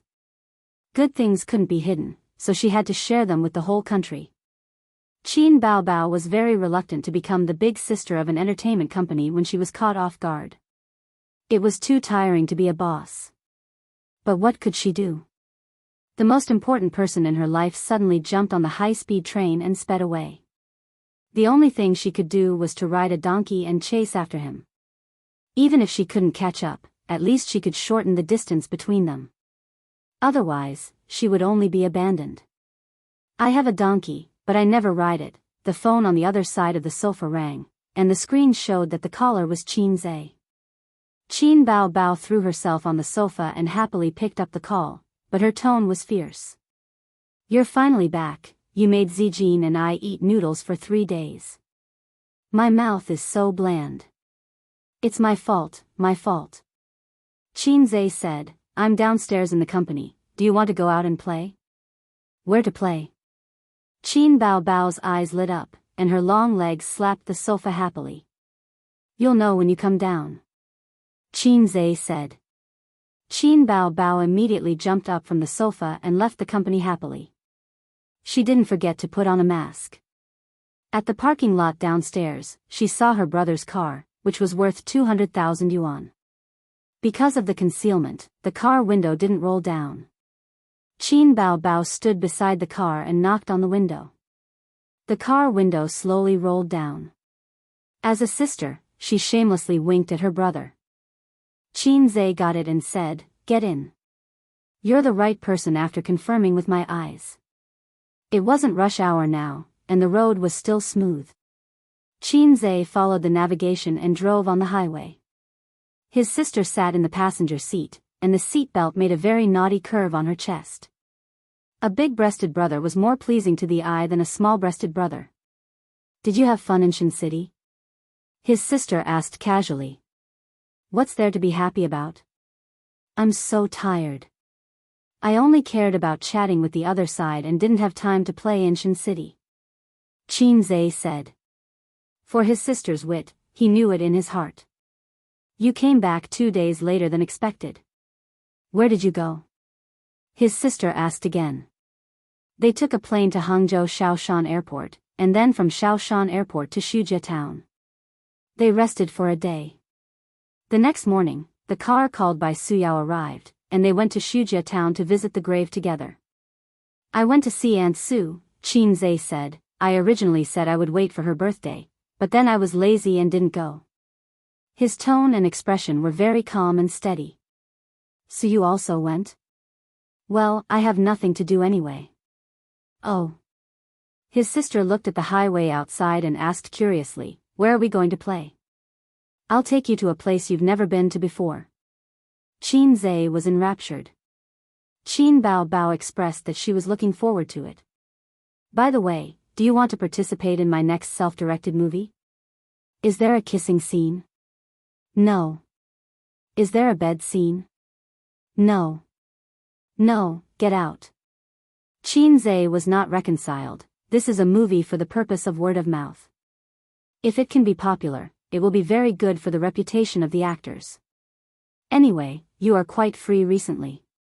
He was afraid that his first self-directed movie would be a flop, so he wanted to pull his sister together, so that he could attract a lot of attention. I'm not free. I'm busy at my desk all day, or I run out to shoot commercials and commercial performances. I'm tired. Qin Bao Bao casually talked nonsense. Nonsense, Sister Ziwei told me that you have nothing to do at the company and at home. Qin Zhe exposed his sister's lie. Qin Bao Bao gritted her teeth after being stabbed in the back by her best friend once again. Qin Zhe expected better from her. You should be more careful. Now many people are eyeing you covetously, saying that they want to empty you. The car got off the highway, passed 2 traffic lights, and stopped in front of a building gate. Here we are, he said. Chapter 600. Shanghai No. 3 Mental Hospital. Qin Bao Bao looked up at the huge words on the hospital building. What's wrong with your brain? Why are you here? Mental hospital? Why are you here? You've never been here before? Qinze parked the car and took out his car keys to lock the door. Using the car as cover, he secretly slapped his sister's perky butt. Qin Bao Bao froze and looked at him in shock. This pervert is so daring. She looked around guiltily to see if there were any paparazzi hiding nearby. The traffic was busy, and the pedestrians were rushing. No one noticed them. Do you want to die? Qin Bao Bao glared at him. She was not angry or embarrassed when her brother took the initiative to tease her. Instead, she was secretly happy. Qinze smiled and looked up. My intelligence has limited my imagination, and I can't understand the feelings of patients with schizophrenia. So, I need to find professionals to help. Other than trashy movies and fast food movies, all movies with a little depth need the help of professionals. For example, the director of a Grandmaster movie had been preparing for 10 years.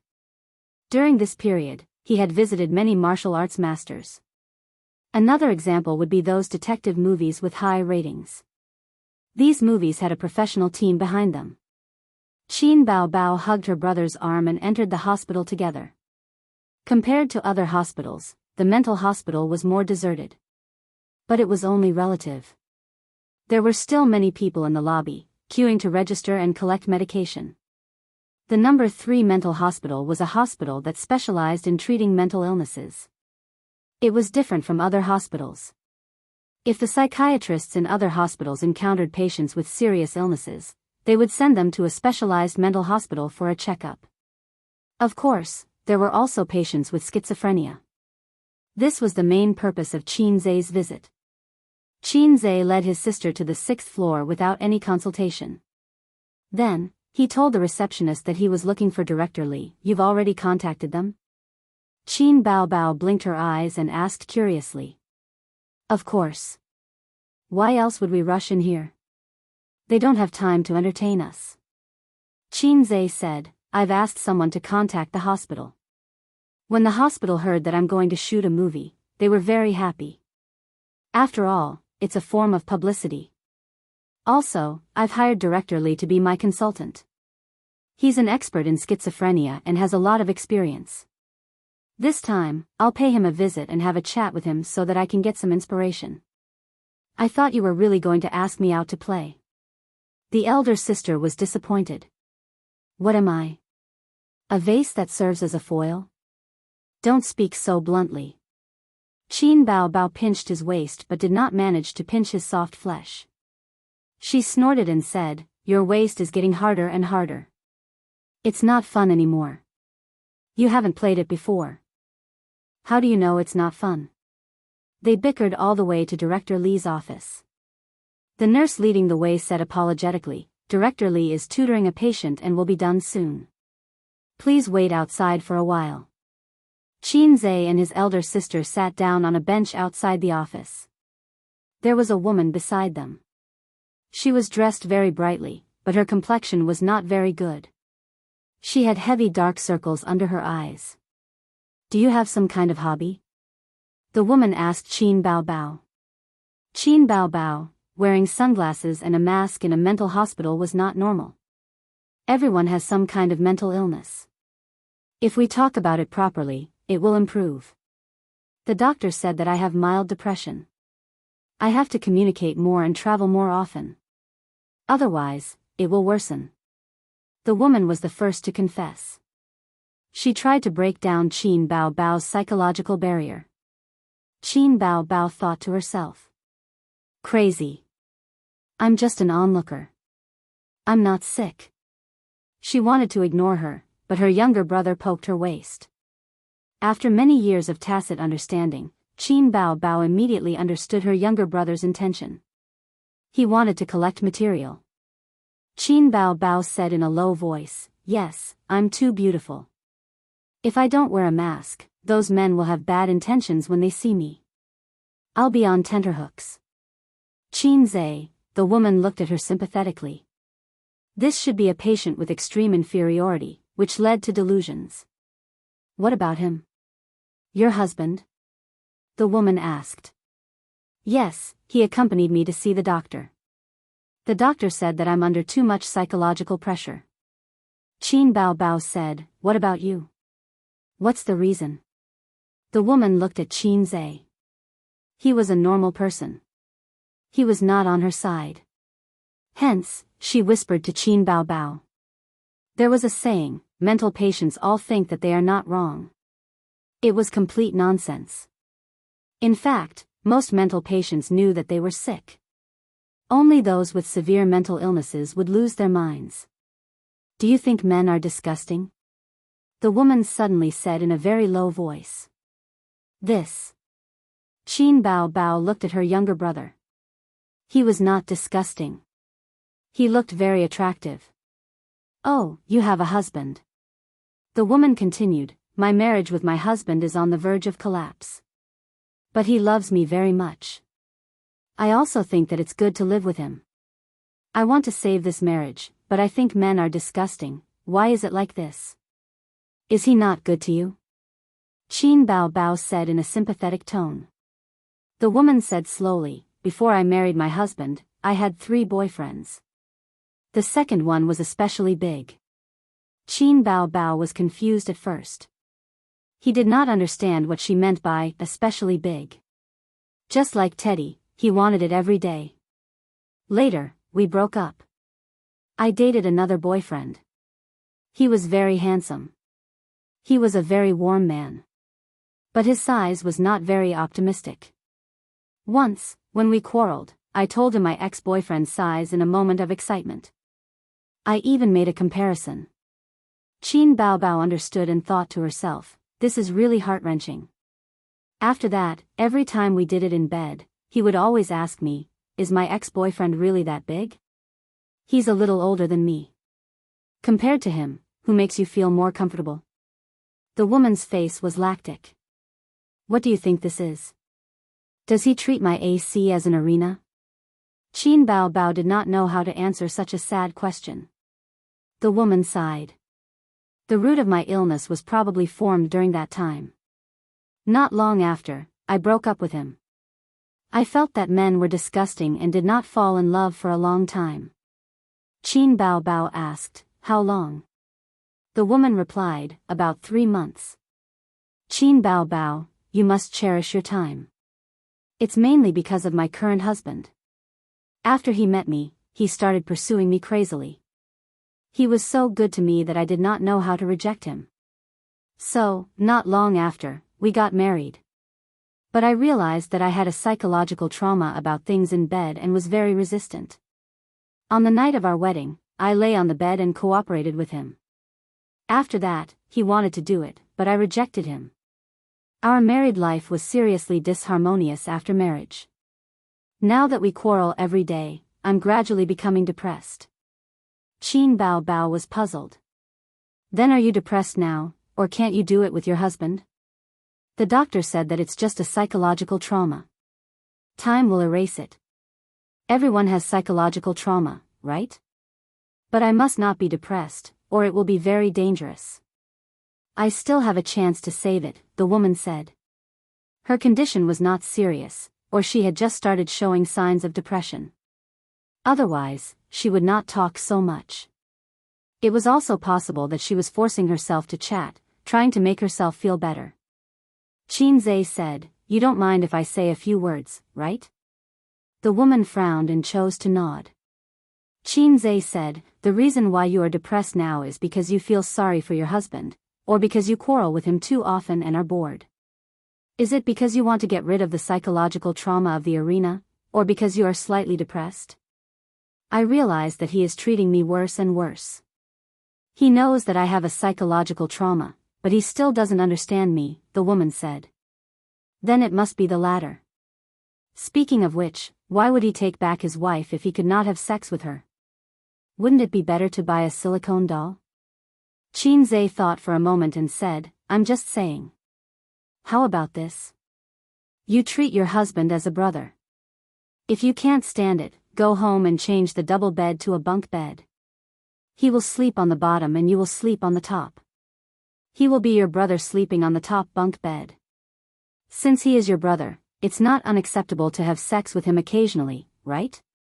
After all, friends walk together for life.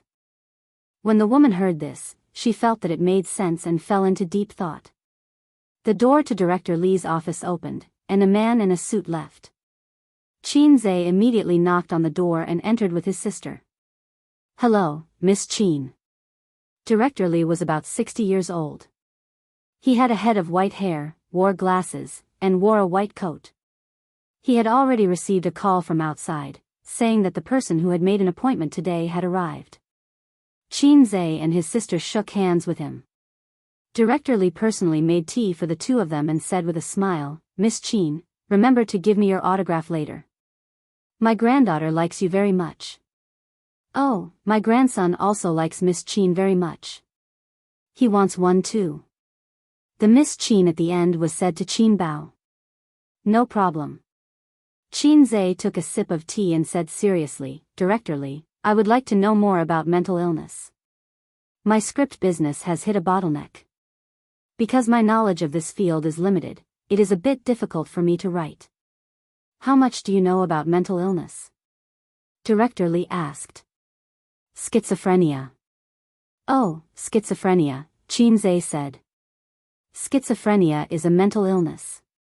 It is a continuous, usually chronic, major mental illness. It is the most serious type of mental illness.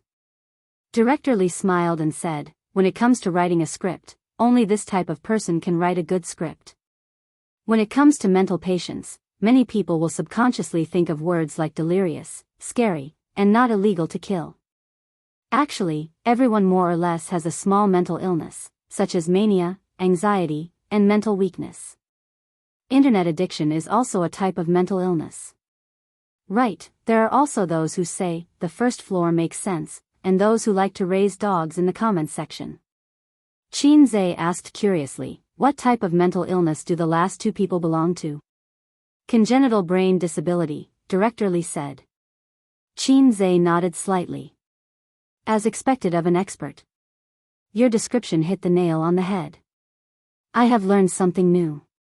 People like them usually behave like normal people, but once they are online, they can't help but control their hands. Even if people often scold them, they know that this behavior will cause dissatisfaction. However, they never get tired of it because their brain's sensory ability has changed. In the field of mental illness, it is called congenital brain disability, but their inability to control their actions is like obsessive-compulsive disorder. Everyone has obsessive-compulsive disorder." Director Lee pointed at the stack of books on the table. The books were neatly stacked, but there was one book that was more mischievous. It was crooked. After you sat down, you looked at it 3 times. "Did you want to arrange it neatly like the other books?" Director Lee said, "I did this on purpose to see if the patient has obsessive-compulsive disorder. Qin Bao also has obsessive-compulsive disorder, but it is very mild. However, your condition is more serious than hers. She only looked at it once, but you looked at it 3 times. For adults, obsessive-compulsive disorder doesn't affect normal life, but for children, severe obsessive-compulsive disorder can cause ADHD." Qin Bao suddenly understood. Oh, he had ADHD when he was young. Qin Zhe kicked his sister and asked, "I want to know if it is possible to set the main character with dual personality?" "You want to ask about the relationship between schizophrenia and dual personality, right?" Director Lee asked. Qin Zhe nodded. "Yes, the details must be handled well, or else it would be a joke." Chapter 601. Of course it's different. First of all, you have to understand what dual personality disorder is and what schizophrenia is. Dual personality disorder is a type of multiple personality disorder. This disease has a very prestigious scientific name, dissociative identity disorder. Most of the triggers are from childhood abuse, especially sexual abuse, which causes another personality to appear in the body. It's equivalent to having multiple souls living in the body. Patients with multiple personality disorder don't know anything about the other personalities in their body. Director Lee said with assurance, and patients with schizophrenia are a clinical syndrome composed of a group of symptoms. It's a multifactorial disease. Oh, I might be too complicated. To put it simply, schizophrenia is far more complicated than multiple personality disorder. Its symptoms are not simple confusion of mind. Clinical symptoms include perception disorders, thinking disorders, emotional disorders, consciousness and behavior disorders, cognitive dysfunction. Qinze and his sister looked at each other in silence, both dumbfounded. To be honest, Qinze had always thought that dual personality disorder was schizophrenia. Director Li looked at their expressions and smiled. Then I'll put it more simply. Multiple personality disorder refers to the different characters in the body. Their personalities, names, and genders may be different. The patient will switch between different personalities. This kind of patient is very rare. In ancient times, people called it ghost possession. Have you seen Brainstorm? The protagonist is a police officer, but he's also a criminal. He arrests criminals, upholds justice, and plans murders to commit the perfect crime. But the two personalities of the police and the criminal are not connected. They don't know each other's existence. Schizophrenia means that the patient has separated himself from the real world. He is still a persona, but this persona lives in a different world. He rambles nonsense, he is crazy, and he is completely cut off from the world of rationality. Qin Bao suddenly understood. In other words, multiple personality disorder, in a sense, is actually no different from normal people. And schizophrenia is a lunatic. Director Li pondered for a moment. It's one-sided, but it's not wrong. Qinze said, "Can I see a specific example with my own eyes?" Director Li smiled and nodded. Miss Qin came this time to understand the details. No matter how much I say, it'll be confusing to you. Come with me. This kind of professional mental hospital was large and had two types, open and closed. The former was for mild mental illnesses such as depression, mania, and so on. The latter was the type that couldn't be released. On the way, Qinze held his sister's shoulder with one hand. He actually wanted to hug her waist, but they were in the hospital, so it was inconvenient. If he brazenly hugged his sister's waist, Director Li might be kind enough to give him psychological counseling and tell him that it was wrong to have a sister complex, whether it was mentally or physically. To keep up with the times, he directly handed over an orthopedic specialist's business card and patted his shoulder. "This is all I can help you with." The reason why he had to hold his sister's shoulder was because he was sending a message with his head lowered. His partner was Qian Shishir. The petite beauty discussed the script with him in high spirits and complained about the director's harshness. The single female artistes in the company all liked to chat with him. Yi Lu, Su Jiao, Li Wei, they all messaged him for no reason. Qinze wasn't impatient at all.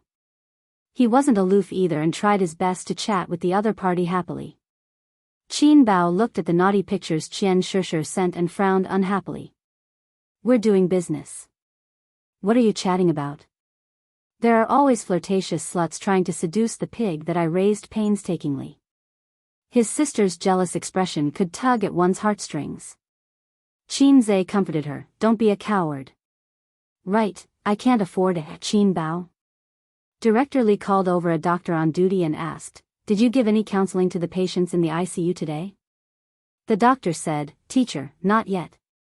According to the usual practice, it starts at 3 p.m. Director Li said, "Let's start earlier today." Then, he said to Qinze, "Let's go to the treatment room." The so-called treatment room was a small room. The walls were painted blue and the furnishings were simple. There was a table and 2 chairs. The light above their heads was very gentle. Director Li said that simple decorations could suit the patient's emotions. There was psychological knowledge in it. Psychiatry and psychology were closely related. The doctor's surname was Du. He was Director Li's student. At this time, he took off his white coat and wore a short-sleeved shirt. The white coat would irritate the patients and make them resist or even overreact. He sat at the table and waited for patient number 3 to be sent over. There was a huge mirror on one side of the small room. It was actually a one-way glass. Qinze, his sister, and Director Li stood behind the glass and could watch the whole treatment process.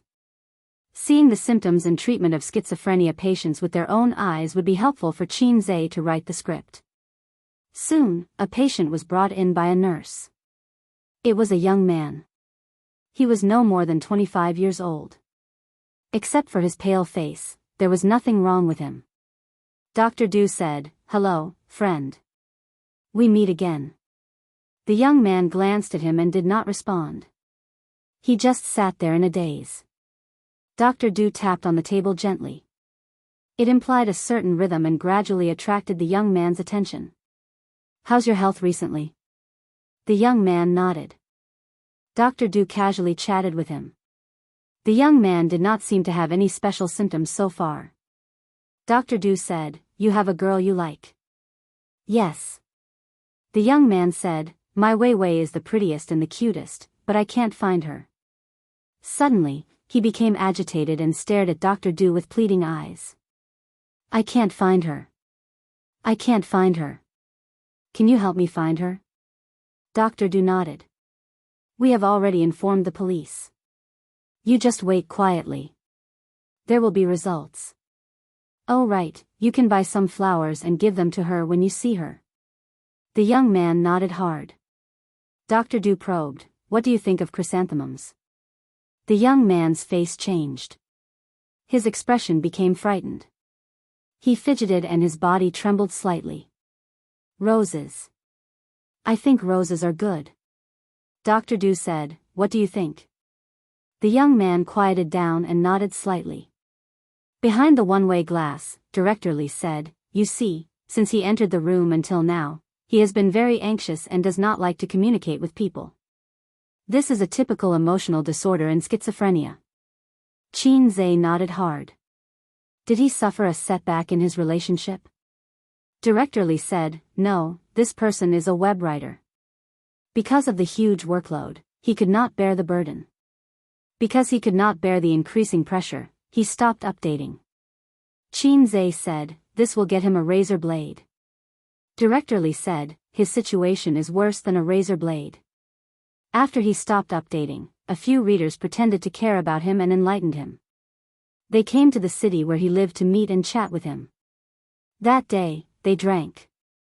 After drinking, he was taken to a hotel by a few readers and was subjected to inhumane torture. Then, he had schizophrenia. From then on, he could no longer hear the word chrysanthemum. We once thought that this was the cause of schizophrenia. Later, we found out that it was not. After he was hospitalized, he often said the same thing, "I can't find her. I can't find her." The person he could not find was called Wei Wei. His girlfriend? No, that's the female protagonist in his book. He's actually mentally ill since a long time ago. He confuses the real world with the virtual world, imagining that he has a perfect girlfriend named Vivian. He has cut himself off from the rational world, and the things that the readers do are just the trigger for his illness. This is another kind of cognitive dysfunction in schizophrenia. What's his pen name? I think it's called. Director Li thought for a moment. Newspaper seller? Qin Zhe nodded. He had a better understanding of schizophrenia patients. The next patient was number 9. He was a middle-aged man. He was neither dull nor anxious. Instead, he talked with the doctor. Director Li said, he was locked up for intentional injury. You see, he doesn't seem to have any problems, but in fact, his schizophrenia is the most serious. What do you mean? His wife had always been in love with her ex-boyfriend and had cheated on him many times. Later, her ex-boyfriend died unexpectedly and his wife was depressed. This man loved his wife so much that he imagined himself as her ex-boyfriend. After a long time, he started to believe that he was really her ex-boyfriend. The two identities caused his consciousness to be confused and he spoke incoherently. One moment, he said he was her ex-boyfriend and the next, he was sober. What he got was not his wife's love but her fear. During an argument, he accidentally pushed his wife down the stairs and she was seriously injured. So far, our treatment has not improved. Mental illness is very troublesome. It requires long-term psychological counseling and medication. Even so, many people can't break free for the rest of their lives.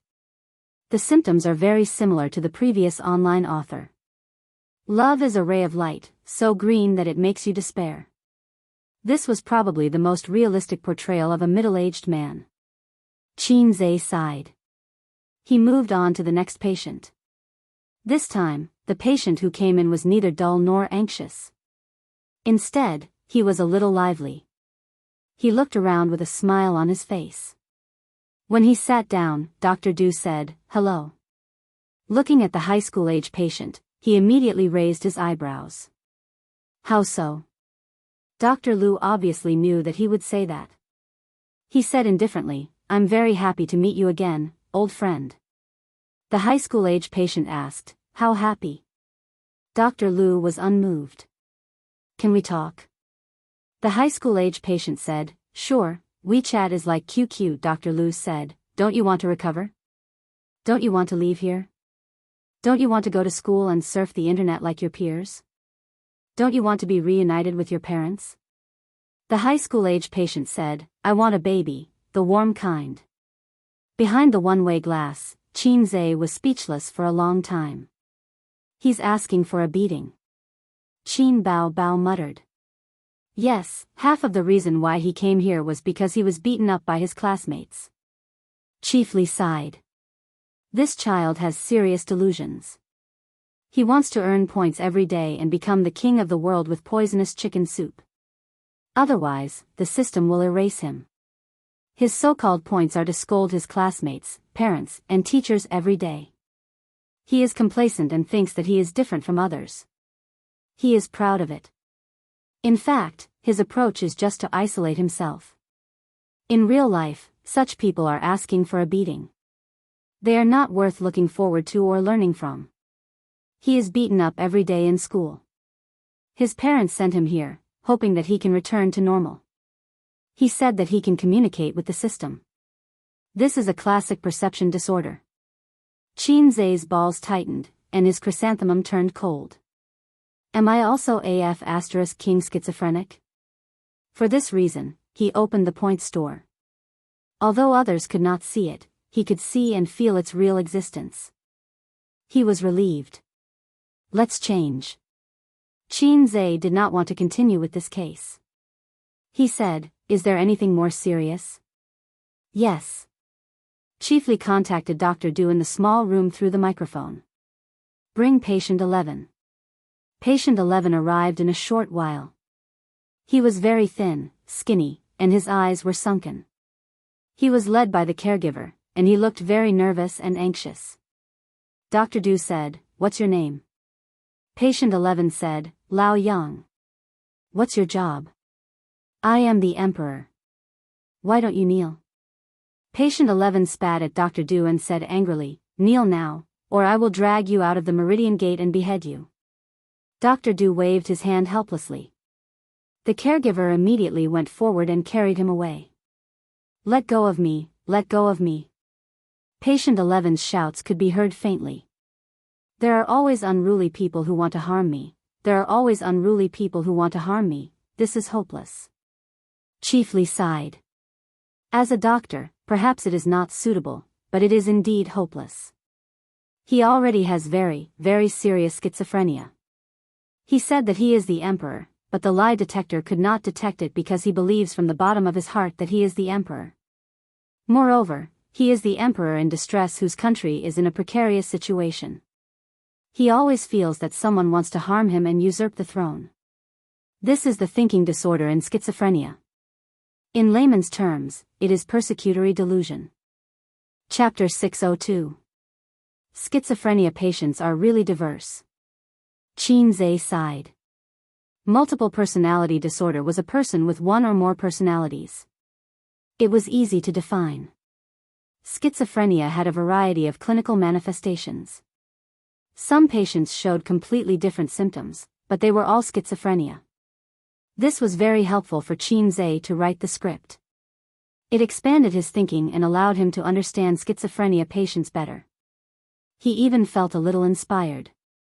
Seeing so many schizophrenia patients, could he use them as a model? At least he could learn from them. Forget about the web author.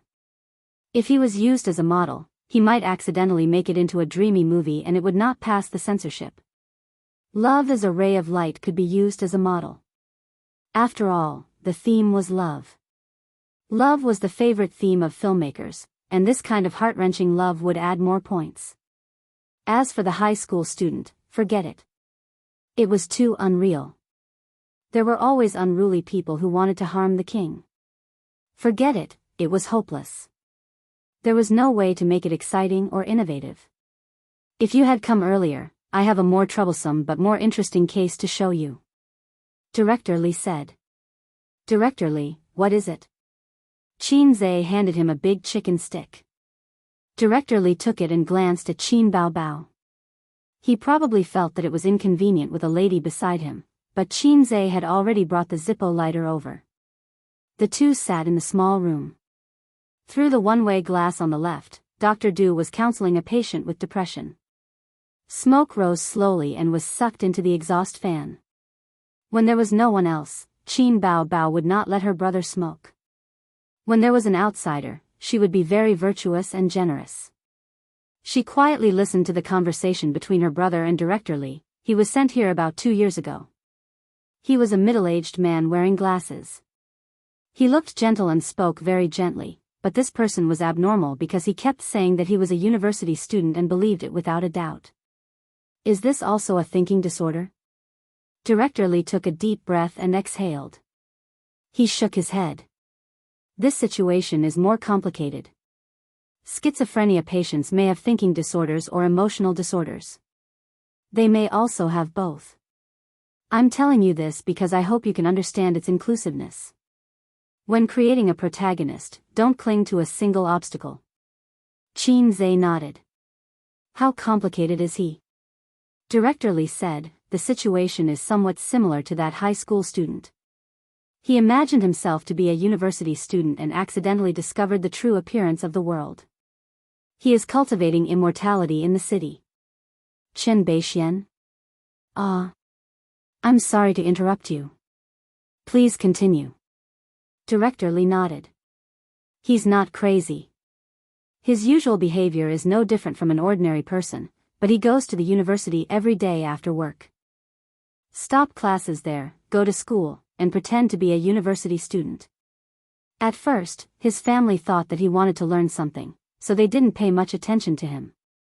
Until one day, he began to bring along a green onion.